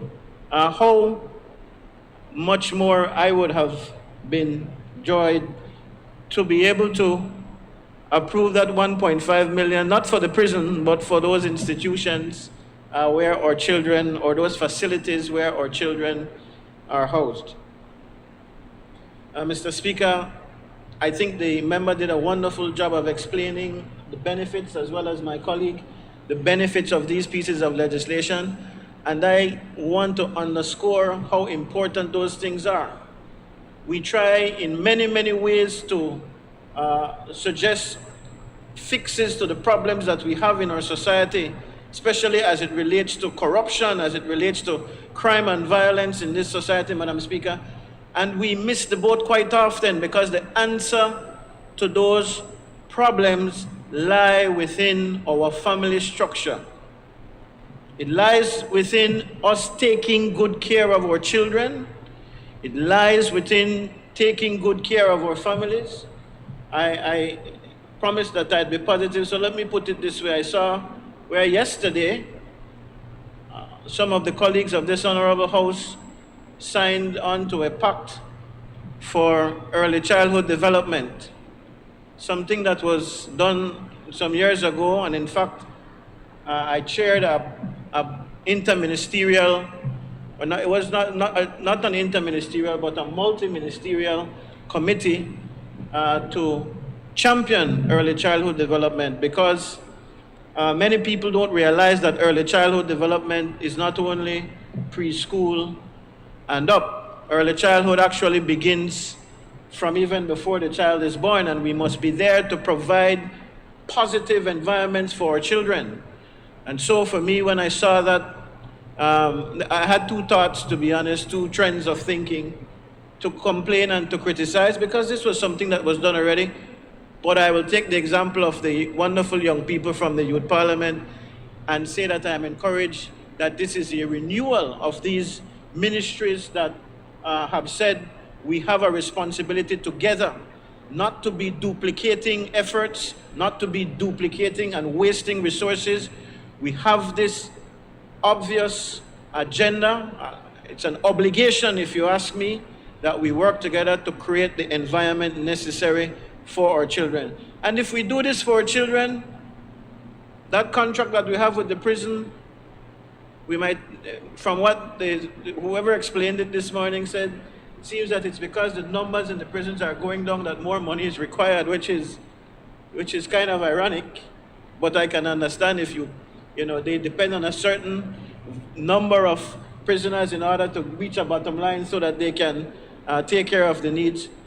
But if we do the right investments in our children from very early, from before they're born, and we make sure that they don't go astray, then those numbers, pretty soon the prison will be out of business. And we can do that. We can definitely do that. It is not something that is pie in the sky and far-fetched. We can do this if we are serious about helping our children. And so I won't go on any further, just to say that we congratulate all the stakeholders, as you did, Honorable Member from Belize Rural Central, and we place on record our support, not only on these particular 3 bills, but our support for anything that goes in line with the support for our children to ensure that they are properly taken care of and we don't have to see them as statistics down the road. Thank you, Mr. Speaker.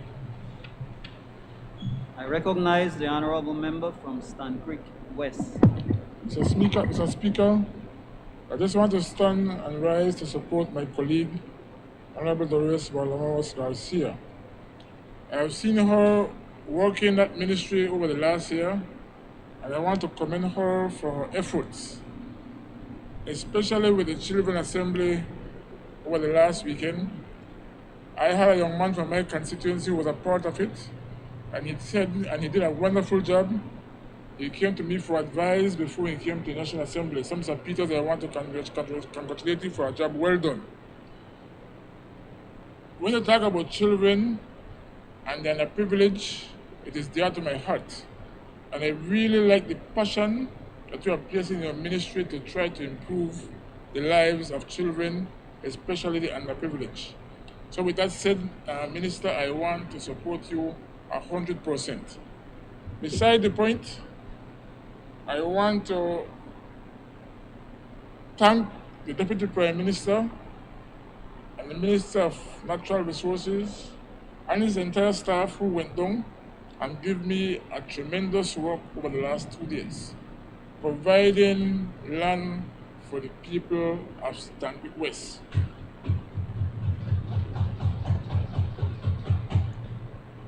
I also like to thank the people from Independence who supported us, my staff, and all those who came out. It was a great success. I think within the 2 days, what we had done in advance, we issued over 1,000 leases and titles. So thank you very much, Deputy Prime Minister.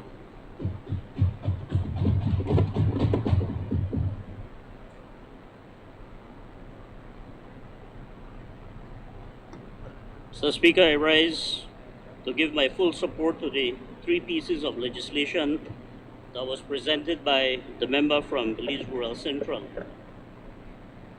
Mr. Speaker, I want to say that as legislators, as leaders of this country, we have a responsibility to ensure that we safeguard, protect, and enact legislation to ensure that our children can grow in a very safe, healthy environment. Our children are the future, Mr. Speaker. And therefore, we as leaders have a responsibility to ensure that we do everything within our ability to protect them and to safeguard them. I want to congratulate Minister from Belize Rural Central for her vision, for her hard work, and her commitment to protect and safeguard the children of our country. We heard in her presentation that this legislation went before Cabinet from 2015, but never came to Parliament to be enacted. But today, we stand proud here supporting her because she has taken the lead. She has seen the importance of ensuring that this is brought before this honorable House so that we can put in place the necessary safeguards, the necessary mechanisms to protect our children. And I want to take the opportunity to congratulate the Minister from Belize Rural Central. You see, Mr. Speaker, that is the difference between us on this side and those on the other side. We always have the political will, and we also put all our efforts into ensuring that we do not only talk, but that we walk the talk as well. So, Madam Minister, I congratulate you for all your efforts. Mr. Speaker, in going through the various pieces of legislation, it is important that we highlight that what it seeks to do is really to provide greater opportunities and a second chance to our young people. We know that we live in a society where we have many challenges: poverty, dysfunctional families, and the list can go on. And as a result of that, we have children who grow up in very challenging circumstances and environment. And as a result, many times run afoul of the law. But we cannot give up on them. As leaders, as government, we have a responsibility to ensure that we support them and that we give them every opportunity, to be able to, turn around their lives, and that we support them through education, through, skills, values, and attitudes, so that they can grow up and that they can also contribute meaningfully to the development of our country.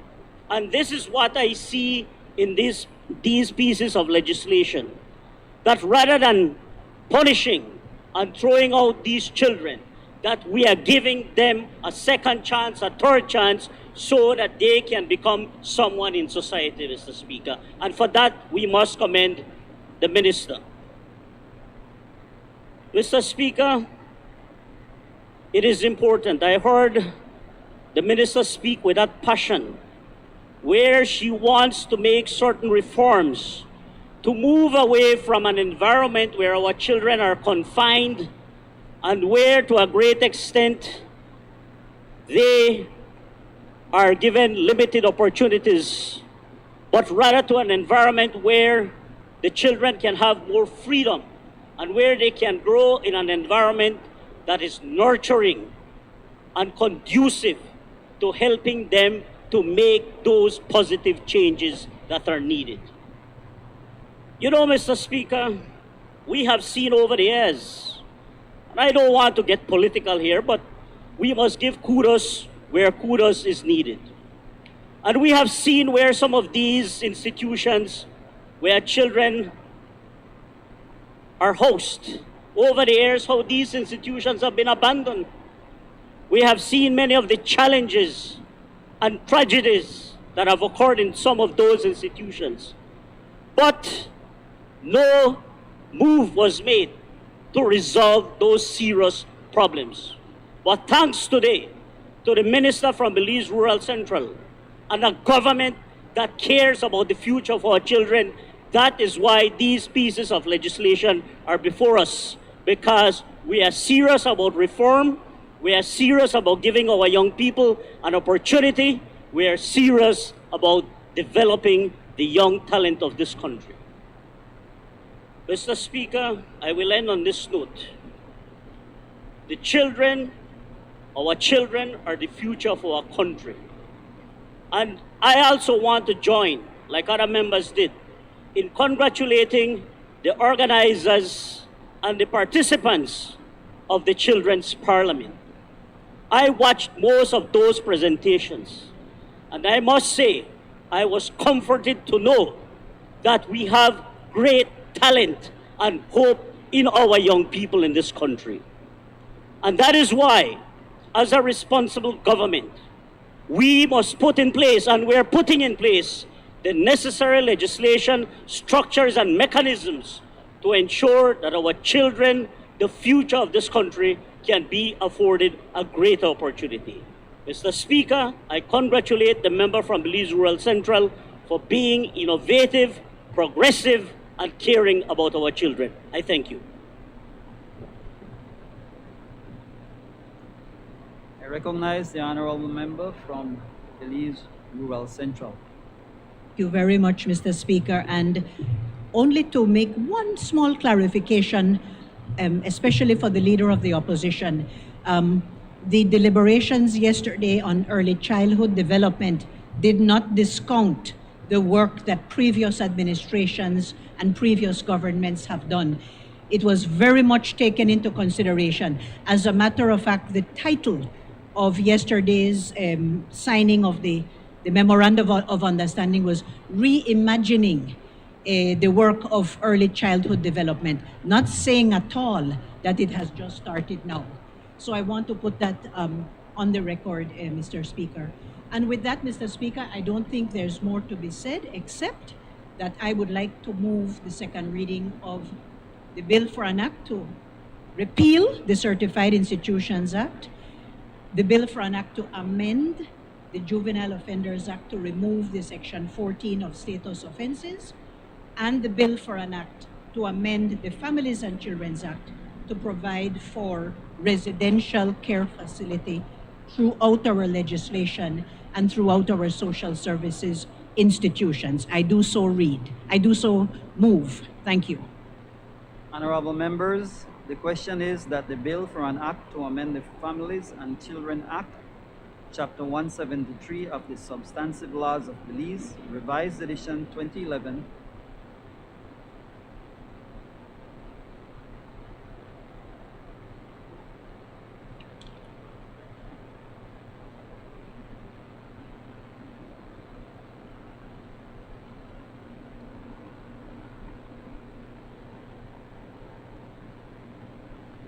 Honorable members, the question is that the bill for an act to repeal the Certified Institution Children's Reformation Act, Chapter 121 of the Substantive Laws of Belize, Revised Edition 2011, and to provide for matters connected therewith or incidental thereto, be read a second time. All those in favor, kindly say aye. Those against, kindly say no. I think the ayes have it. Honorable members, the question is that the bill for an act to amend the Juvenile Offenders Act, Chapter 119 of the Substantive Laws of Belize, Revised Edition 2011, to repeal the provisions that relate to status offenses and to provide for matters connected therewith or incidental thereto, be read a second time. All those in favor, kindly say aye. Those against, kindly say no. I think the ayes have it. Honorable members, the question is that the bill for an act to amend the Families and Children Act, Chapter 173 of the Substantive Laws of Belize, Revised Edition 2011, to substitute the term approved children's home with the term residential care facility in order to ensure consistency with its use in those laws that refer to the residential care facilities, and to provide for matters connected therewith or incidental thereto, be read a second time. All those in favor, kindly say aye. Those against, kindly say no. I think the ayes have it.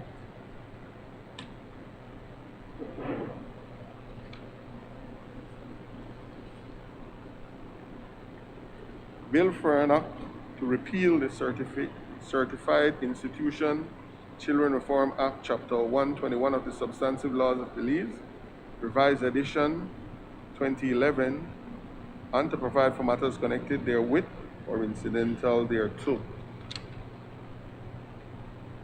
Bill for an act to amend the Juvenile Offenders Act, Chapter 119 of the Substantive Laws of Belize, Revised Edition 2011, to repeal the provision that relate to status offenses and to provide for matters connected therewith or incidental thereto. Bill for an act to amend the Families and Children Act, Chapter 173 of the Substantive Laws of Belize, Revised Edition 2011, to substitute the term approved children home with the term residential care facility in order to ensure consistency with its use in those laws that refer to residential care facilities and to provide for matters connected therewith or incidental thereto. Committee of the Whole House on Bills. Honorable members, the House will now resolve into a committee of the whole House to consider the bills that were read a second time. I would like to ask the visitors in the galleries to leave during this portion of the sitting.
Bills for third reading. I recognize the Honorable Prime Minister and Minister of Finance, Economic Development and Investment. Mr. Speaker, I move the third reading of a bill for an act to appropriate further sums of money for the use of the public service of Belize for the financial year ending on the 31st day of March 2022. Honorable members, the question is that the bill for an act to appropriate further sums of money for the use of the public service of Belize for the financial year ending on the 31st day of March 2022 be read a third time. All those in favor kindly say aye. Aye. Those against kindly say no. I think the ayes have it. A bill for an act to appropriate further sums of money for the use of the public service of Belize for the financial year ending the 31st day of March 2022. I recognize the Prime Minister of Belize and Minister of Finance, Economic Development and Investment. Mr. Speaker, I rise to report that the Committee of the Whole House has considered the Customs and Excise Duties Amendment Bill 2021 and passed it without amendment. I now move the third reading of a bill for an act to amend the Customs and Excise Duties Act, Chapter 48 of the Laws of Belize, Revised Edition 2011, to rename the tariff column headed EPA with a EPA/UK to implement the 8th phase of reduction of duties in accordance with the CARIFORUM UK/EPA and to provide for matters connected therewith or incidental thereto. Honorable members, the question is that the bill for an act to amend the Customs and Excise Duties Act, Chapter 48 of the Laws of Belize, Revised Edition 2011, to rename the tariff column headed EPA with EPA/UK to implement the 8th phase of reduction of duties in accordance with the CARIFORUM UK/EPA and to provide for matters connected therewith or incidental thereto be read a third time. All those in favor kindly say aye. Those against kindly say no. I think the ayes have it. Customs and Excise. A bill for an act to amend the Customs and Excise Duty Act, Chapter 48 of the Substantive Laws of Belize, Revised Edition 2011, to rename the tariff column headed EPA with EPA UK to implement the 8th phase of reduction of duties in accordance with the CARIFORUM UK/EPA and to provide for matters connected therewith or incidental thereto. I recognize the Honorable Prime Minister and Minister of Finance, Economic Development and Investment. Mr. Speaker, I rise to report that the Committee of the Whole House has considered the Belize Bank Limited undertaking, Belize Bank Corporation Limited Operations, Vesting Bill 2021 and pass it with amendments. I now move the third reading of a bill for an act to provide for the vesting in the Belize Bank Limited of certain businesses in Belize of Belize Bank Corporation Limited and to provide for matters connected therewith or incidental thereto. Honorable members, the question is that the bill for an act to provide for the vesting in the Belize Bank Limited of certain businesses in Belize of Belize Bank Corporation Limited and to provide for matters connected therewith or incidental thereto be read a third time. All those in favor kindly say aye. Those against kindly say no. I think the ayes have it. The bill for an act to provide for the vesting in the Belize Bank Limited of certain business in Belize of Belize Bank Corporation Limited and to provide for matters connected therewith or incidental thereto. I recognize the Honorable Minister of Education, Culture, Science and Technology. Mr. Speaker, I rise to report that the Committee of the Whole House has considered the Patents Amendment Bill 2021 and passed it without amendment. I now move the third reading of a bill for an act to amend the Patents Act, Chapter 253 of the Substantive Laws of Belize, Revised Edition 2011, to make provision in the interest of administrative and operational efficiency for the registrar to delegate certain functions to the deputy registrar of intellectual property and to provide for matters connected therewith or incidental thereto. Honorable members, the question is that the bill for an act to amend the Patents Act, Chapter 253 of the Substantive Laws of Belize, Revised Edition 2011, to make provision in the interest of administrative and operational efficiency for the registrar to delegate certain functions to the deputy registrar of intellectual property and to provide for matters connected therewith or incidental thereto, be read a third time. All those in favor kindly say aye. Those against kindly say no. I think the ayes have it. The bill for an act to amend the Patented Act, Chapter 253 of the Substantive Laws of Belize, Revised Edition 2011, to make provision in the interest of administrative and operational efficiency for the registrar to delegate certain functions to the deputy registrar of intellectual property and to provide for matters connected therewith or incidental thereto. I recognize the Honorable Minister of Education, Culture, Science and Technology. Mr. Speaker, I rise to report that the Committee of the Whole House has considered the Trademarks Amendment Bill 2021 and passed it without amendment. I now move the third reading of a bill for an act to amend the Trademarks Act, Chapter 257 of the Substantive Laws of Belize, Revised Edition 2011, to make provision in the interest of administrative and operational efficiency for the registrar to delegate certain functions to the deputy registrar of intellectual property and to provide for matters connected therewith or incidental thereto. Honorable members, the question is that the bill for an act to amend the Trademarks Act, Chapter 257 of the Substantive Laws of Belize, Revised Edition 2011, to make provisions in the interests of the administrative and operational efficiency for the registrar to delegate certain functions to the deputy registrar of intellectual property and to provide for matters connected therewith or incidental thereto, be read a third time. All those in favor kindly say aye. Those against kindly say no. I think the ayes have it. Bill for an act to amend the Trademark Act, Chapter 257 of the Substantive Laws of Belize, Revised Edition 2011, to make provision in the interest of administrative and operational efficiency for the registrar to delegate certain functions to the deputy registrar of intellectual properties and to provide for matters connected therewith or incidental thereto. I recognize the Honorable Minister of Education, Culture, Science and Technology. Mr. Speaker, I rise to report that the Committee of the Whole House has considered the Law Revision Amendment Bill 2021 and passed it without amendment. I now move the third reading of a bill for an act to amend the Law Revision Act, Chapter 3 of the Substantive Laws of Belize, Revised Edition 2011, to provide for the electronic publication of the revised edition of the laws of Belize and to provide for matters connected therewith or incidental thereto.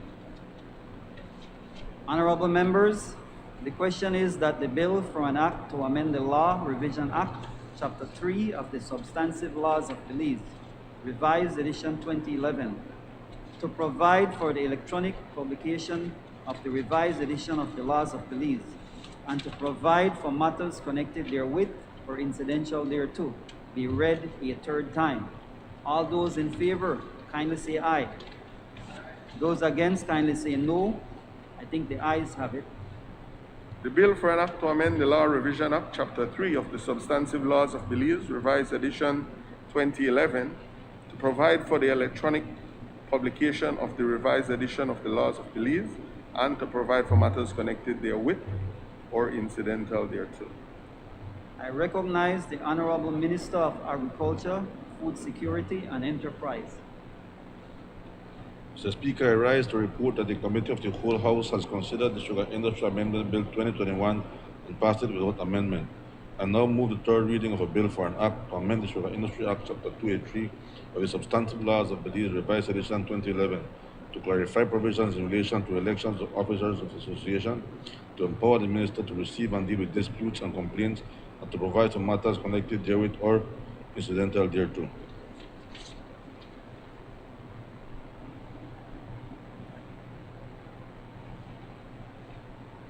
Honorable members, the question is that the bill for an act to amend the Sugar Industry Act, Chapter 283 of the Substantive Laws of Belize, Revised Edition 2011, to clarify provisions in relation to elections of officers of the association, to empower the minister to receive and deal with disputes and complaints, and to provide for matters connected therewith or incidental thereto, be ready a third time.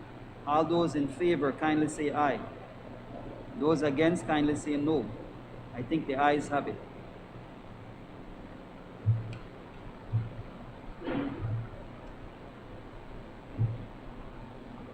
Bill for an act to amend the Sugar Industry Act, Chapter 283 of the Substantive Laws of Belize, Revised Edition 2011, to clarify provisions in relation to elections of officers of the association, to empower the minister to receive and deal with dispute and complaints, and to provide for matters connected therewith or incidental thereto. I recognize the Honorable Minister of Human Development, Families, and Indigenous People Affairs. Mr. Speaker, I rise to report that the Committee of the Whole House has considered the Certified Institution Children's Reformation Repeal Bill 2021 and passed it without amendment. I now move the third reading of a bill for an act to repeal the Certified Institution Children's Reformation Act, Chapter 121 of the Substantive Laws of Belize, and to provide for matters connected therewith or incidental thereto.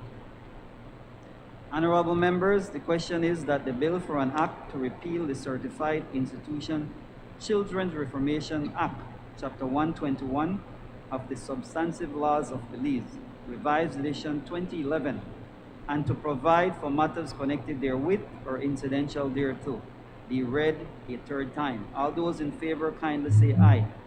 Aye. Those against kindly say no. I think the ayes have it.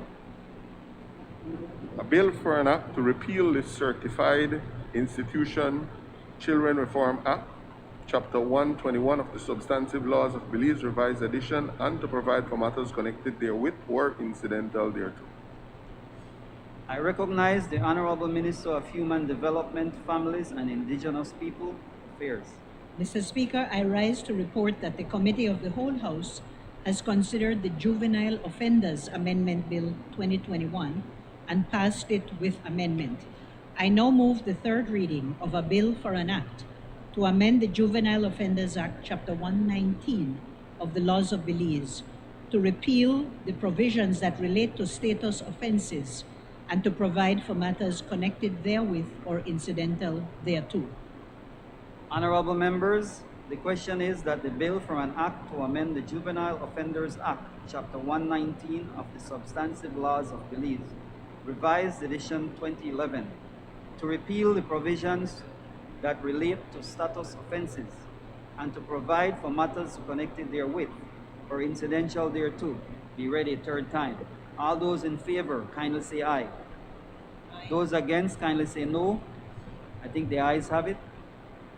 Bill for an act to amend the Juvenile Offenders Act, Chapter 119 of the Substantive Laws of Belize, Revised Edition 2011, to repeal the provision that relate to status offenses and to provide for matters connected therewith or incidental thereto. I recognize the Honorable Minister of Human Development, Families, and Indigenous People Affairs. Finally, Mr. Speaker, I rise to report that the Committee of the Whole House has considered the Families and Children Amendment Bill and passed it with amendments. I now move the third reading of a bill for an act to amend the Families and Children Act, Chapter 173 of the Laws of Belize, to substitute the term approved children's home with the term residential care facility in order to ensure consistency with its use in those laws that refer to residential care facilities and to provide for matters connected therewith or incidental thereto. Honorable members, the question is that the bill for an act to amend the Families and Children Act, Chapter 173 of the Substantive Laws of Belize, Revised Edition 2011, to substitute the term approved children home with the term residential care facility in order to ensure consistency with its use in those laws that refer to residential care facilities and to provide for matters connected therewith or incidental thereto, be read a third time. All those in favor kindly say aye. Those against kindly say no. I think the ayes have it. A bill for an act to amend the Families and Children's Act, Chapter 173 of the Substantive Laws of Belize, Revised Edition 2011, to substitute the term approved children home with the term residential care facility in order to ensure consistency with its use in those laws that refers to residential care facilities and to provide for matters connected therewith or incidental thereto.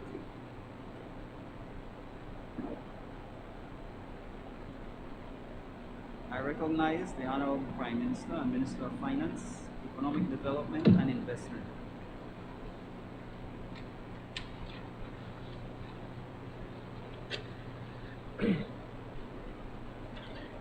Mr. Speaker, before I move that the House be adjourned, please allow me to wish all our colleagues here in the House, from both sides of the House, a blessed Christmas.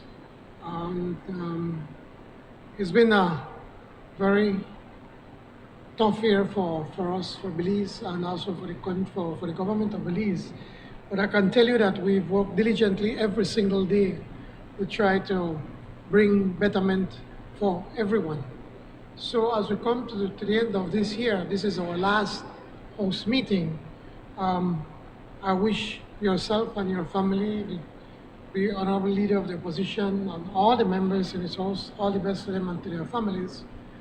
To the wonderful people of Orange Walk Central, I want to wish them a blessed Christmas and all the best for 2022. And to all Belizeans at home and abroad, I wish them the very best. It has been indeed a privilege for me to be able to lead this country, to lead this government, and it's something that I am grateful for every day. And I work as hard as I can to ensure that we can move this country forward. Thank you, Mr. Speaker. I now move that the House do now adjourn. I recognize the Honorable Member from Alberts. Thank you, Mr. Speaker. I would be remiss if I did not raise in this meeting a matter of public concern that, in my view, requires greater attention. You will recall, Mr. Speaker, that at our inaugural meeting of this 13th parliamentary term, the Honorable Prime Minister and the Governor General made quite a fanfare about the absolute importance and commitment by this administration to ensure that we adhere to the highest standards of transparency and accountability. At the first official meeting of this House, there was actually a good governance motion that was able to cement the commitment to these gold standards, if you will, of transparency and accountability. I believe that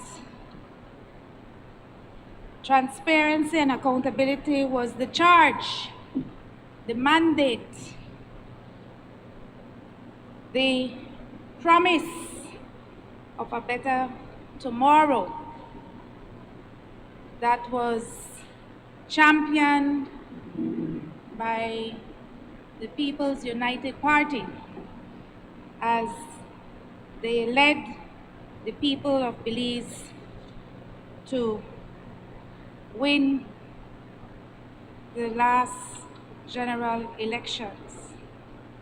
But somehow, since that time, Mr. Speaker, it seems that this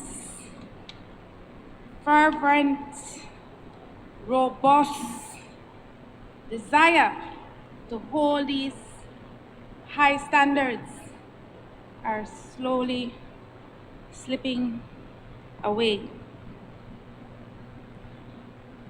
There is still yet no disclosure on the settlement for the former governor of the central bank.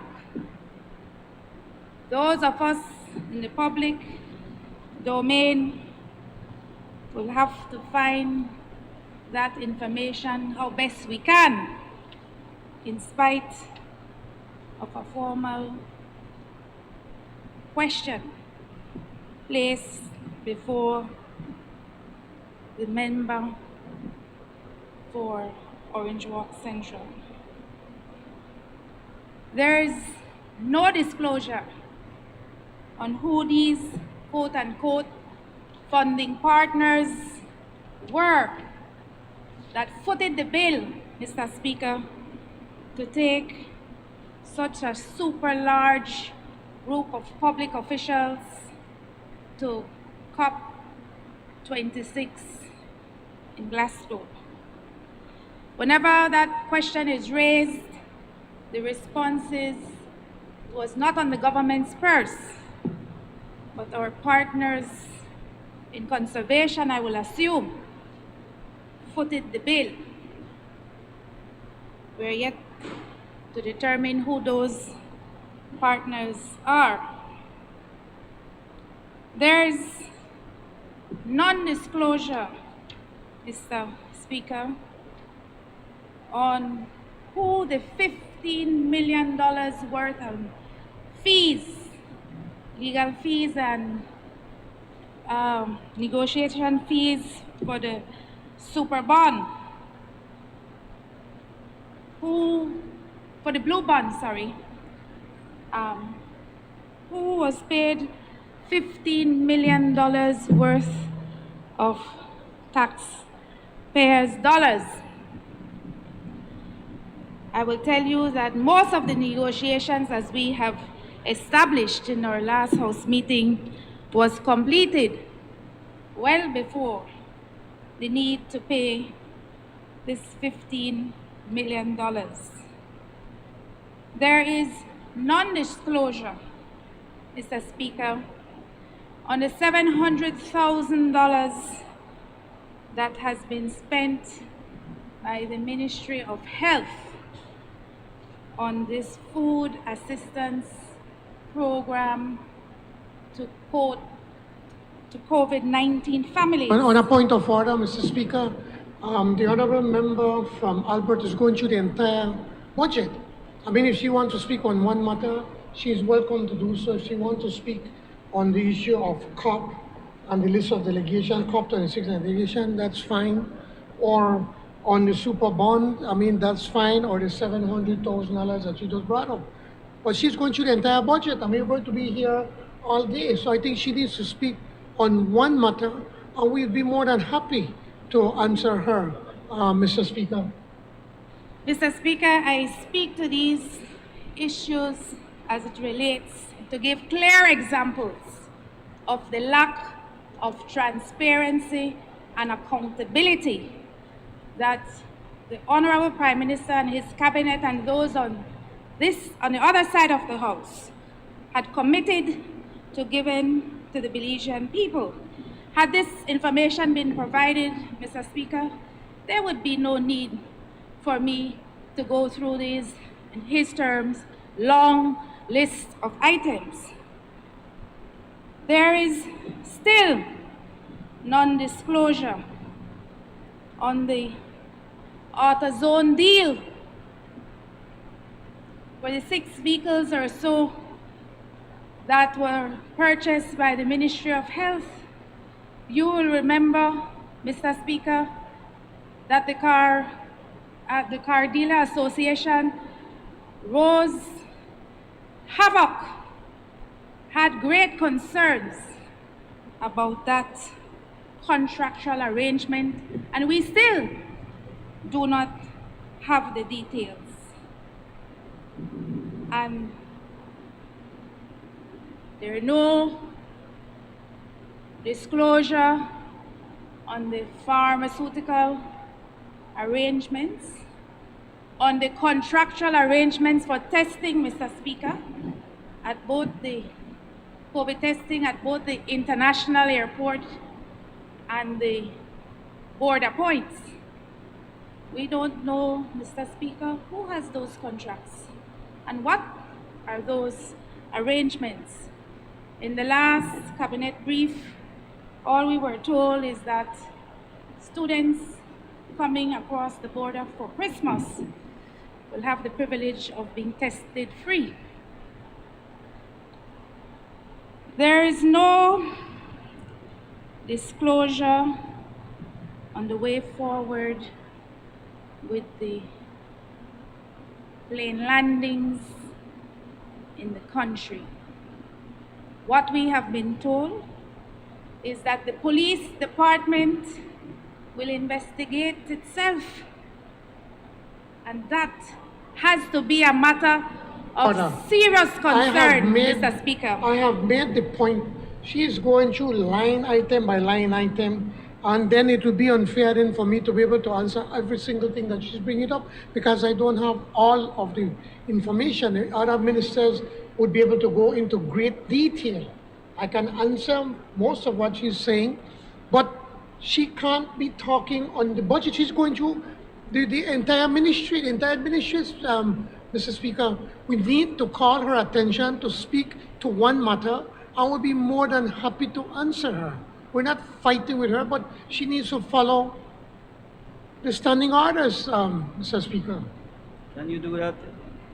The matter is about transparency, accountability, and if the Prime Minister and his cabinet and his members on that side would provide the information, there would be no need for me to ask the questions. This is not about the budget. Mr. Speaker, the plane landing has nothing to do with the budget. I urge that you ask her to speak on one matter. What is and the not point on of everything order? under the budget. This is not the budget. Plane landing has nothing to do with the budget, Mr. Speaker. The fact that the police is investigating itself has nothing to do with a budget item. It has to do with the transparency and accountability that they said that they would offer to the Belizean people. Mr. Speaker, there is no disclosure and on the fact that public officers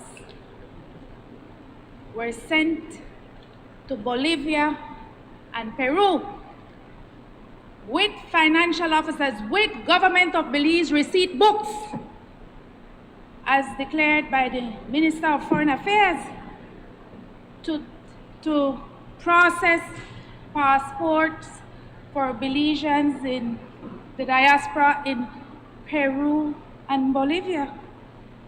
Mr. Speaker, I don't know how many Belizeans live in Peru and in Bolivia, but I can tell you, Mr. Speaker, that there are jurisdictions in North America where we have huge Point of order. blocks. Mr. Speaker, the member should be sit down, man. You say we are standing up on a point of order.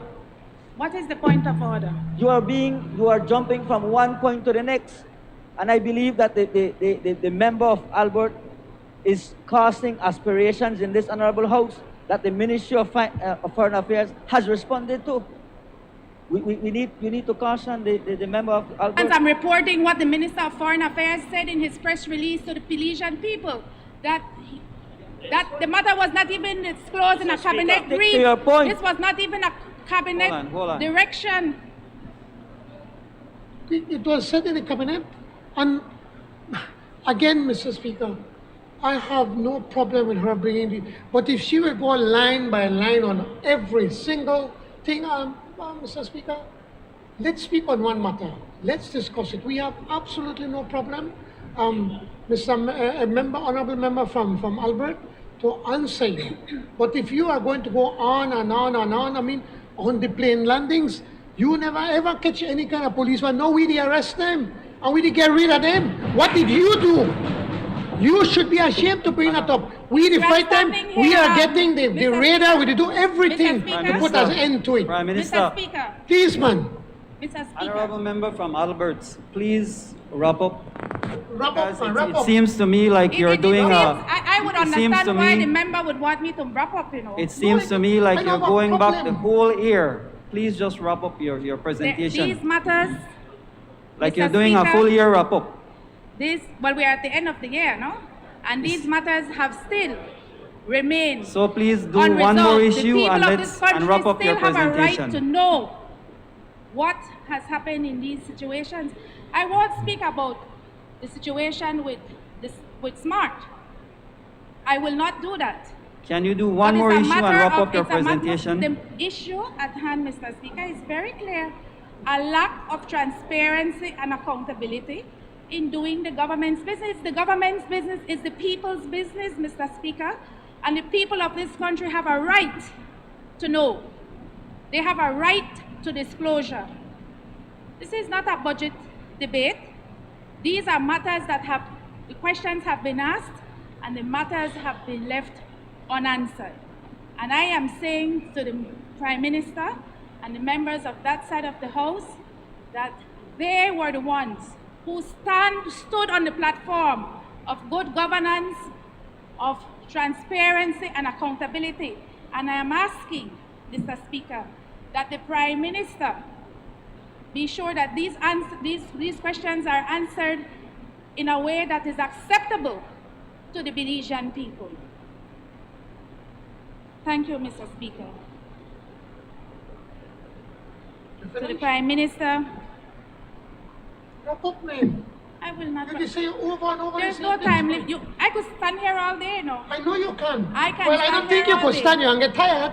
But please, man, you're saying, I've been saying it over and over, Mr. Speaker, respectfully to the member from Albert. I have absolutely no problem in you bringing up these issues. But for you to go just line item from the budget, that's basically what you're doing. Won't you? Every ministry, you want to talk about transparency and accountability? Okay, pick a ministry, talk about it, and we then could answer you. But you are going from ministry to ministry. Know that the standing orders does not give you the right to do such thing. Mr. Prime Minister, I would like to urge you to listen to the presentation made last night of your mayor of Belize City, since you don't want to hear from me. When he stood at the Christmas tree lighting ceremony in Belize City, the Grinch that stole Christmas, and spoke about the dark days we are living in. So I'm trying to be kind to you, Thanks to your Mr. Prime government. Minister. Don't we not cause this, we fix it. Mr. Prime Minister, Mr. Speaker, it's a simple matter. It's a matter that this administration made a firm commitment to the Belizean people. They enshrined it in law when they came to this House to pass a motion on good governance, on upholding the highest standards of accountability and transparency. And all I am asking is that as we go forward, as we end this year and we start a new year, that those standards, Mr. Speaker, are adhered to. Obviously, I've caused the Prime Minister quite a bit of grief. He has been on his feet 3 or 4 times since I started this presentation. Then you bring I'm less not bills to saying the I'm House, but upset. the opposition will have its say. The opposition members will have their say in this House, Mr. Prime Minister. Let me say, Mr. Speaker, I will wrap up to save them the heartache. Mr. Speaker. Let's allow her to wrap up. Mr. Speaker, I just want to remind the member from Albert on a point of order. Is she speaking on Standing Order 13 or Standing Order 14? Because she seems to be going on and on and on. It's very clear the standing orders allow you to ask questions, member. You have to submit those questions. If you have questions, you can send in those questions in advance, but you can't stand there on adjournment and asking questions that have already been asked before. So please, the matter, Standing Order 13 is very clear. It says any matter, are, not plural, matter. So that's one. So please, if that is your matter, then say it and please sit down. Thank you. Member from Alberts, please wrap up your presentation. Let me reiterate, Mr. Speaker, because I think my colleagues on that side have a problem with understanding my matter of public concern, which is Standing Order 13. The matter of public concern is the lack of transparency and accountability by this government administration that made a commitment that stood on the platform of upholding the gold standard, Mr. Speaker, for transparency and accountability and good governance. But in closing, because I don't want to be the Grinch that stole Christmas, the mayor of Belize City did a particularly great job at that last night. But in closing, I want to congratulate the government and people of Barbados on their decision to become a republic. I also stand in solidarity with the Women's Commission and the envoy for the development of families and children on the 16 days of activism against gender-based violence in Belize under the theme, You and Me, from 16 days to 365 days. End violence against women now.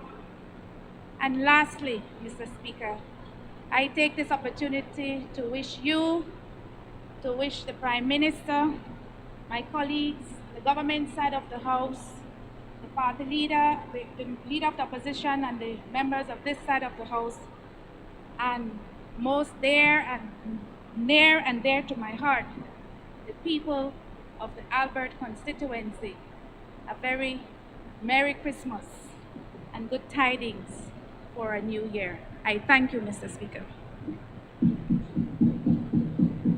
I recognize the Prime Minister. Thank you, Mr. Speaker. I want to make it abundantly clear that I have absolutely no problem for any member wanting to bring up any matter on the work of our government. And it will take a lot more member from Albert for me to get upset, because these things don't get me upset. All I was trying to do is to guide you, that you hear, that you speak on one matter. One of the parts of Plan Belize, a fundamental part of Plan Belize, is the issue of transparency and accountability, and we have not moved away from that. We were given 5 years to be able to implement that, and we started from day one. Remember, we already have the Whistleblowers Act bill right now waiting here for debate. And we're still waiting on legislation, we're waiting on the unions, because we've sent them copies of other two pieces of legislation when it comes to accountability and transparency, and waiting for their input for us to be able to move it forward. We have been reporting for the very first time. We are coming to the House as best as we possibly can to bring our appropriations bills ahead of time, before the money is spent. And we don't give you a one-line item. We go literally line by line explaining why is it that we are bringing we are asking for extra monies to be spent, something that has never been done.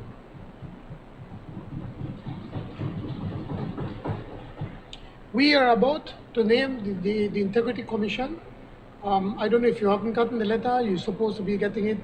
You should have gotten it by now. I've asked the Cabinet Secretary on Tuesday to send you the letter, but of our nominees and consulting with you, and then asking you also to give us your name so we can have, before the end of the year, a fully functioning Integrity Commission. We are fully committed to what we promised in Plan Belize, and that we are not going to move away from. We're in the process of setting up a constitutional and political reform commission.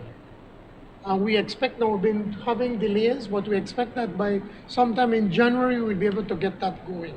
So we have not deviated from that promise. What the problem is, or the truth is, Mr. Speaker, is that the UDP wrecked this country so bad that all we've been doing is concentrating in rescuing the economy, rescuing the Belize dollar so that it does not get devaluated, and creating thousands of jobs for Belizeans, man. We need to get our people back to work.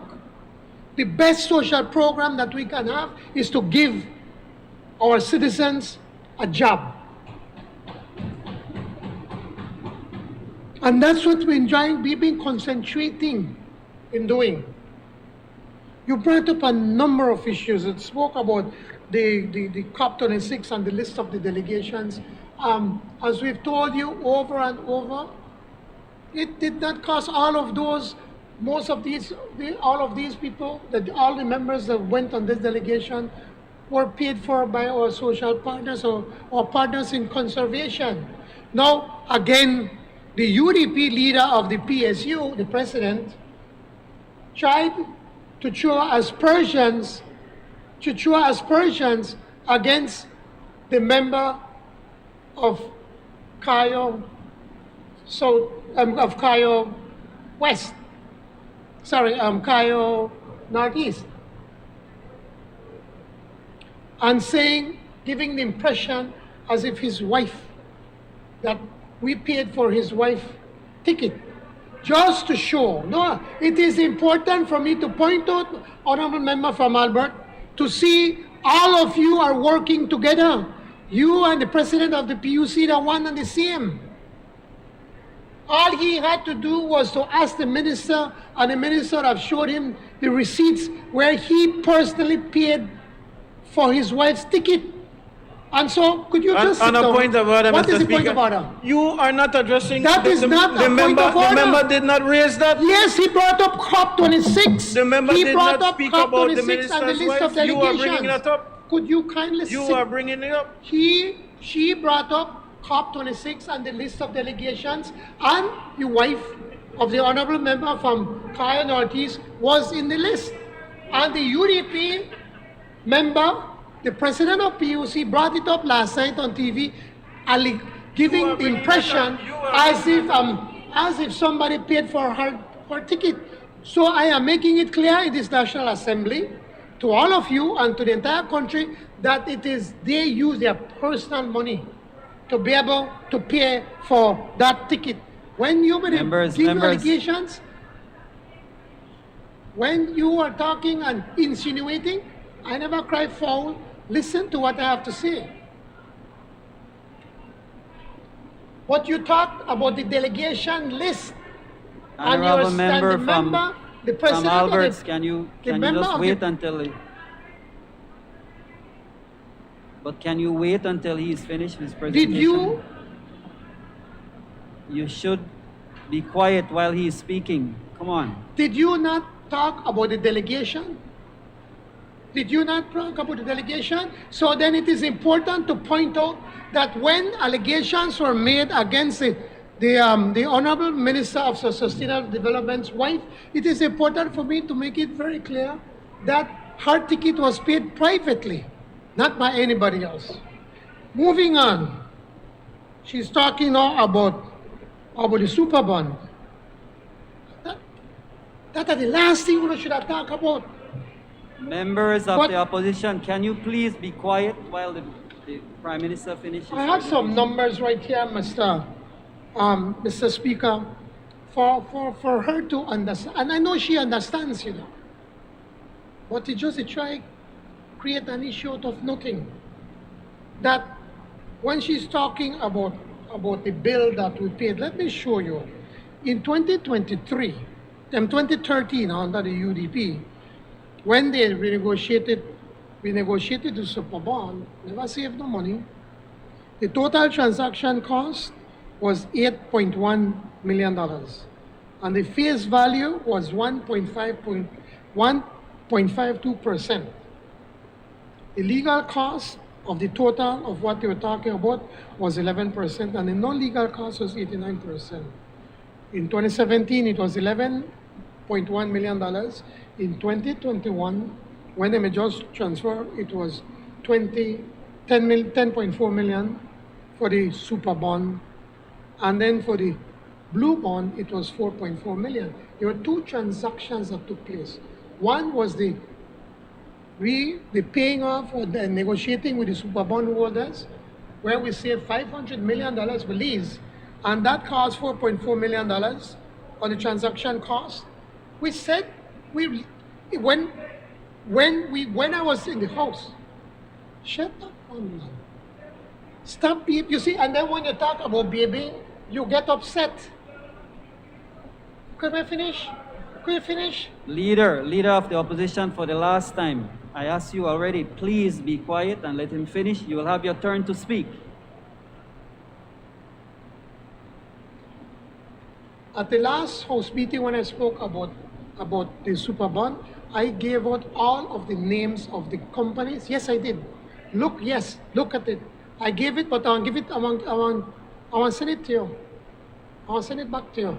Because there was, I think Cromwell and Sullivan, the lawyers. Citi was in the another one from the United States, and I believe was Hallmark. Those were the three that worked on it. The same Hallmark that you used. The same person that you used over the years. So, Mr. Speaker, what we did, it was, I guess somebody did only Baba make the stuff look nice.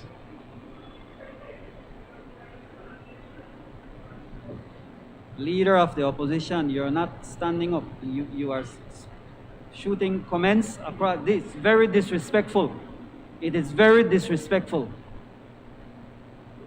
Proceed, PM. If you only behave and leave it, keep on leave. Please proceed, So, Prime Minister. what did with the super bond, Mr. Speaker? There were two things that we did. We paid off the super bond, where we saved $500 million, something they could never conceive to have done. And then we negotiated the blue bond. So by any kind of numbers that you take, any kind of metrics, what we have done, we have saved far more than what you all have spent. You negotiated the super bond 3 different times. And you started off, and during their 13 years in government, Mr. Speaker, they paid over $700 million Belize for the super bond. And they saved how much? Not a single cent. Not a single cent. We came into government and we negotiated and we told the super bond holders, we are not going to pay you that amount. So make we negotiate. And we saved 45 cents on the dollar. We saved over $500 million for this country, Mr. Speaker. And then they want to come and talk about who get what if something went wrong. You should be congratulating us and not complaining, man. And transparency, I came to this National Assembly and I listed it all out. But I will take a copy of that and I'll send it to you all. The same presentation that I did, honorable member from Albert, and you will see exactly what was spent and who it was paid to. I did not hide it then, and I'm not hiding it now. You talk about the $700,000 on food if we get one list. How many millions of dollars you all may give away just before the elections? how much millions of dollars you gave away in 2015 for the elections? 40 days before that, how many million? I think about $40 million you gave away just before the elections in 2015, and you dare come and talk to us about $700,000? You should be ashamed, member from Albert. You should be ashamed. You used that money to win. You used that money to try to buy the election in 2015. And you tried it in 2020, and you are almost gone. But next time around, you will be retired. Trust me on that. Billions of dollars you gave away just before this election again. They thought they may work 2015, and they tried to do it again, and they were defeated in the worst kind ever in the history of this country. And now you want to come and talk about $700,000 that we are trying to give people, COVID patients. We are giving it to COVID patients, man. We're not giving it to political hacks. We're giving it to people that are sick and deserve. That's what we're doing. Now you talk about the 26 vehicles, talking as if, again, that there is something wrong. The very same committee that operated during your time, from the Ministry of Finance and the Ministry of the Police, right? The very same committee that worked for you were the ones that look after the tendering process. It was tendered out, and the bids were received, and when the bids were opened, they saw that the Ford company, Belize Estate, right? Belize Estate gave the best bid, and they accepted it. That's what happened. The very same people may work for you, you know. Unless they do something under your time, they certainly not do nothing under our time. I could assure you that. Talk about plane landing. How many plane landings? How many are they going to stop? Right now, we stop them one after the other. We are destroying anytime we find a runway, we go and we destroy them. We have broken the police ring that was involved, and we have made sure that we could get rid of all of them. We get rid of all of them. We follow them. This last time we found even the pilot who was hiding in the bush. We found the drugs. How many drugs are not find? We found them, and we are going after the police department.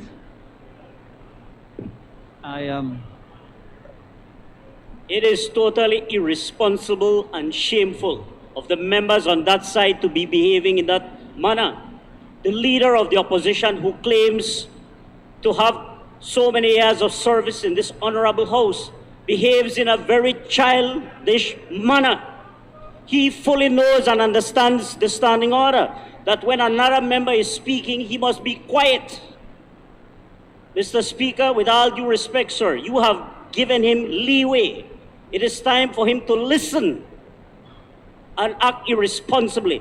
That's the reason why you're over there, man, because you act very irresponsible and childish. None other than your member from Mesopotamia said that to you, sir. Listen. Members from the opposition, please, I have tolerated a lot.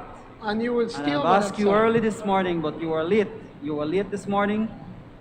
So, I have asked you to please be quiet while a member is speaking. I've done that for you. If you are speaking, I will ask them to do the same thing. So please be quiet. You have a hard time to do that. It's very difficult for you. I've asked you and you continue to do it. Please stop so we can finish up today. Member from, do you have a point of order? Yes. What's your point of order, sir? No, I have a... Oh, you're not finished? Not finished yet? Please wrap up, PM. Now you all call it on. I have to answer you. You brought, so I said on the plane landings for the first time, we're breaking that police ring. Never happened under your time. Under your time, the plane lands south and the police go north. Now we know why. And you wonder why, who all was involved. And we're breaking that. We are in the process right now of getting the radar, the much vaunted radar. I want to talk about that, I don't get it. I want to talk about it. We want to do it. We will get that radar. Then you talk about the immigration department going to Bolivia to go and help, as if we're not going to do it in the US. The problem is that you all knew that you have a passport system that's breaking apart, a passport system that is obsolete. And so what are the people in the immigration department trying to do? Trying to see how best we can help the diaspora. So the Ministry of Immigration have said, yes, we have these people that are stuck over there in Bolivia, and they went and looked after their things, and then they're going to do the same thing in the United States of America whilst we get the new system that's going to be fully computerized, that's going to have all the necessary security protocols that are needed, and that you would not have to come all the way to Belize, or we have to go to where you are so that you get it done. We're investing $20 million to be able to get that done. Something that you all should have done. But you know, I'm busy to try buy one election. That's why I couldn't get it done. And look after the needs of the Belizean people. Then you talk about smart, as if something wrong was there. First of all, you brought up smart. You brought up smart. Why did you bring it up? Why did you bring it up? So why did you mention smart? But let me answer you.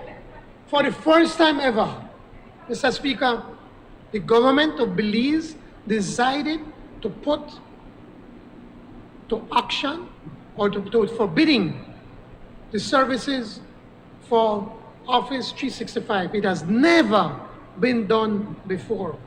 And we got 3 different companies to bid, including SpeedNet.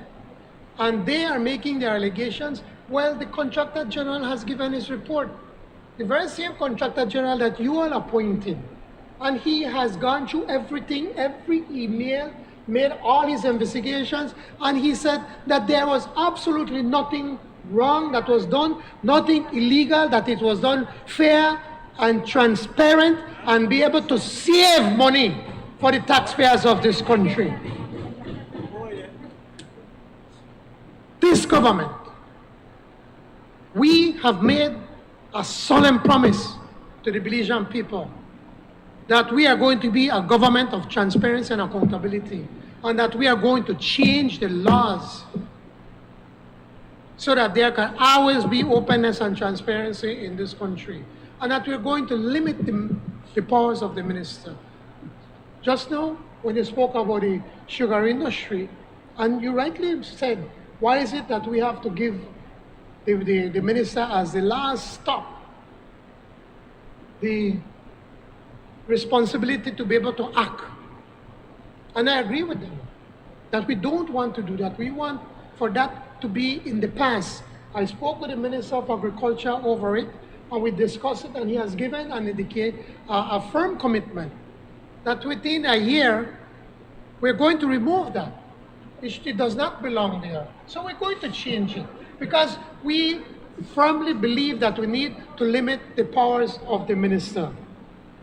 So, Mr. Speaker, I'm sorry to disappoint the honorable member from Albert, but we have not deviated from our promise to the Belizean people that this is going to be a government that's going to be fully accountable and transparently, and accountability and transparency, and that we are going to change the necessary laws to ensure that future governments are also held to that high standards. Thank you, Mr. Speaker. I recognize the member from Corozal North.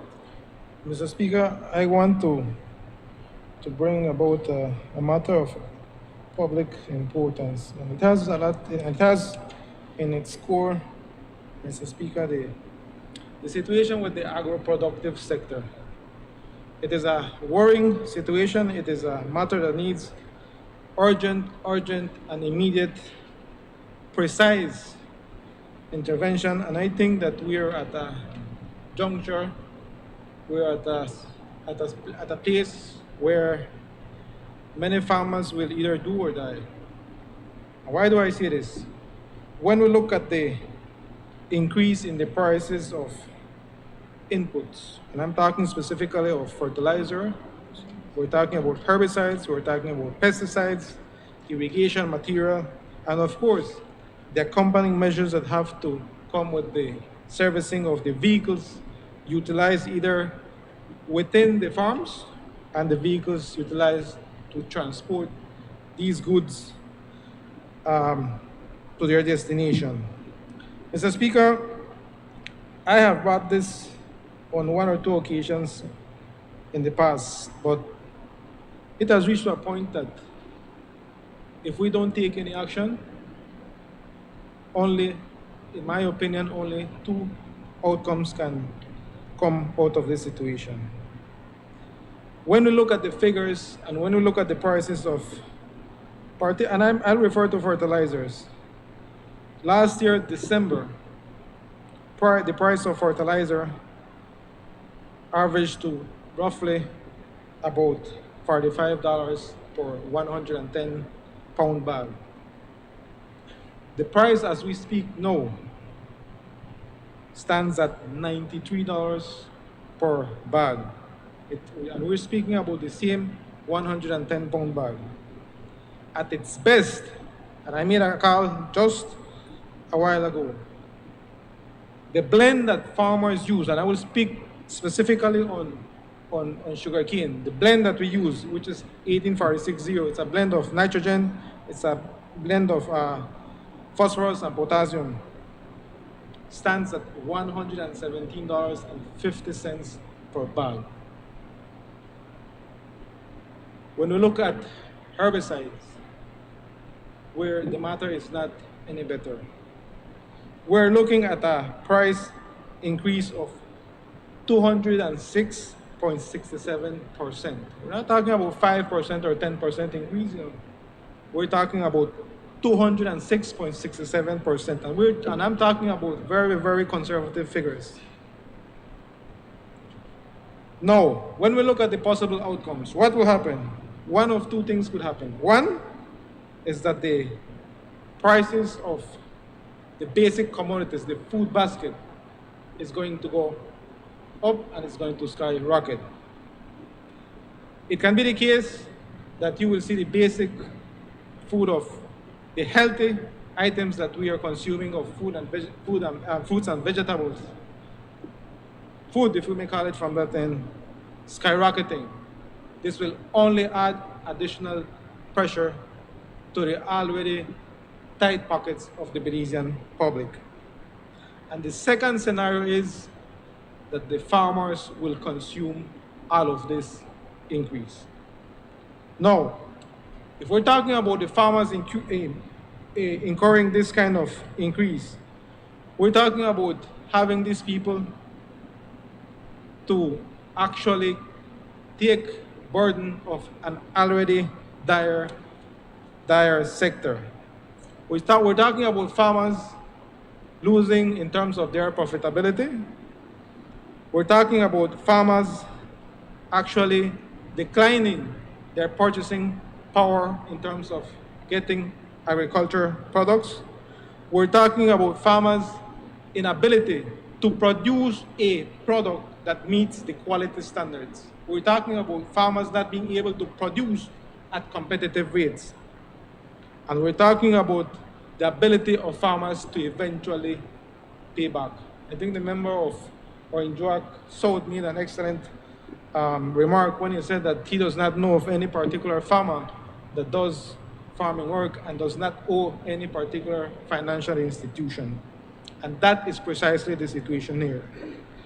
And so the scenario is one where either the farmer will consume those increases in the prices of inputs, or eventually those will be thrown over to the consumers.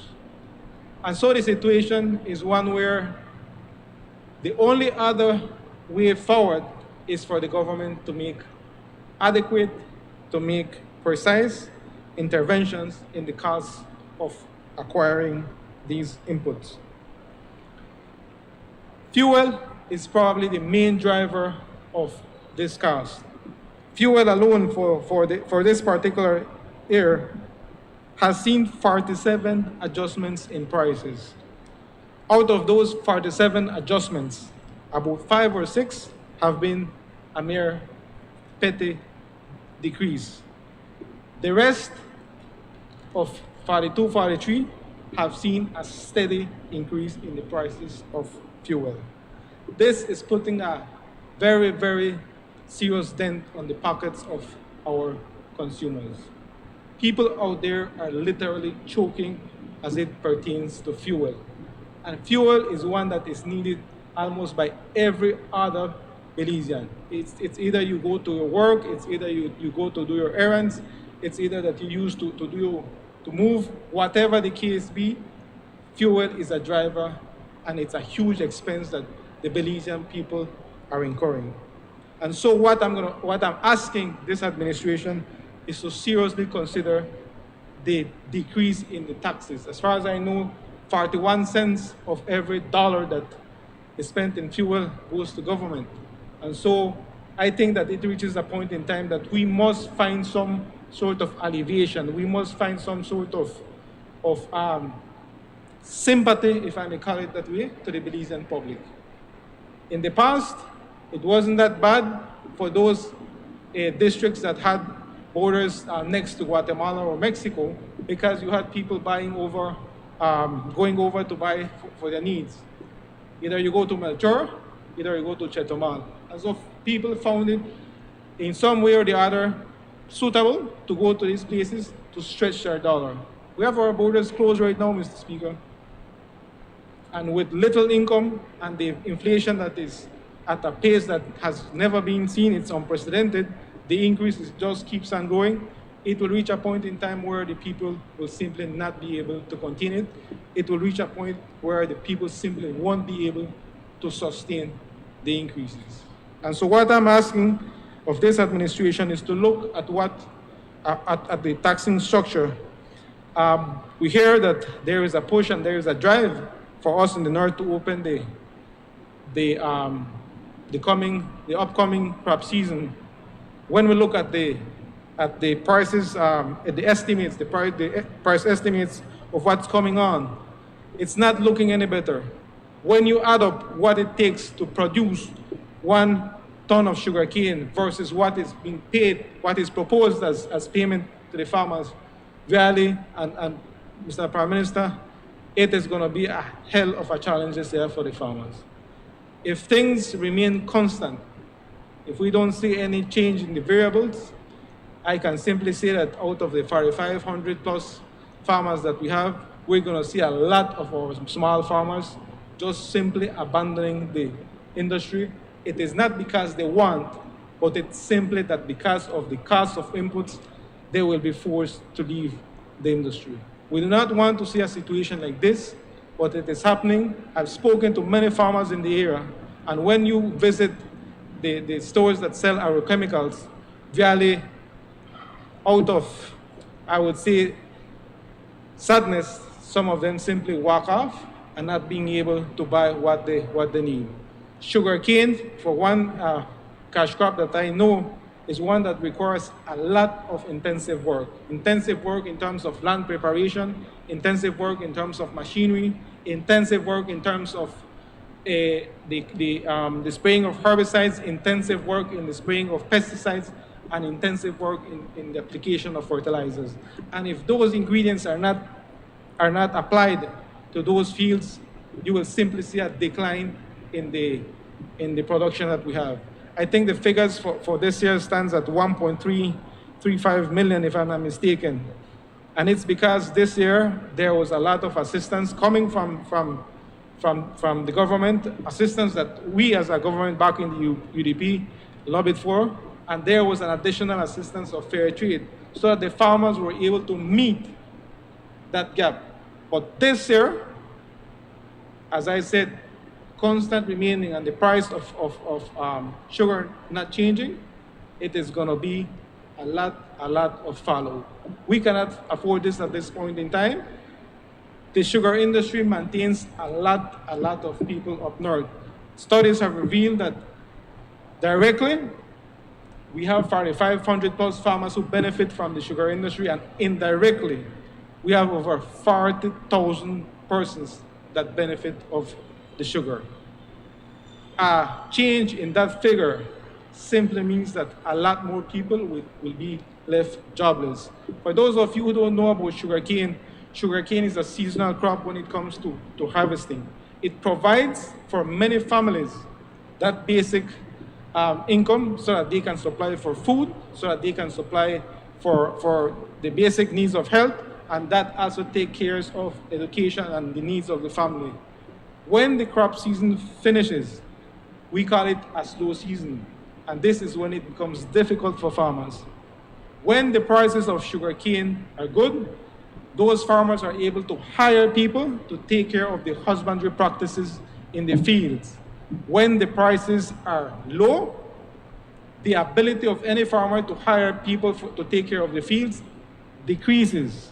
And a price decrease is not good for the industry, and worse yet, when we see the kinds of price increases in the inputs. And when you put that recipe together, it is a recipe for disaster. And so I'm asking from this administration to take a closer look at the tax structure. Really, it is one that needs intervention. We look at what the situation is generally, and it will require a lot of work. At this point in time, there is no need for any backfighting. It will require the concerted effort of all stakeholders within the industry for us to pull this together. And I'm certain that this does not apply only to sugarcane. This applies across the board. Every other industry within the agro-productive sector is facing huge challenges. And if we don't address those from a point of unity, it will mean that a lot of people will be left out without a job, without a decent income for their families, and eventually there will be a lot of poverty, malnutrition, which will trickle down the effects accompanying such actions. And so this is my message to this administration this afternoon. Thank you, Mr. Speaker. I recognize the Prime Minister. Thank you, Mr. Speaker. I pretty much agree with what the Minister of, the member from Corazon North has been talking about inflation and the increase of inputs.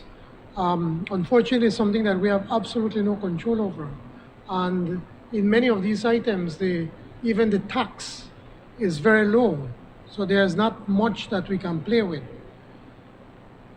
The issue of fuel is a vexing one because fuel is one of, and they know it very well, that is one of the items where we get a large portion of the tax for the country. The point is that for every 10 cents that we will remove from the tax, it means that we lose $3 million.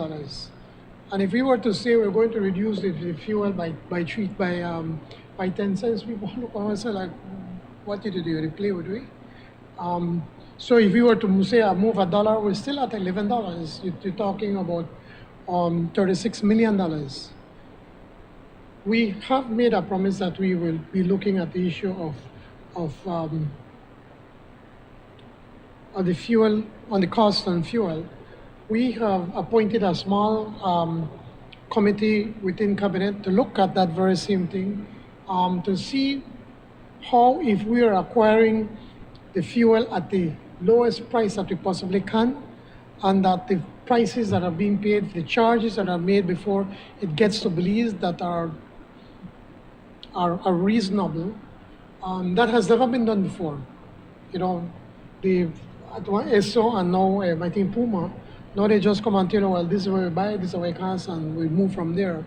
But we want to ensure that the numbers that are given, we're not in any way suggesting that there's anything wrong with it, but we need to take a look at it to make sure that we get the cheapest price possible, so that we could find every which way to reduce the cost of fuel. What we have done is that we have had our economists at the central bank to look at the issue of inflation, and the Ministry of Agriculture through their department, Supplies and Control, to be able to look at the issue of price gouging, because we do believe that some of that is occurring at the moment, that there are some unscrupulous business people that are taking advantage of the situation, saying that when the price go up, they immediately, even the old stock, they raise it up immediately. We got two different papers at last cabinet, but what we did, we've asked both Minister Mai and Minister Koi to sit together and see if we could amalgamate both papers into one and to see what can be done.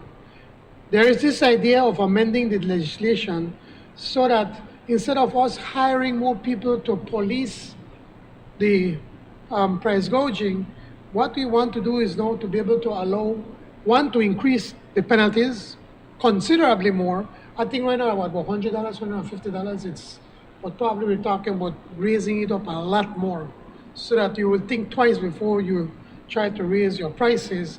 But secondly, what we're thinking about doing is then that with technology, have our citizens police price gouging. That in any store they were to go and they believe that the price is way beyond what they're supposed to charge, that they could take a picture and send it by WhatsApp to the ministry, and then we can then go and do an investigation. And if we find the person for price gouging, that fine is going to be shared between the government and the person that sent the evidence to the ministry. In that sense, we're going to have thousands of citizen police against price gouging. I'm not going to run away from the fact that, yes, the cost of living continues to go up because of inflation, something that we have no control over. It's happening worldwide. But it does not mean that we should just sit down and accept it. So I agree with the member from Crozano that we need to find any which way. We need to find creative ways in trying to find some kind of relief for the Belizean people. Thank you, Mr. Speaker. I recognize the leader of the opposition. Thank you, Mr. Speaker. Mr. Speaker, let me begin by joining with those, including the Prime Minister, to wish all members of this Honorable House, yourself included, Mr. Speaker, very happy Christmas. I will like to extend those greetings as well to the substantive Speaker of this Honorable House, who is away on working duties at this time, and of course my own constituency of Collet. Mr. Speaker, let me also say to you that despite the testiness in the most latter part of the meeting, that you've done a wonderful job of leading this Honorable House today, and I commend you.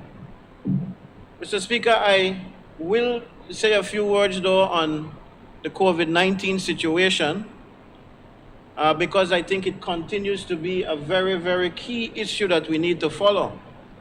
I watched this morning as we dealt with a supplementary appropriation, and we approved millions of dollars again in the name of COVID-19.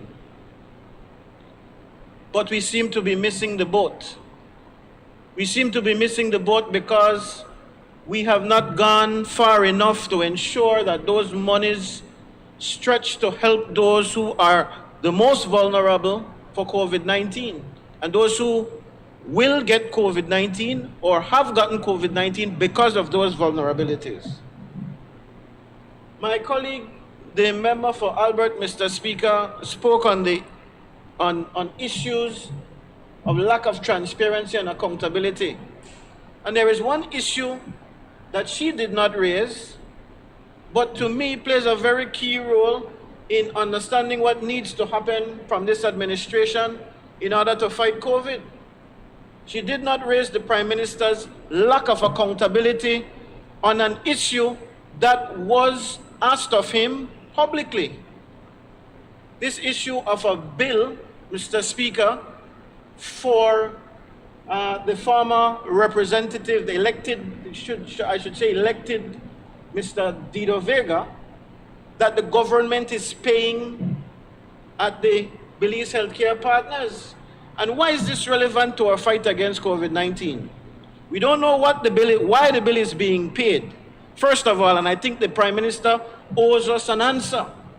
Is it being paid because Mr. Vega, if he had died after being sworn in, would have been a member of this House, and you probably would have paid his widow a pension if he had died in office? Is it being paid out of some kind of ex gratia mechanism because the lady herself had a big bill and the member himself had a big bill? And before you stop me, Mr. Speaker, why does this matter to the Belizean people? And why does it matter to the fight against COVID? Because despite all of those millions of dollars that we approved today in this honorable House, in the name of COVID-19, we have failed to address the concerns of those dying in the Karl Huschner and the other hospitals or health facilities in this country, where people cannot pay for the cocktails that are needed in order to save their lives. We don't have to have all of these debts. I hear the Prime Minister say that, yes, we are going to allot another 3 million. 3 million. He's saying they had already advanced $1.5 million to the Karl Huschner Memorial Hospital. Well, we know that the Karl Huschner is suffering in terms of materials and equipment and medication from much more than the issues that they have with COVID-19. So there is no dictating to the KHMH that once they get this $3 million that it will be used for the cocktails to save the lives of those patients who are suffering from COVID-19. In fact, if you listen to the Prime Minister, he is telling you that already the KHMH has gone beyond the call of duty in paying and taking care of these clients, these persons who are suffering from COVID-19. High flow machines and intubation machines are already at the KHMH, so they're already spending these monies, but these things may not necessarily be saving the lives of those affected by COVID-19. The other issue, Mr. Speaker, is that we also have a lot of people who are still very vulnerable, who are not getting the very necessary services that they need in order to keep them out of the COVID unit. Those people with hypertension and diabetes still can't go to the health centers and get their regular treatment because you've said to them, don't come. We're focusing on COVID. People are dying hand over fist, and we need to take care of the COVID folks. So we need to be watching that. And I raised the case of the Vegas, Mr. Speaker, not out of any malice, but if it is you are prepared, Prime Minister, to find, what is it, $140-something thousand to pay a private hospital bill for one individual, and you don't even have the decency to tell this honorable House or tell the people out there in a public way, talk about transparency, tell them what it is you're doing. Maybe they'll understand. But if you're going to pay for them, what about those people who are in the Karl Huschner dying on a daily basis and in other parts of the country who need the medication? They don't need $140,000. They don't need $14,000 every month. All they need is some kind of insurance that the medication is going to get to them. And I'm not saying to give money either. The other side of that is that when you give the monies to the institutions like you said you'll do, you said you'll give them the $3 million. You've already given them $1.5 million. You don't make sure that we get the best bang for our buck. You know why? Because all of the companies that are providing for the pharmaceuticals are creaming. They're laughing all the way to the bank. Your friends, the people who you have fattened. We raised the point in here that one of the members in here was very closely related to an entity that won some of the pharmaceutical bids. And in fact, if you trace it, you see some new ones popping up, some that are very closely related to my friend, the member from Belize, Kaya North. These things are wrong. But if you just give money and tell them, buy pharmaceuticals, buy equipment, buy machinery, and you don't do what the UDP has suggested that you do time and time again in our press conference, then you are throwing good money after bad money. And what is it that we've said? these cocktails that are there, and again, I can speak to you about this firsthand. Having my mother suffer the worst of fate, well, not the worst fate would be death, but suffer a very serious fate because of COVID-19. If you can't afford that medication, you will die. And the medication that the private hospitals are giving, and if you just throw money on the KHMH and tell them to buy medication, the same thing will happen. They will pay the middleman an exorbitant amount of money. And if you have to pay the PUP cronies middlemen, because you've created your own people in those, as I put it in my Independence Day address, you minted new millionaires. It's for real. You've made sure that your people are there. It is the explanation as to why the pharmaceuticals were expired that the Minister of Health spoke about, because you did not want to use the medication that was there. You preferred to go and buy from other sources and get new people to come in. You see, Mr. Speaker, you see how that one is disturbing and interrupting? You should have a word with him, like you did with me. This is why the medication expired, because you refused to use the medication. You preferred to fatten your new cronies, your business people that you created. Never before have so many people bid for these things. Your knockoff, Brother Billy and all of the Brodies and all, and you create your own people. That's what happened. So my advice, Mr. Speaker, is if you really, Mr. Prime Minister, want to save the lives of those people suffering with medication from COVID-19, engage those companies, those producers of the medication, of the cocktails. Erase the middleman. Medication that costs $600 US is costing Belizeans in the hospital $6,000 US in some instances. Or even if you want to give it 6,000 Belize dollars. My mother was in there and she needed four units of the monoclonal medication. It was $6,000+ for one. $24,000 within the first day. That is why people are dying in the hospital. That same medication, I am told, could be gotten from the producers of the medication, especially if the government makes an outreach, or you make a government-to-government outreach to erase the middleman, but you're not interested in doing that, because those middlemen are the ones who will give you those monies that you need to keep your party afloat. Talk about all that spending on election victories and so on. The PUPs didn't spend any money, no? You didn't spend millions of dollars to get elected. You would think not. You are Simon Pure. Negotiate with those producers of the medication so that we can have those medications. The minister spoke about remdesivir, and I agree. All the things that he spoke about were miraculous. It was miraculous to my ears that he was saying that. He spoke about how many people they vaccinated. Which vaccination were there when the UDP mean a power? Ridiculous. How could we have been giving remdesivir when even some parts of the developed world were not approving remdesivir, talking that he brought remdesivir? What he needs to do now is to ensure that these medications, these cocktails that can be given to our people who are suffering terribly from the disease, get it. Stop playing the games. All of them millions who want to approve this morning don't mean anything. People will continue to die if we don't use the money in the proper manner. And effectiveness and efficiency with the monies and the spending is what we need. Don't just dump the money at the KHMH. It would be best for you to go out, as I've said, and purchase the equipment, the cocktails, and then say to the KHMH people here. And I'm not trying to take bread out of anybody's mouth. Some of those persons may well be official retailers or wholesalers of the companies, the larger companies in the developed world. But something must be able to work out when we have all of this happening.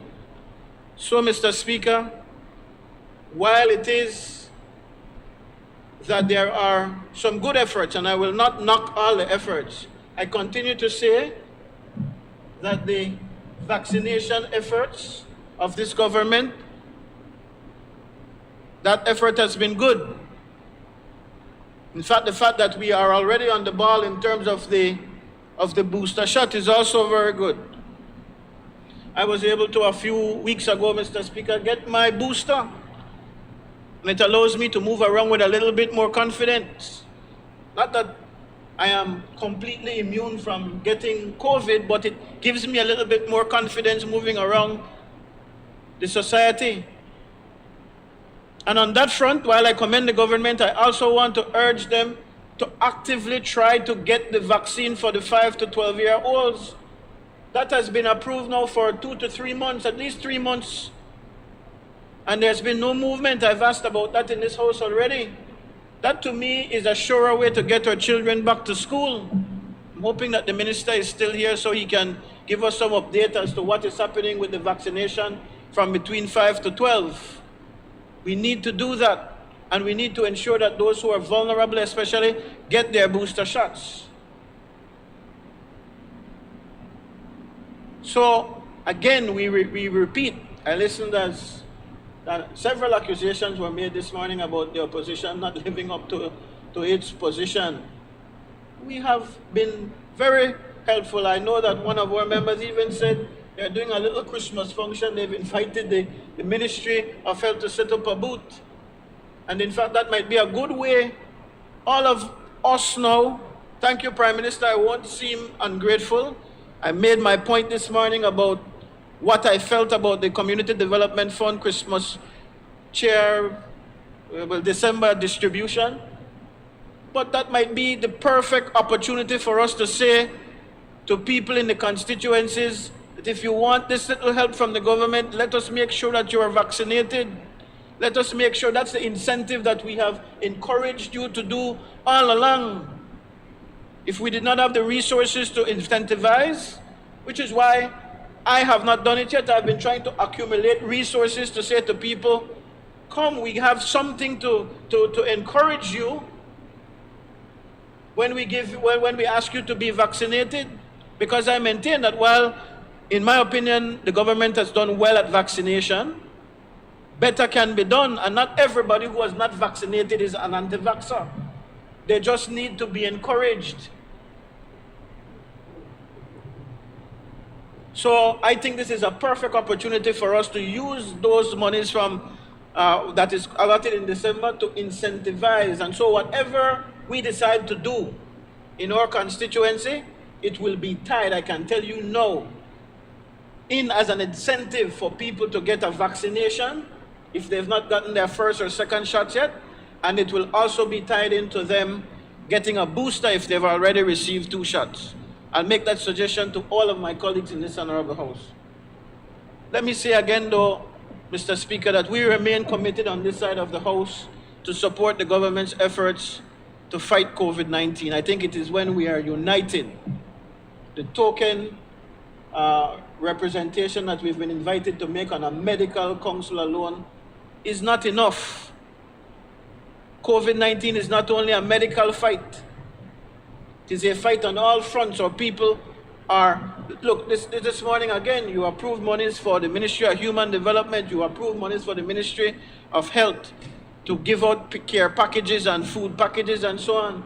Tell us how our constituencies can get those help, otherwise we will have to agree that you are using it for your own people. That argument can be dismissed quite easily. That was what the question was about the $700,000 from the Ministry of Health.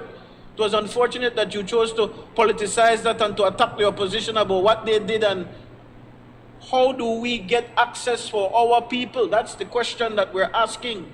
And it should not be that you are red or that you are blue. It should be that everybody should have access to this. But we stand committed to do our part in the fight against COVID-19.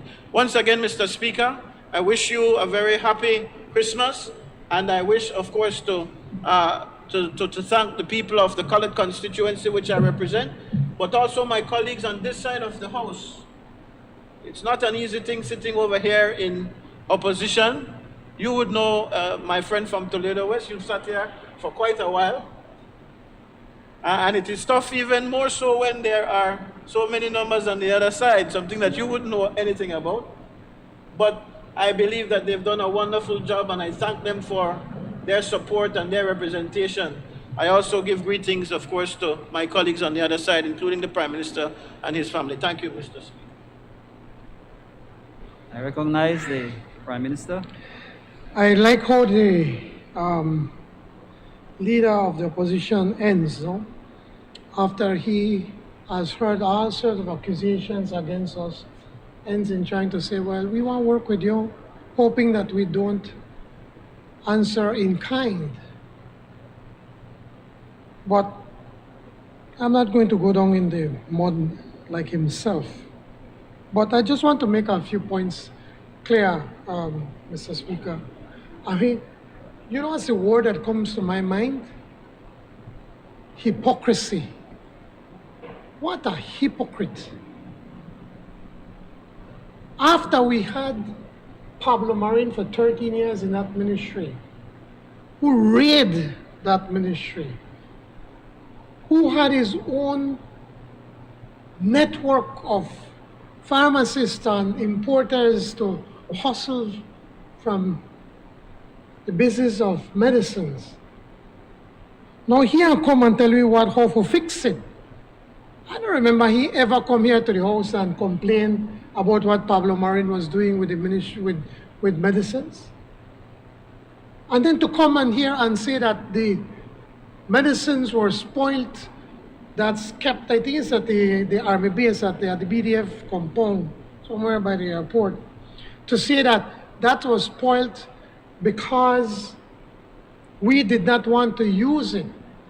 The leader of the opposition knows very well, because we brought it up here in this house before, that medicine was expired way before we got into government.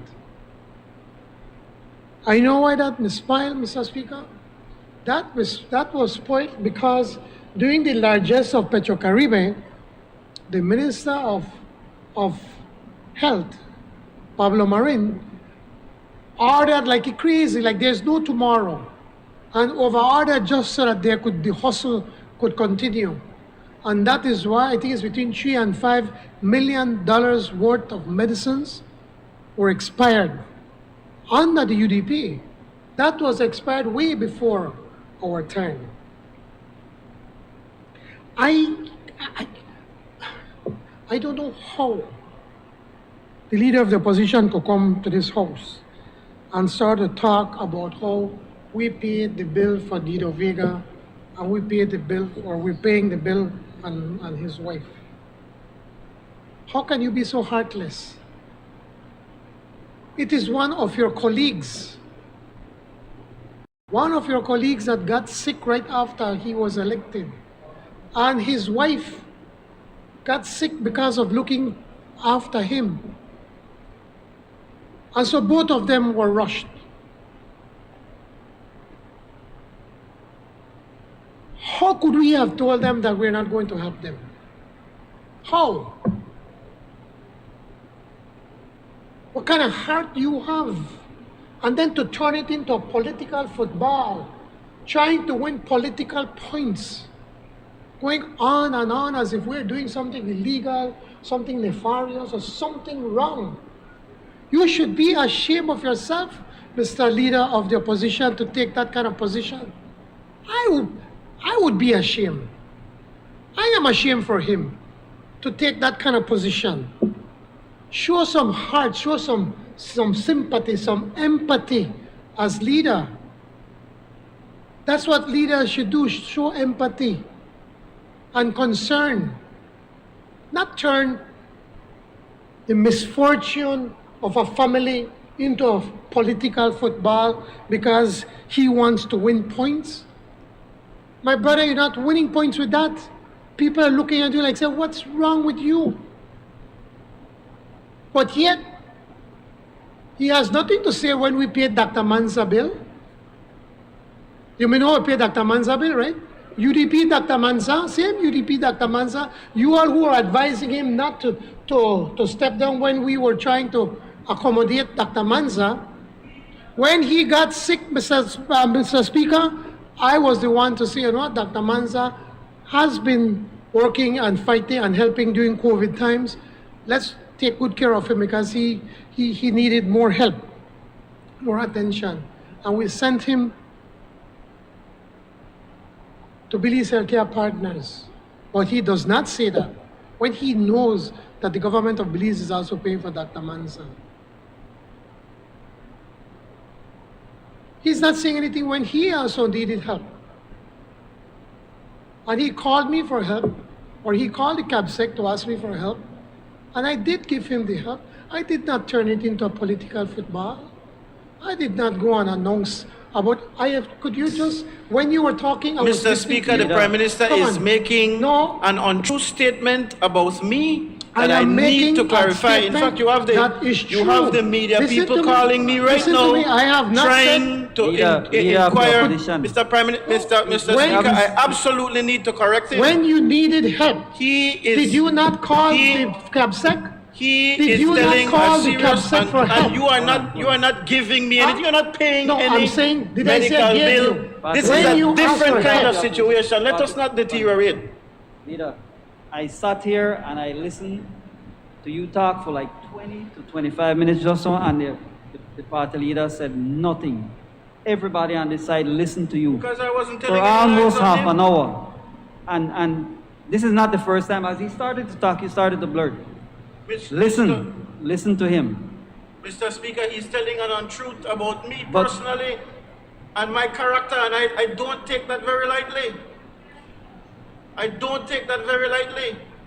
He's being very crafty and trying to put me in a predicament or a situation that I am not in. This government has paid nothing for my mother's medical bill. That's what you're I did getting not at. mention anything. All So I what are said- you talking I about? did not want to go down What are that you road. talking All I about? said that when he needed help, he came for help and we helped him. Help me And how? I'll do it tomorrow again. I'll do it tomorrow again. He comes tomorrow and that he needs help, has an emergency in his family, I would happily do it because that's what we should do. Because We it's should not look your out money, for one it's my another. money. Did I say you do anything wrong? It is I my did not money. say you did So don't anything wrong, my behave like brother. you're doing me a favor. All I am saying that here you are trying to turn the help for the late Dido Vega and his paying family a bill. and his wife into a political football. He spoke about that for about an hour at a press conference. And he brings it up again today. Because you're And I paying said for that he somebody's shows bill. no empathy.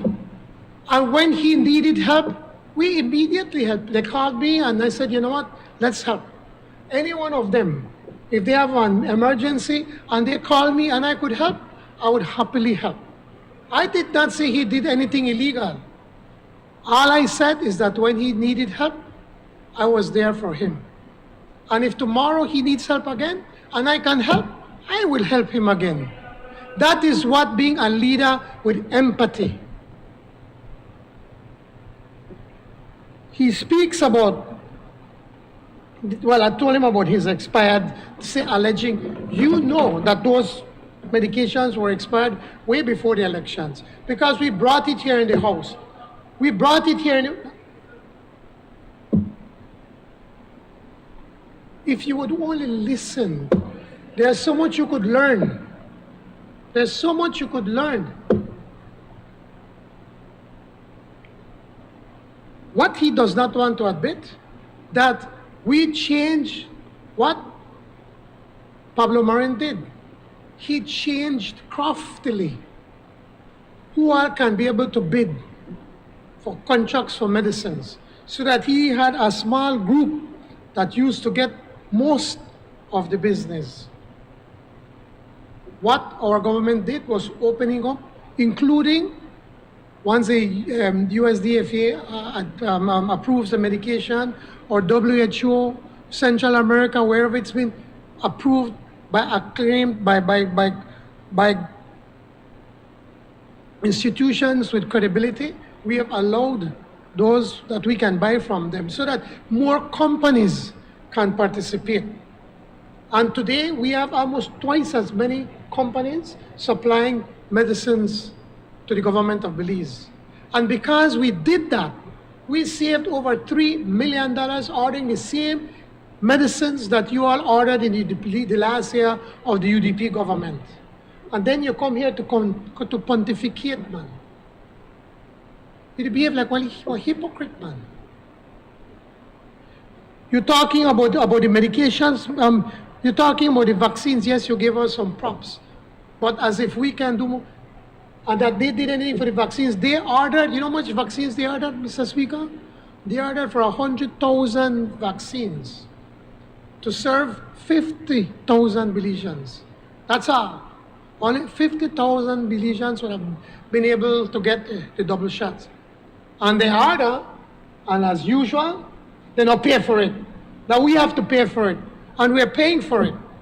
But thanks to our efforts, thanks to our vaccine diplomacy, and also trying to move all over the place to try to make sure that we get vaccines, we have enough vaccinations for every man, woman, and child from the age 12 to over 100 years old that want the vaccination. Thanks to our efforts, whilst they only had vaccination, they ordered only enough vaccines for 50,000 Belizeans. We have vaccinated over 200,000 Belizeans in this country.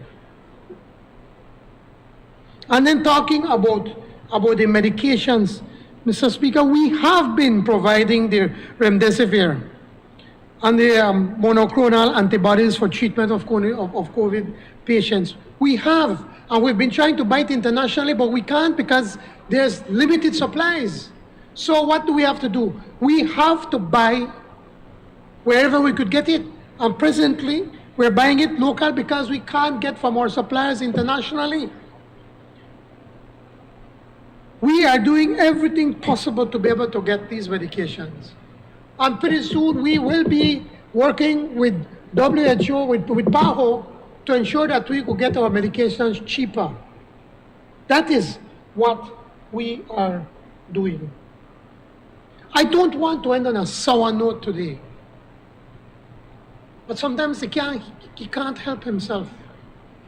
Mr. Speaker, people are dying for COVID, and we should not celebrate over that. We're supposed to show sympathy to the people to the families that are having lost loved ones, that loved ones are leaving them during this time. And to show that both the opposition and the government are working together on this and not turn it into a football field, into a political football. That we want to be able to work together to help people, to save lives, and not try to win political points over this matter.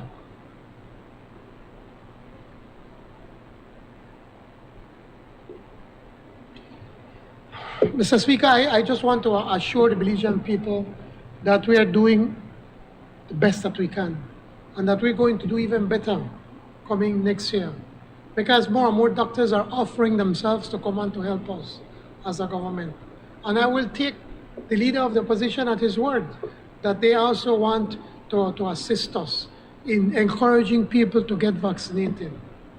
Because the only way that we can have a sense of normalcy is when we get as many people vaccinated as possible.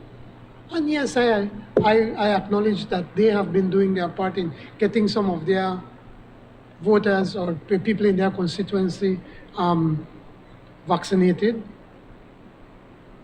But we need to do more. And I just can't understand for the life of me why Belizeans can be so complacent. It's not even that they're anti-vaxxers. We're a small group that try to make a noise and nobody may follow them. But the ones that have not vaccinated, it seems that they just don't care. You know when they start to get worried? When a member of their family gets very sick. Then they rush to get vaccinated. If the leader of the opposition and their team are prepared to work with us, then maybe we could sit down and see what kind of mandates we can put. Like maybe where we can start to say, well, you can't go into certain offices if you're not vaccinated. That's what the other countries are starting to do. Once they're telling you, okay, if you don't want to get vaccinated, that's your business. But if you want to get into certain businesses, you have to be vaccinated to get in. As it is right now in the United States, you would not be able to go into the United States if you're not fully vaccinated. You would not be able to go into a plane. You would not be able to go in a bus. You can't use public transport if you're not fully vaccinated. Maybe we need to look at what they have done and see if these things can work in Belize. Maybe that is one way.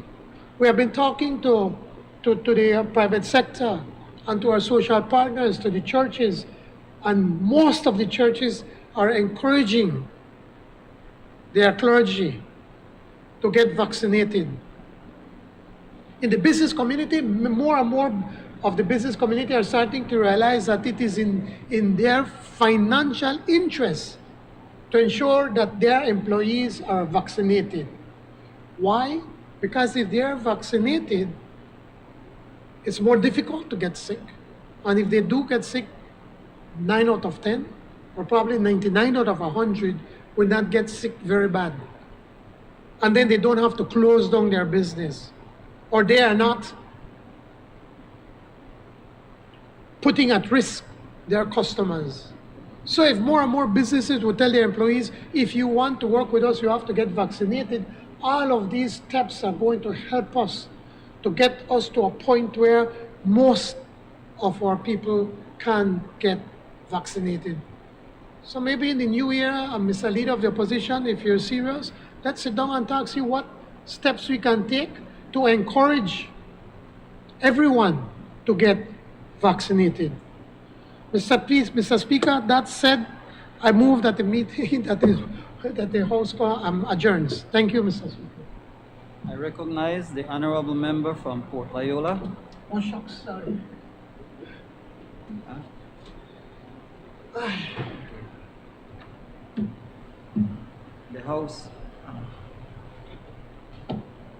The House do now adjourn.